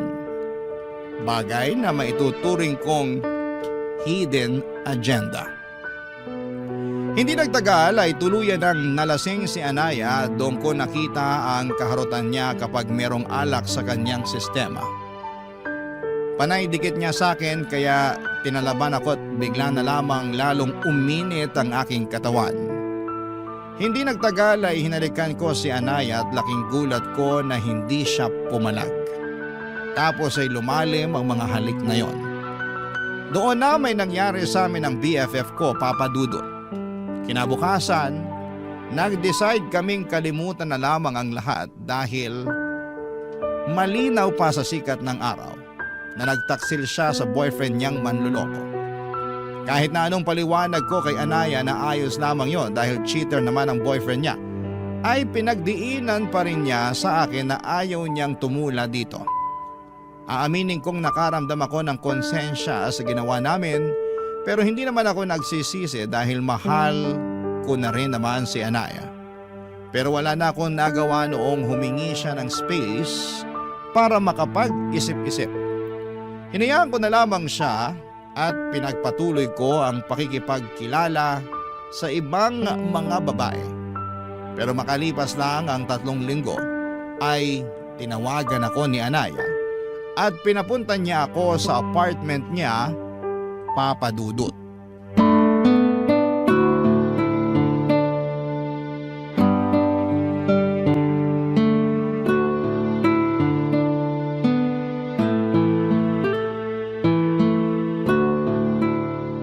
O Beshi, long time no see. Bakit dito mo ko pinapunta sa apartment mo? Pwede naman tayo magkita sa labas. Treat ko pa. Sorry, pero di ko yata kaya makipagkita sa'yo sa labas. Para sa akin, pinakaligtas tong apartment namin.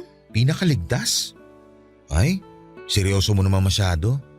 Nasa labas ba boyfriend mo? Hindi, nasa trabaho. Okay. Charlie, hindi ko na kasi alam yung gagawin. 2 araw ko na rin iniisip kung dapat mo bang malaman pero may karapatan ka pa rin namang malaman. Ano ba yun? Medyo kinakabahan naman ako sa'yo eh. Buntis ako. Ha? Sabi ko buntis ako. Nabuntis mo ako. Talaga? OMG! Magkakabibi na tayo! Magiging tatay na ako! Oo, pero mukha ikaw lang ang masaya.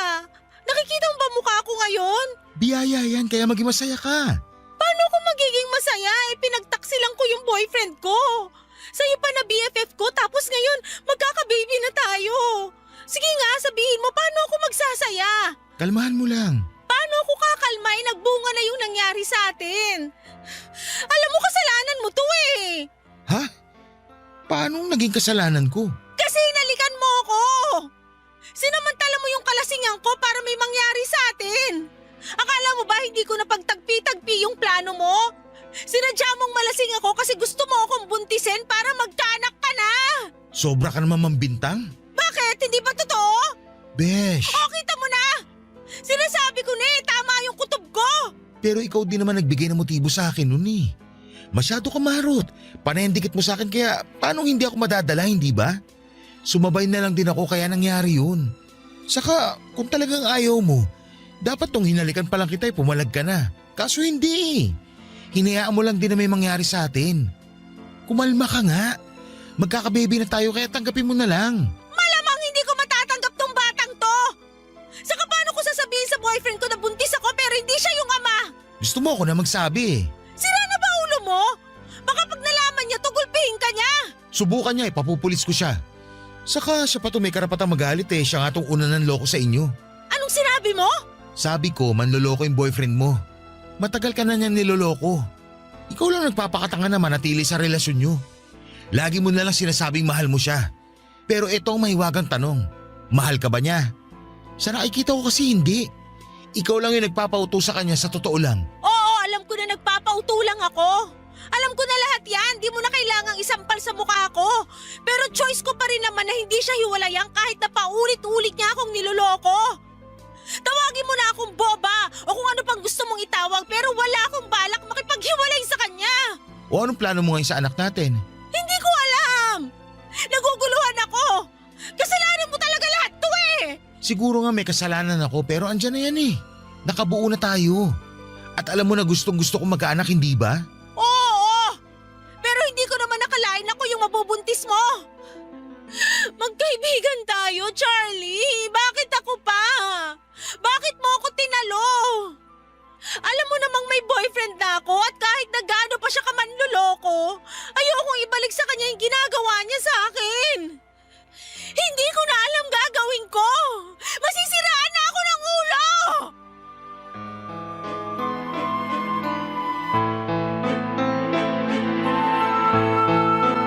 Papadudot, yung sandaling sinabi ni Anaya, nabuntis siya.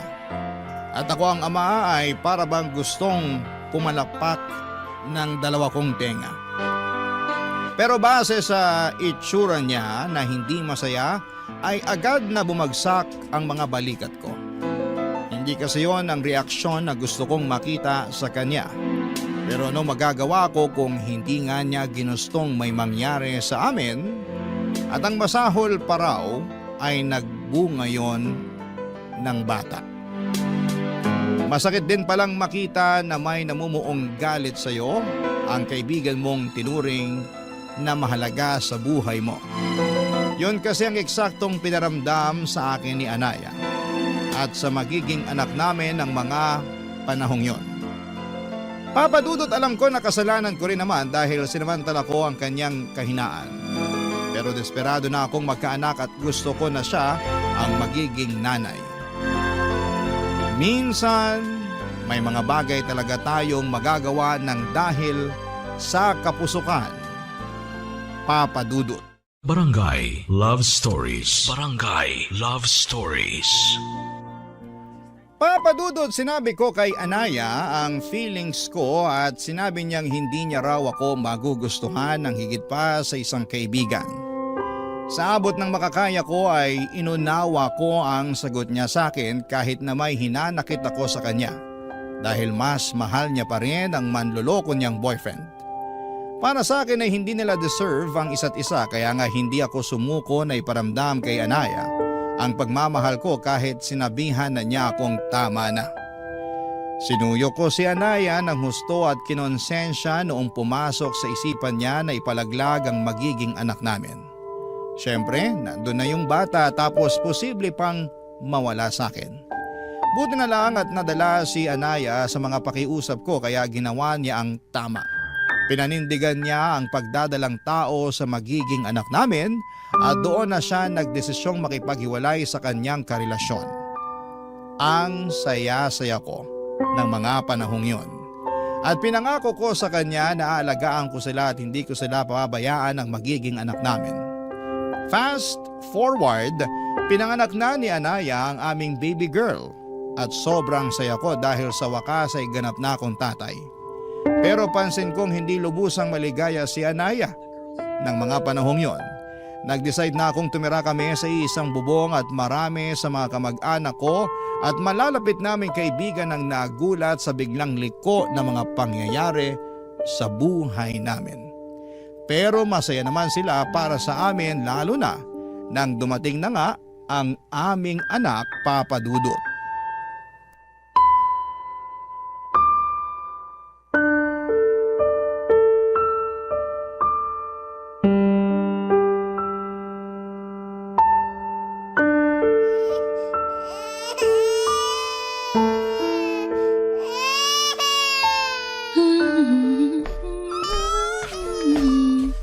Uy, Anaya! Ano ba yon? Mamaya kabagin to kasi napasukan na maraming hangin sa tiyan. Kanina pa yata umiyak yung baby natin pero hindi mo lang mabuhat. Anong kanina pa? Kargahin ko nga muna si Kakaiyak lang baby yan, para no? tumahan. Wala ka kasi rito kaya makapambintang ka, wagas.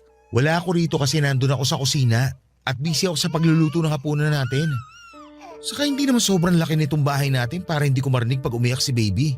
Kaya hindi ako nang bibintang para sa kaalaman mo. Oh, edi sana kanina ka pa pumunta rito para patahanin yung anak mo kung kanino mo pa naririnig na umiiyak. Ganun lang yung kasimple. Pinapakomplikado mo. Pinakikiramdaman ko pa kasi kung may gagawin ka. Pero wala eh. Inuuna mo pa yung… Teka, ano ba yung ginagawa mo?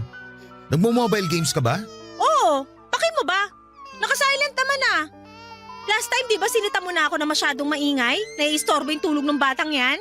Bakit ba ganyan ka magsalita? Ano na naman bang mali sa pagsasalita ko? Lahat na lang sinisita mo eh. Paano hindi ko sisitahin eh lumalabas na wala kang pagmamahal sa anak natin?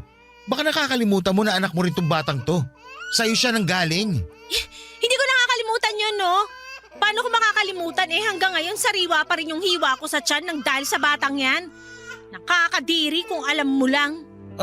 Anong nakakadiri pinagsasabi mo dyan? Nakakadiri yung sugat ko sa tiyan. Tapos ang sakit-sakit pa pag nagkikikilos ako ng husto, kaya paano ko mamahalin yung anak mo? Eh sa tuwing nakikita ko yan, naalala ko lang lahat. Naalala ko kung paano mo ako pinagsamantala noon kaya nagkahiwalay kami ng boyfriend ko. Lahat yun bumabalik pag nakikita ko yung anak mo. Kaya hindi ko siya kayang mahalin katulad ng gusto mong mangyari. Kung galit ka pa rin, sa akin na lang. Huwag naman sana sa anak natin na wala namang kasalanan. Hanggang ngayon ba naman hindi ka pa rin makamove on? Mahal na mahal mo talaga yung ex mo, no? Oo! At wala ka ng pake! Meron akong pake. Kasi kami ng anak mo ang kasama mo ngayon. Bakit ba hindi mo na lang tanggapin yung buhay natin? Na tayo na yung magkasama. Na meron tayong anak at sariling pamilya. Saka nangako ko sa'yo na hindi ko kayo pababayaan ng anak natin. Hindi pa ba sapat yun para mahalin mo ako kahit konti? Sinubukan ko naman. Pero hindi ko talaga kaya, lalo pag nakikita kita, inaalala ko na pinlano mo lahat to. Sinadya mo! Kung bakit naman kasi sa dinami-dami ng babae, ako pa talaga yung ginawan mo ng ganon. Magkaibigan tayo, di ba? Dapat inisip mo man lang yon kung hindi mo naisip yung mararamdaman ko. Kaya nga pinagsisisihan ko na at sinusubukan kong bumawi sa'yo at sa anak natin. Bigyan mo lang ako ng pagkakataon. Patutunayan ko sa'yo na karapat-dapat ako kesa dyan sa ex mo manloloko. Ewan ko, pero hindi talaga kita kayang mahalin. Sana talaga hindi na lang ako nagpadala sa konsensya ko noon. Sana pinalaglag ko na lang yung anak natin para di ko na kailangan makipaghiwalay sa boyfriend ko at makisama sa'yo. Kasalanan mo talaga lahat kung bakit ganito yung nararamdaman ko. Papadudot nasaktan ako ng husto sa mga sinabi ni Anaya at hindi ko na rin napigilan ang sarili ko na magalit sa kanya. Pagkatapos kasi ng mga ginawa at pinakita ko ay ganon lang ang isusukli niya. Para sa akin ay mas masama pa rin ang dati niyang boyfriend na paulit-ulit siyang niloko kesa sa nagawa kong pananamantala sa kahinaan niya noon. Kaya wala siyang karapatan na ikumpara ako sa lalaking yon, sana'y bumawi naman ako sa kanya. Hirap lang dahil hindi niya na-appreciate ang mga effort na ibinibigay ko. Sa kabila ng lahat ay patuloy kong sinuyo si Anaya upang mapamahal siya sa akin pero natatabunan ng responsibilidad ko bilang tatay ang atensyon na dapat ay ibinibigay ko para sa kanya. Hindi niyo ako masisisi at ayaw naman niya kasing asikasuhin ang anak namin. Napansin ko na lamang na malamig ang pakikitungo niya sa baby namin simula ng pinanganak niya ito. Pero pinalagpas ko lamang yon hanggang sa sumabit ang first birthday ng anak namin. Kaya lang ilaking gulat ko nang nakita ko ang ex-boyfriend niya sa mga bisita. Yun pala, in-invite siya ni Anaya, Papa Dudut.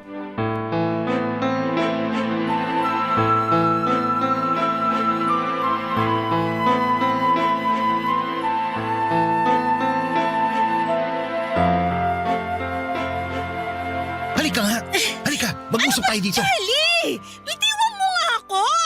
Bakit nandito yung manlolokong ex-boyfriend mo? Tinatanong ba yan? Eh di inimbitahan ko siya? Bakit ginawa mo yun birthday to ng anak natin? Wala naman kasi kung kaibigan o kakilala na pwedeng imbitahin kundi siya lang. Saka sabi mo ayos lang din naman na mag-imbita ako, di ba? Kaya bakit ka nagagalit dyan? Magagalit talaga ako kasi hindi ko naman nakalain na sa dinami-dami ng tao sa mundo, yung hayop na yan pa talaga ang pinaapak mo sa bahay ko. Huwag mo nga siyang tawaging hayop. May pangalan yung tao. At mas hayop ka pa sa kanya para sabihin ko sa'yo. Kung inimbita mo siya, ibig sabihin, may komunikasyon kayo ulit? Huwag ka magpipipipihan dyan. Sabihin mo sa akin yung totoo at huwag mo akong gawing tanga. Oo! Meron na nga uli kaming komunikasyon pero ano naman sa'yo ngayon? Sira na ba ang ulo mo? Tayo na yung magkarelasyon ngayon. Tapos nakikipag-usap ka pa dyan sa ex mo? Sandali nga. Ano uli yung sinabi mo? Magkarelasyon tayo? Oo! Baka nakakalimutan mo may anak tayo at nakatira tayo sa iisang bubong. Pero wala tayong relasyon! Hindi nga tayo nagtatabi sa kama eh. Saka ikaw lang naman yung nagdesisyon na magsama tayo. Ikaw lang din yung may gusto na maging isang buong pamilya tayo kasama yung anak mo. Alam mo, napaka-unfair mo kasi ikaw na lang palagi yung nagdedesisyon sa lahat ng bagay. Ano pa ba problema mo? Matino naman ako. Hindi ko naman kayo pinababayaan ng anak natin. Binibigay ko sa'yo lahat ng gusto mo sa abot na makakaya ko. Ando na tayo pero pakiramdam ko para akong ibon na nakakulong sa hawla. At habang tumatagal, hindi na ako nagiging masaya. Sa bagay, hindi na pala ako naging masaya uli simula nang mabuntis mo ko at pinanganak ko yung anak mo. Hindi mo na ba talaga kami kayang mahalin ng bata? Ilang beses ko nang sinagot yan, di ba? Hindi nga! Hindi! At hindi pa rin nagbabago yung sagot ko. Kahit kaunti lang. Kahit subukan mo lang. Baka naman pwede. Sinubukan ko na nga, paulit-ulit ka eh. Pero wala talaga. Mahirap bang tanggapin yon? Mahirap bang tanggapin na hindi sa lahat ng pagkakataon ay makukuha mo lahat ng gusto mo? Kasi kung oo, di ko na siguro problema yon. Anaya naman. Huwag ka naman magsalita ng ganyan oh. Nasasaktan ako. Nasasaktan din naman ako eh. Okay naman tayo eh. Maayos ang pagkakaibigan natin. Masaya tayo sa kung ano lang yung relasyon na meron tayo noon. Pero bakit kinailangan mo yung sirain? Bakit kailangan mo akong sirain? Ano ba kasalanan na nagawa ko sa'yo?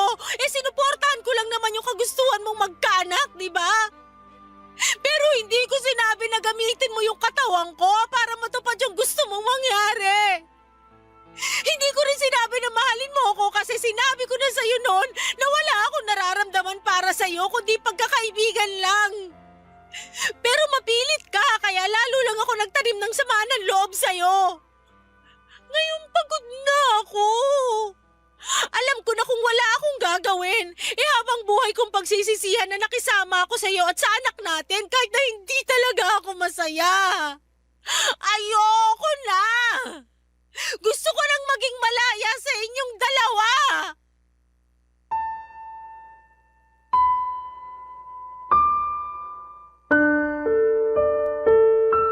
Papadudod sobrang sakit marinig ng mga sinabi ni Anaya sa totoo lang.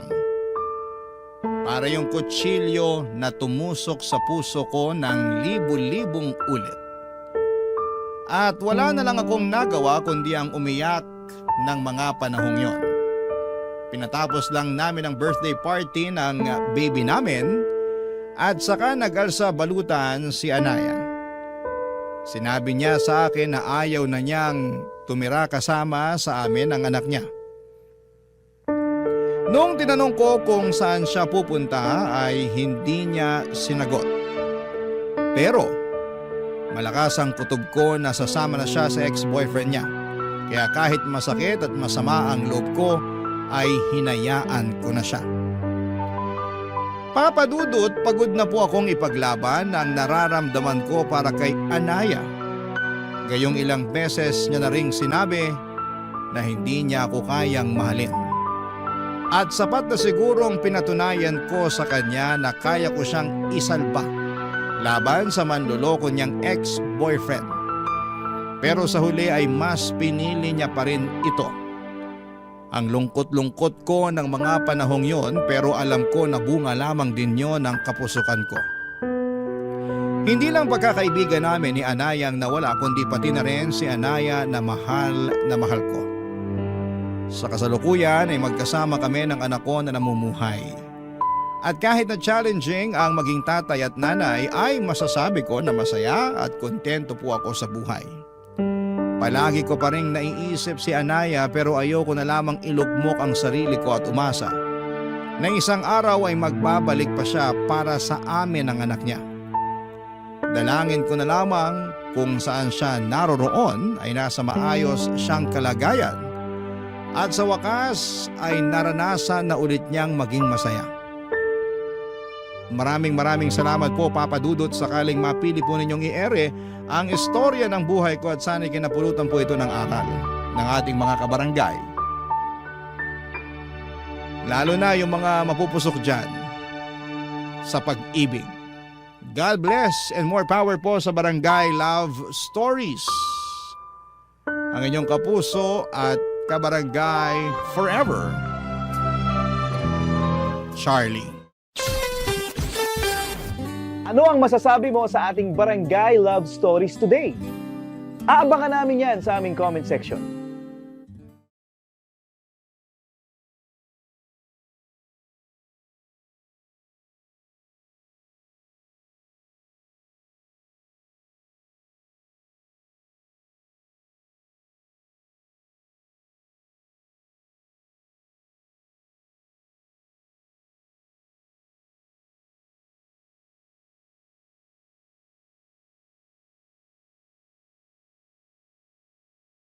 Ang mga kwento ng pag-ibig, kwento ng buhay, at kwento ng pag-asa dito sa Barangay Love Stories. Love Stories.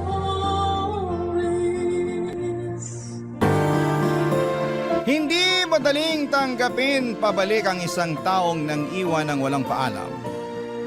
Yung taong akala mo ay mapagkakatiwalaan mong palaging nandyan pero sa huli ay mawawala rin naman. Ikaw, kabarangay, sino ba ang taong nang iwan sa'yo na sobra mong pinagkatiwalaan?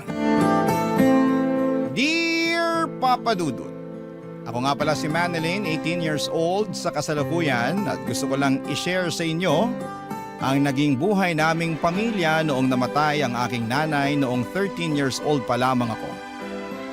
Hindi madaling mawala ng magulang sa murang edad, Papa Dudut. Lalo na kung nanay mo ang nauna. Hindi yun madaling tanggapin ng buong tahanan. Nagkaroon ng malubhang sakit ang nanay ko at wala kaming sapat na pera para idala siya sa ospital. Umasa kami sa mga pinapahid ng lola ko sa kanya. Ang tatay ko naman at ang 17 anyos na kuya ko na si Bert ay panay ang linis ng altar bilang paghingi ng tulong sa Diyos. Pero walang nagawa lahat ng mga efforts namin para mabuhay si nanay. Sobrang sakit at para bang pati kami ay namatay noong pumanaw si nanay. Siya ang nagbibigay ng liwanag at pagmamahal sa aming tahanan. Nagdilim at kumupas na ang lahat pagkatapos niyang lumisan sa mundo. Ang Kuya Bert ko na madalas kong kasama at kakwentuhan noon ay biglang umiwas at lagi na lamang tahimik.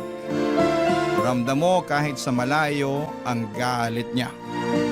Ang lola ko ay pinipilit magpakatatag sa pagkamatay ng anak niya at para sa aming mga apo niya.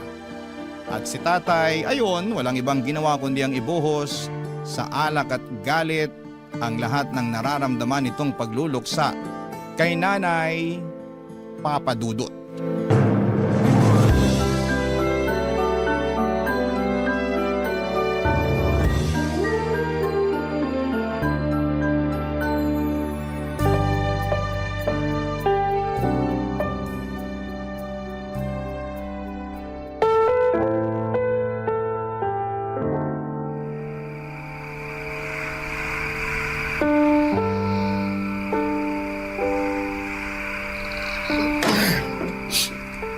Nay!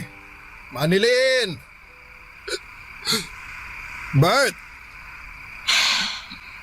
Andyan ang tatay mo. Oo.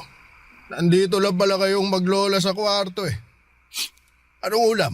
Wala nang natira para sa'yo. Pinakain ko na lahat sa mga anak mo. Langya naman.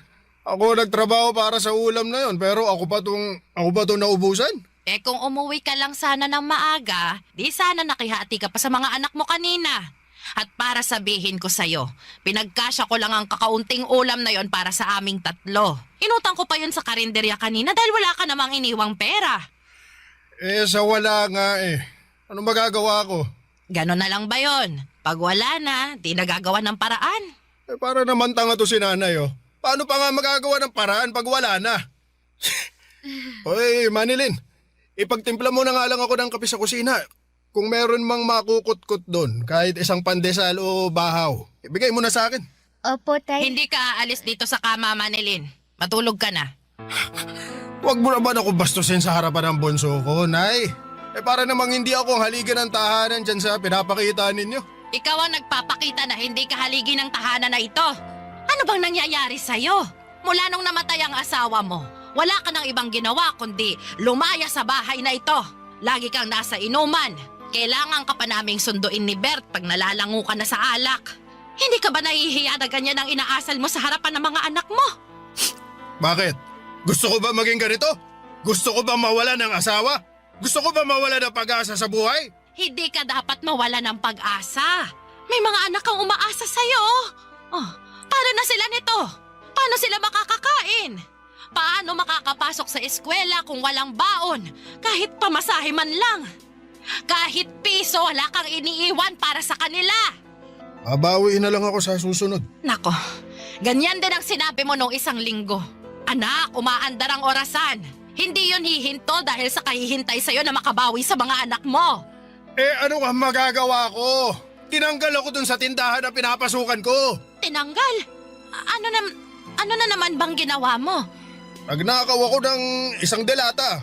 Gutom na ako nun eh. Hindi ko na napigilan ang sarili ko. Hindi ko naman alam na isusumbong pala ako ng kasamaan ko. Para sa isang delata lang eh. Hindi na sila naawa. Mali pa rin ang magnakaw. Isang delata lang yun, Nay. Hindi yun kawalan sa kanila. Mayayaman yung mga yon, nakakaangat kaysa sa akin. Isang delata lang yun. Pero kung hatakin nila ako palabas ng tindahan, akala mo, bilyon na ang ninakaw ko. Kahit na, anak. Ano na, Manilin? Hindi ka pa babangon dyan para ipagtimpla mo ng kape tong tatay mo?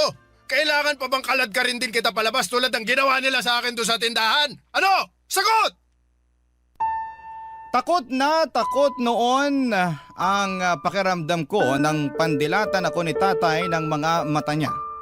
Hindi ko alam kung susunod pa ako sa kanya pero tumingin si Lola sa akin at saka tumango. Isang senyales para sumunod na ako sa tatay ko. Pagkalabas ko ng kwarto ay agad na sinarado ni Lola ang pintuan. Pakiramdam ko ay may pag-uusapan silang importante at hindi ko yon pwedeng marinig. Kaya nga siguro ako pinilit ni tatay na magtimpla ng kape ay para hindi ko marinig ang pagkadurog ng pagkalalaki niya dahil hindi na siya matibay na haligi ng aming tahanan. Maayos naman po si tatay noon. Masipag at ginagawa ang lahat para mabuhay kaming pamilya. Kung ano-anong racket ang pinapasukan niya. Parang hindi niya ramdam ang pagod lalo kapag sinasalubong siya ni nanay ng mainit na kape pagka-uwi ng bahay. Si nanay ang nagpapakalma at nagtatanggal ng pagod ni tatay. Kaya naiintindihan ko si tatay kung nandilim ang payapan niyang buhay mula nang namatay si nanay. Pero paano naman kami ni Kuya Bert na mga anak niya? Hindi ba siya gagawa ng paraan para sa amin? Mabaling ang atensyon niya, Papa Dudut.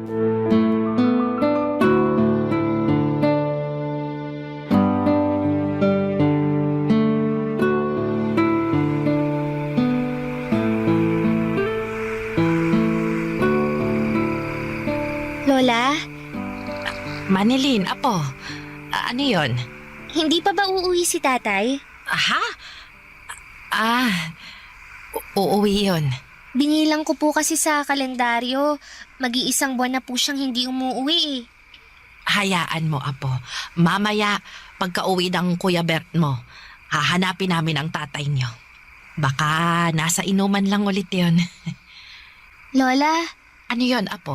Sabi po ng kapitbahay natin, hindi na raw po babalik si tatay. Iniwan na raw po niya tayo.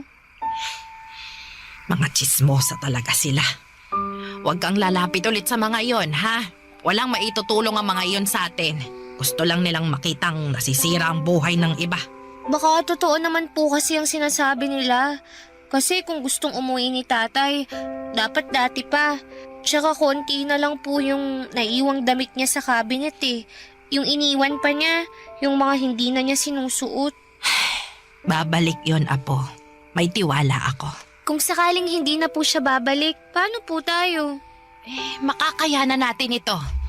May awa ang Diyos. Pwede po kayang bumali sa awa ng Diyos. Gutom na po kasi ako, Lola eh. Baka pwedeng ngayon na maawa ang Diyos. Tapos na kasi ang tanghali eh. Pero kahit almusal, hindi pa ako nakakakain. Nag-iisip pa ang lola mo kung saan tayo kukuha ng pambili ng pagkain, ha? Kahit ako, gutom na rin. Lola, Apo, nakautang ka ba sa Ninang Joy mo? i-advance na lang daw niya ang regalo sa akin sa Pasko. Inabutan ka na niya ng aginaldo? Inabutan niya ako ng 1 kilong bigas, 2 sardinas, tsaka 1 pabulok na kamatis at sibuyas. Merry Christmas daw. Ay, nako, ayos na yan. Kaysa sa wala. Igigisa ko lang yung sardinas, ha? Yung kalahating kilo ng bigas, gagawin kong lugaw sa susunod na araw. Yung kalahati, kanin natin ngayon. Dadamihan ko na lang yung tubig ng kanin para mas umalsa at magbukang marami. Pero Lola, ayaw niyo po ng basang kanin, di ba? Hindi na ngayon. Kailangan kong damihan ng tubig para may makain at mahigop kayong am. Am? Di ba yun yung pinapainom sa mga batang walang pambili ng gatas? Ginagawa nyo naman kaming bata, Lola eh. Nakakawala ng matinding gutom ang am. Mabuti na yon kesa mabiting kayo sa pagkain. Kailangan nating magtipid ngayon lalo Iniwan na... na tayo ni tatay. Hindi tayo iniwan ni tatay. Babalik pa siya, sabi ni Lola. Baka nasa inuman lang daw siya. Sunduin niyo na mamaya, ah. Ano sinasabi mong babalik si tatay? Manilin, iniwan niya na tayo. Hindi totoo yan. Di ba, Lola? Ikaw ang nagsabi na babalik pa si tatay. Sabihin nyo na ang totoo, Lola. Huwag nyo nang paasahin to si Manilin. Oo na. Hindi na babalik ang tatay niyo dahil iniwan niya na tayo. Nahuli ko siya nung araw na tumakas siya habang tulog kayong dalawa. Hindi ko na siya hinabol kasi alam kong ayaw niya na rin dito. Kaya mula ngayon, wala nang kahit anong usapan tungkol sa tatay niyo para makalimutan na natin siya. Isipin niyo na lang nakasama na siya ng nanay niyo sa kabilang buhay para hindi na kayo umasa pa na makakabalik pa siya. Naiintindihan niyo ba? Kahit galit si Lola noon ay nakita ko pa rin sa mga mata niya ang lungkot sa pagkumpirma sa amin na iniwan na kami ni tatay. Para sa 13 anyos na batang katulad ko ay hindi yon madaling tanggapin at iproseso. Kakamatay lang ng nanay ko tapos ay tinakasan naman kami ni tatay dahil hindi niya makayanan ang kalungkutan. Parang hindi tama. Pero wala namang kaming magawa dahil sa pag-iwan ni tatay sa amin ay mas lalong lumungkot at humirap ang buhay namin. Mas lalong naging rebelde si Kuya Bert, pahirapan na siyang makausap na kahit si Lola ay sinukuan ng lapitan pa siya. Wala na rin kaming naging balita sa kanya maliban sa isang kumakalat na chismis na nagpunta na raw si tatay sa Maynila. Iniwan na niya kaming mga anak niya sa probinsya. Pagkatapos noon ay inisip na lang namin na patay na rin si tatay. Tuwing nagsisimba kami at nagtitirik ng kandila para sa kaluluwa ni nanay, ay dinadamay na rin namin si tatay. Nagtitirik na rin kami ng kandila para sa kanya para madaya na ang aming mga isipan. Napatay na rin si tatay. Ang hirap namang magluksa sa isang taong buhay pa pero mas piniling huwag magparamdam. Papa Dudut. Barangay Love Stories. Barangay Love Stories. Makalipas ang 2 taon ay nasanay na kaming wala si tatay sa tabi natin. 15 anyos ako noong nagsimula na akong magtrabaho at tagabantay ako ng baby ng teacher ko. Kapalit noon ay siya ang nagpapaaral sa akin. Binibigay na rin niya ang mga tira-tira nilang pagkain para may maiuwi ako sa amin. Paminsan-minsan ay inaabutan ako ng kaunting barya para may maiabot ako kay Lola na panggastos namin sa bahay. Si Lola naman ay namumulot ng mga natapong palay sa kiskisan para merong kaming bigas. Naglalabandera na rin siya sa isang teacher ko, Papa Dudut.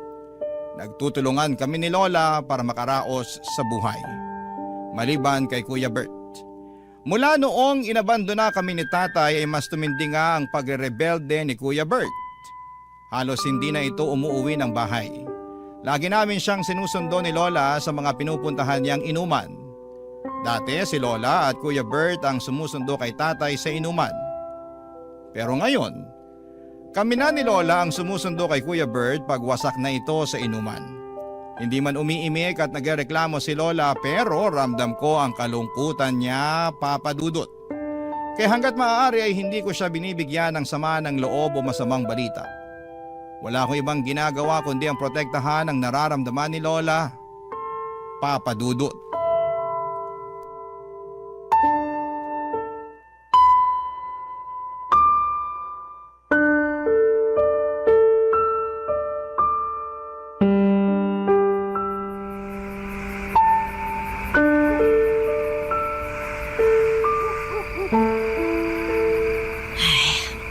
Buong araw ako sa kiskisa ng palay.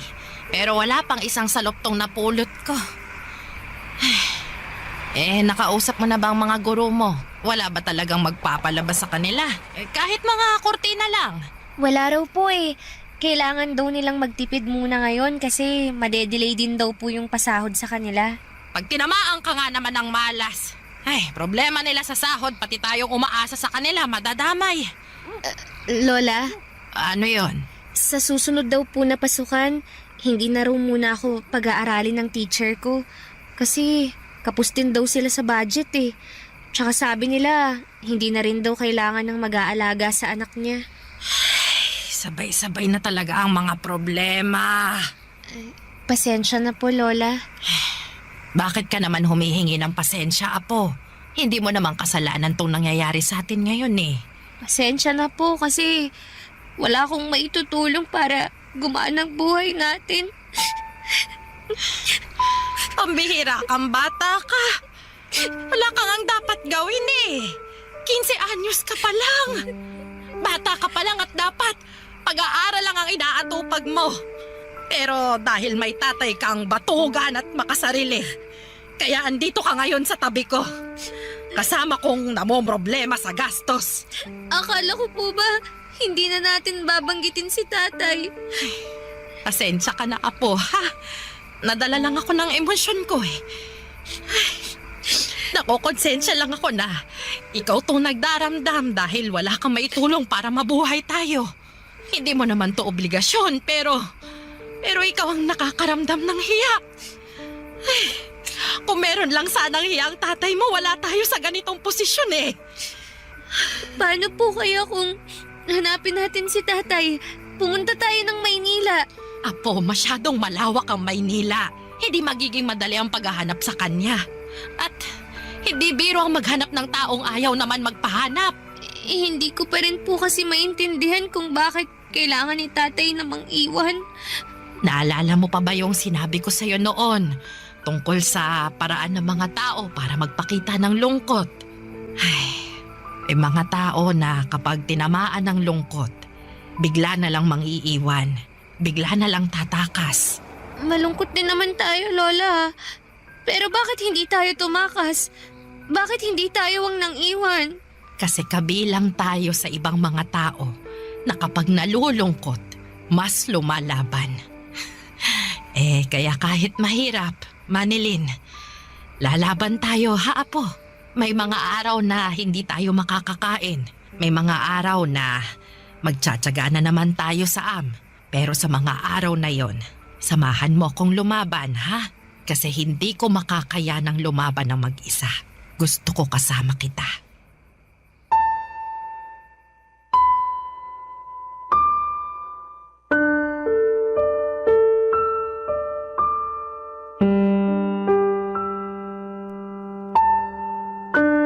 Habang naglalakad ay may nadaanang kaming simbahan, Papa Dudut.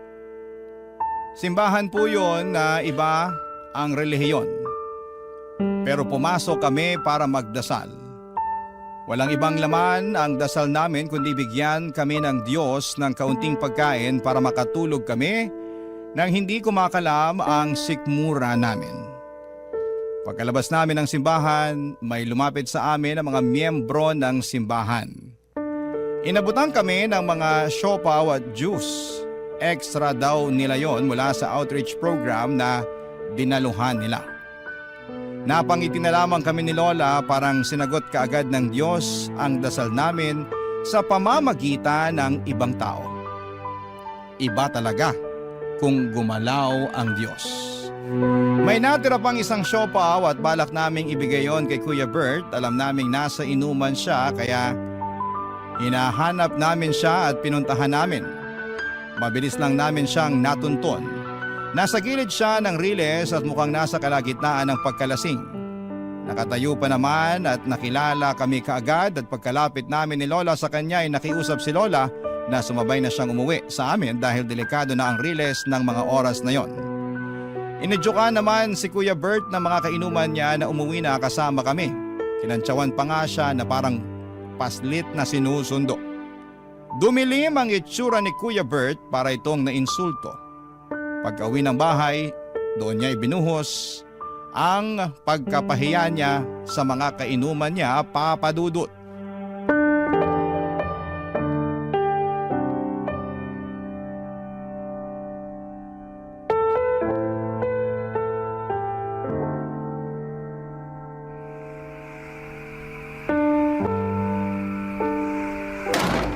Ayo, masaya na kayo maglola na napauwi niyo na ako. Oo, masaya kami. Kasi makakatulog na kami ng hindi nag-aalala kung saang lupalop ka na naman ng mundo nakarating. Bakit kailangan niyo mag-alala? Eh alam niyo naman kung saan ako mahanap palagi, di ba? Kung saan may alak, nandun ako. Doon niyo ako maaamoy. Naku, ikaw talagang bata. Mabuti pa, Kuya Bert. Matulog ka na para mawala na yung kalasingan mo. Huwag mo nga akong utusan, Manilin ha. Ako kuya mo. Hindi kita inuutusan. Gusto ko lang magpahinga ka para makapagpahinga na rin kami ni Lola. Eh di magpahinga kayo. Kailangan ba may grupang pagpapahinga? Hawa ko ba yung mga talukap niyo sa mata para pigilan kayong matulog? Apo, gusto lang naming makasabay ka magpahinga. Gabi na rin. Nakakahiya sa mga kapitbahay kung madidinig nila tayong nagpapataasan pa ng boses dito. Gusto mo bang maging laman na naman tayo ng usapan dyan sa kanto? Ano ba pakialam nila? Hoy, mga chismoso't pakialamerong mga kapitbahay! Good evening! Kuya Bert, ano ba? Nag-e-eskandalo ka na naman eh. Kami na naman ni Lola ang mapapahiya sa ginagawa mo. Alam mo, para kasi nanay nung nabubuhay pa eh. Bungangera ka!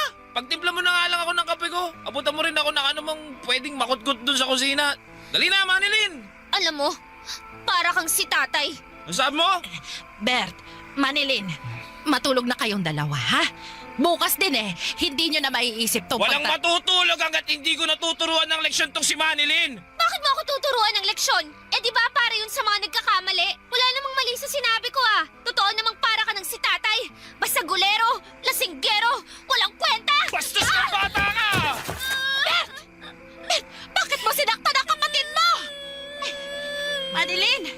Manilin, Apo, ayos ka lang ba? Di lang yan ang aabutin mo, Manilin. Sa susunod na bastusin mo pa ako. Di kita binastos! Nagsabi lang ako ng totoo! Tama na, Manilin. Ha? Parang awa mo na, Apo. Tama na, Apo. Nasasaktan ka ba sa katotohanan, Kuya Bert? Habang tumatagal, kumagaya ka na kay tatay. Wag na wag mo akong ikukumpara sa walang kwenta nating ama, ha? Hindi ako katulad niya! Tama na! Tama na ako!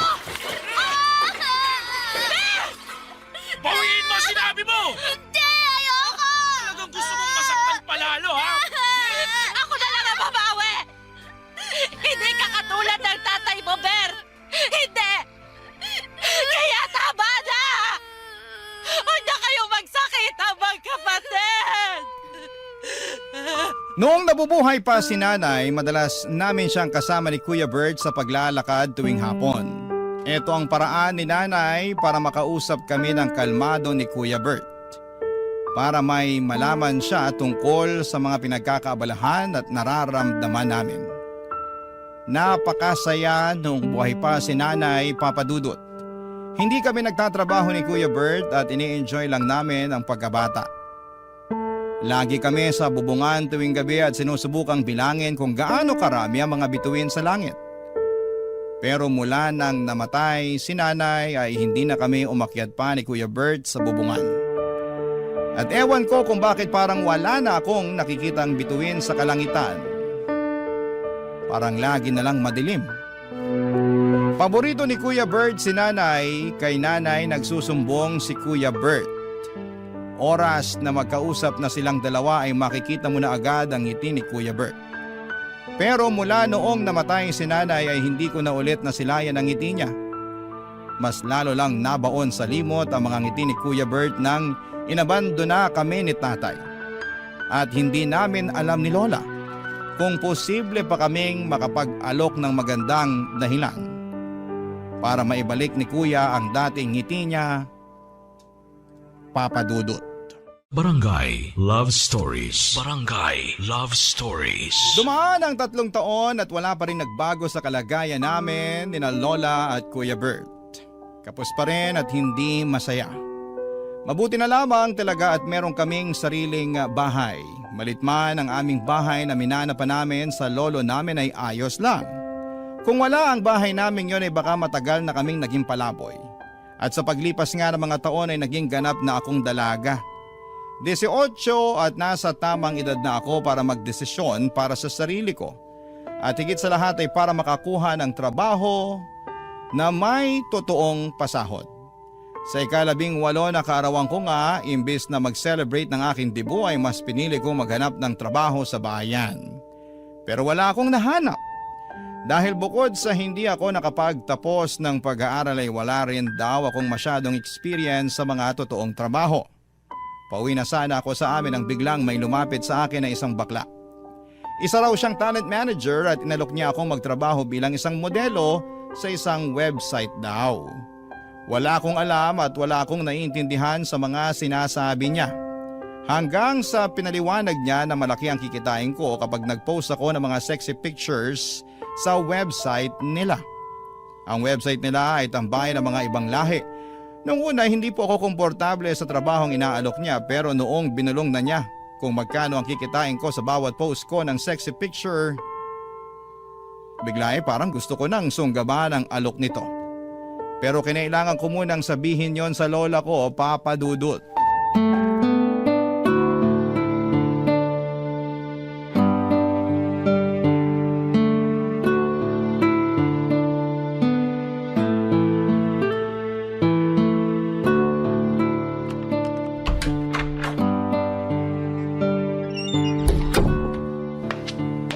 Lola, nakauwi na po ako.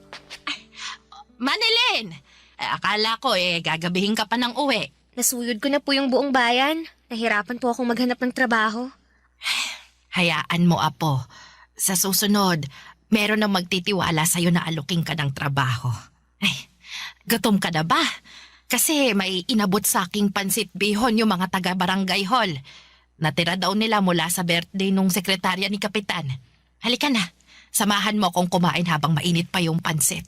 Pero Lola, ang totoo po niyan meron pong nag-alok sa akin ng trabaho. Aha! Bakit hindi mo sinabi agad? Ayun naman pala! Saan ba yan, ha? Anong trabaho? Anong gagawin mo? Magkanong sahod?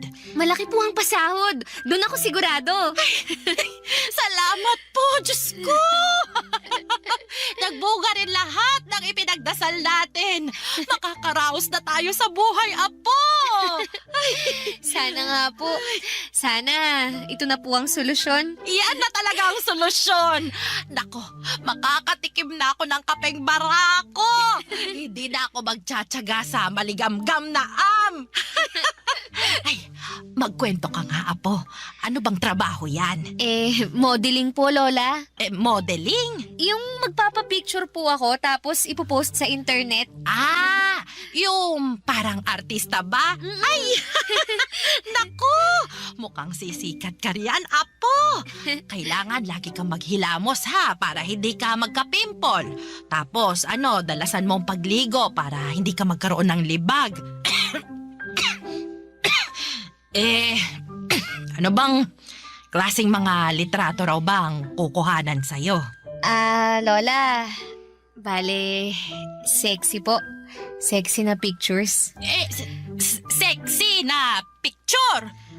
Opo, tapos ipopost daw po sa internet. Pag nakita yun ng mga ibang lahi, pwede nilang bilhin yun. May komisyon ako sa bawat sexy picture na yun, Lola. Sabi nung baklang manager sa akin kanina, marami na raw siyang alaga na nakapagpatayo ng bahay dahil naging model sila. Gusto ko rin nun, Lola. Mapapalaki na natin tong bahay. Mapapalitan na natin yung mga butas na bubong. Makakabili na tayo ng bagong ref. Tsaka pupunuin ko yun lagi ng pagkain. At yung kape nyo, di ba? Matagal yun ang gustong makatikim ng kapeng barako. Makakabili na tayo nun kahit walang okasyon. Ganun kalaki ang kikitain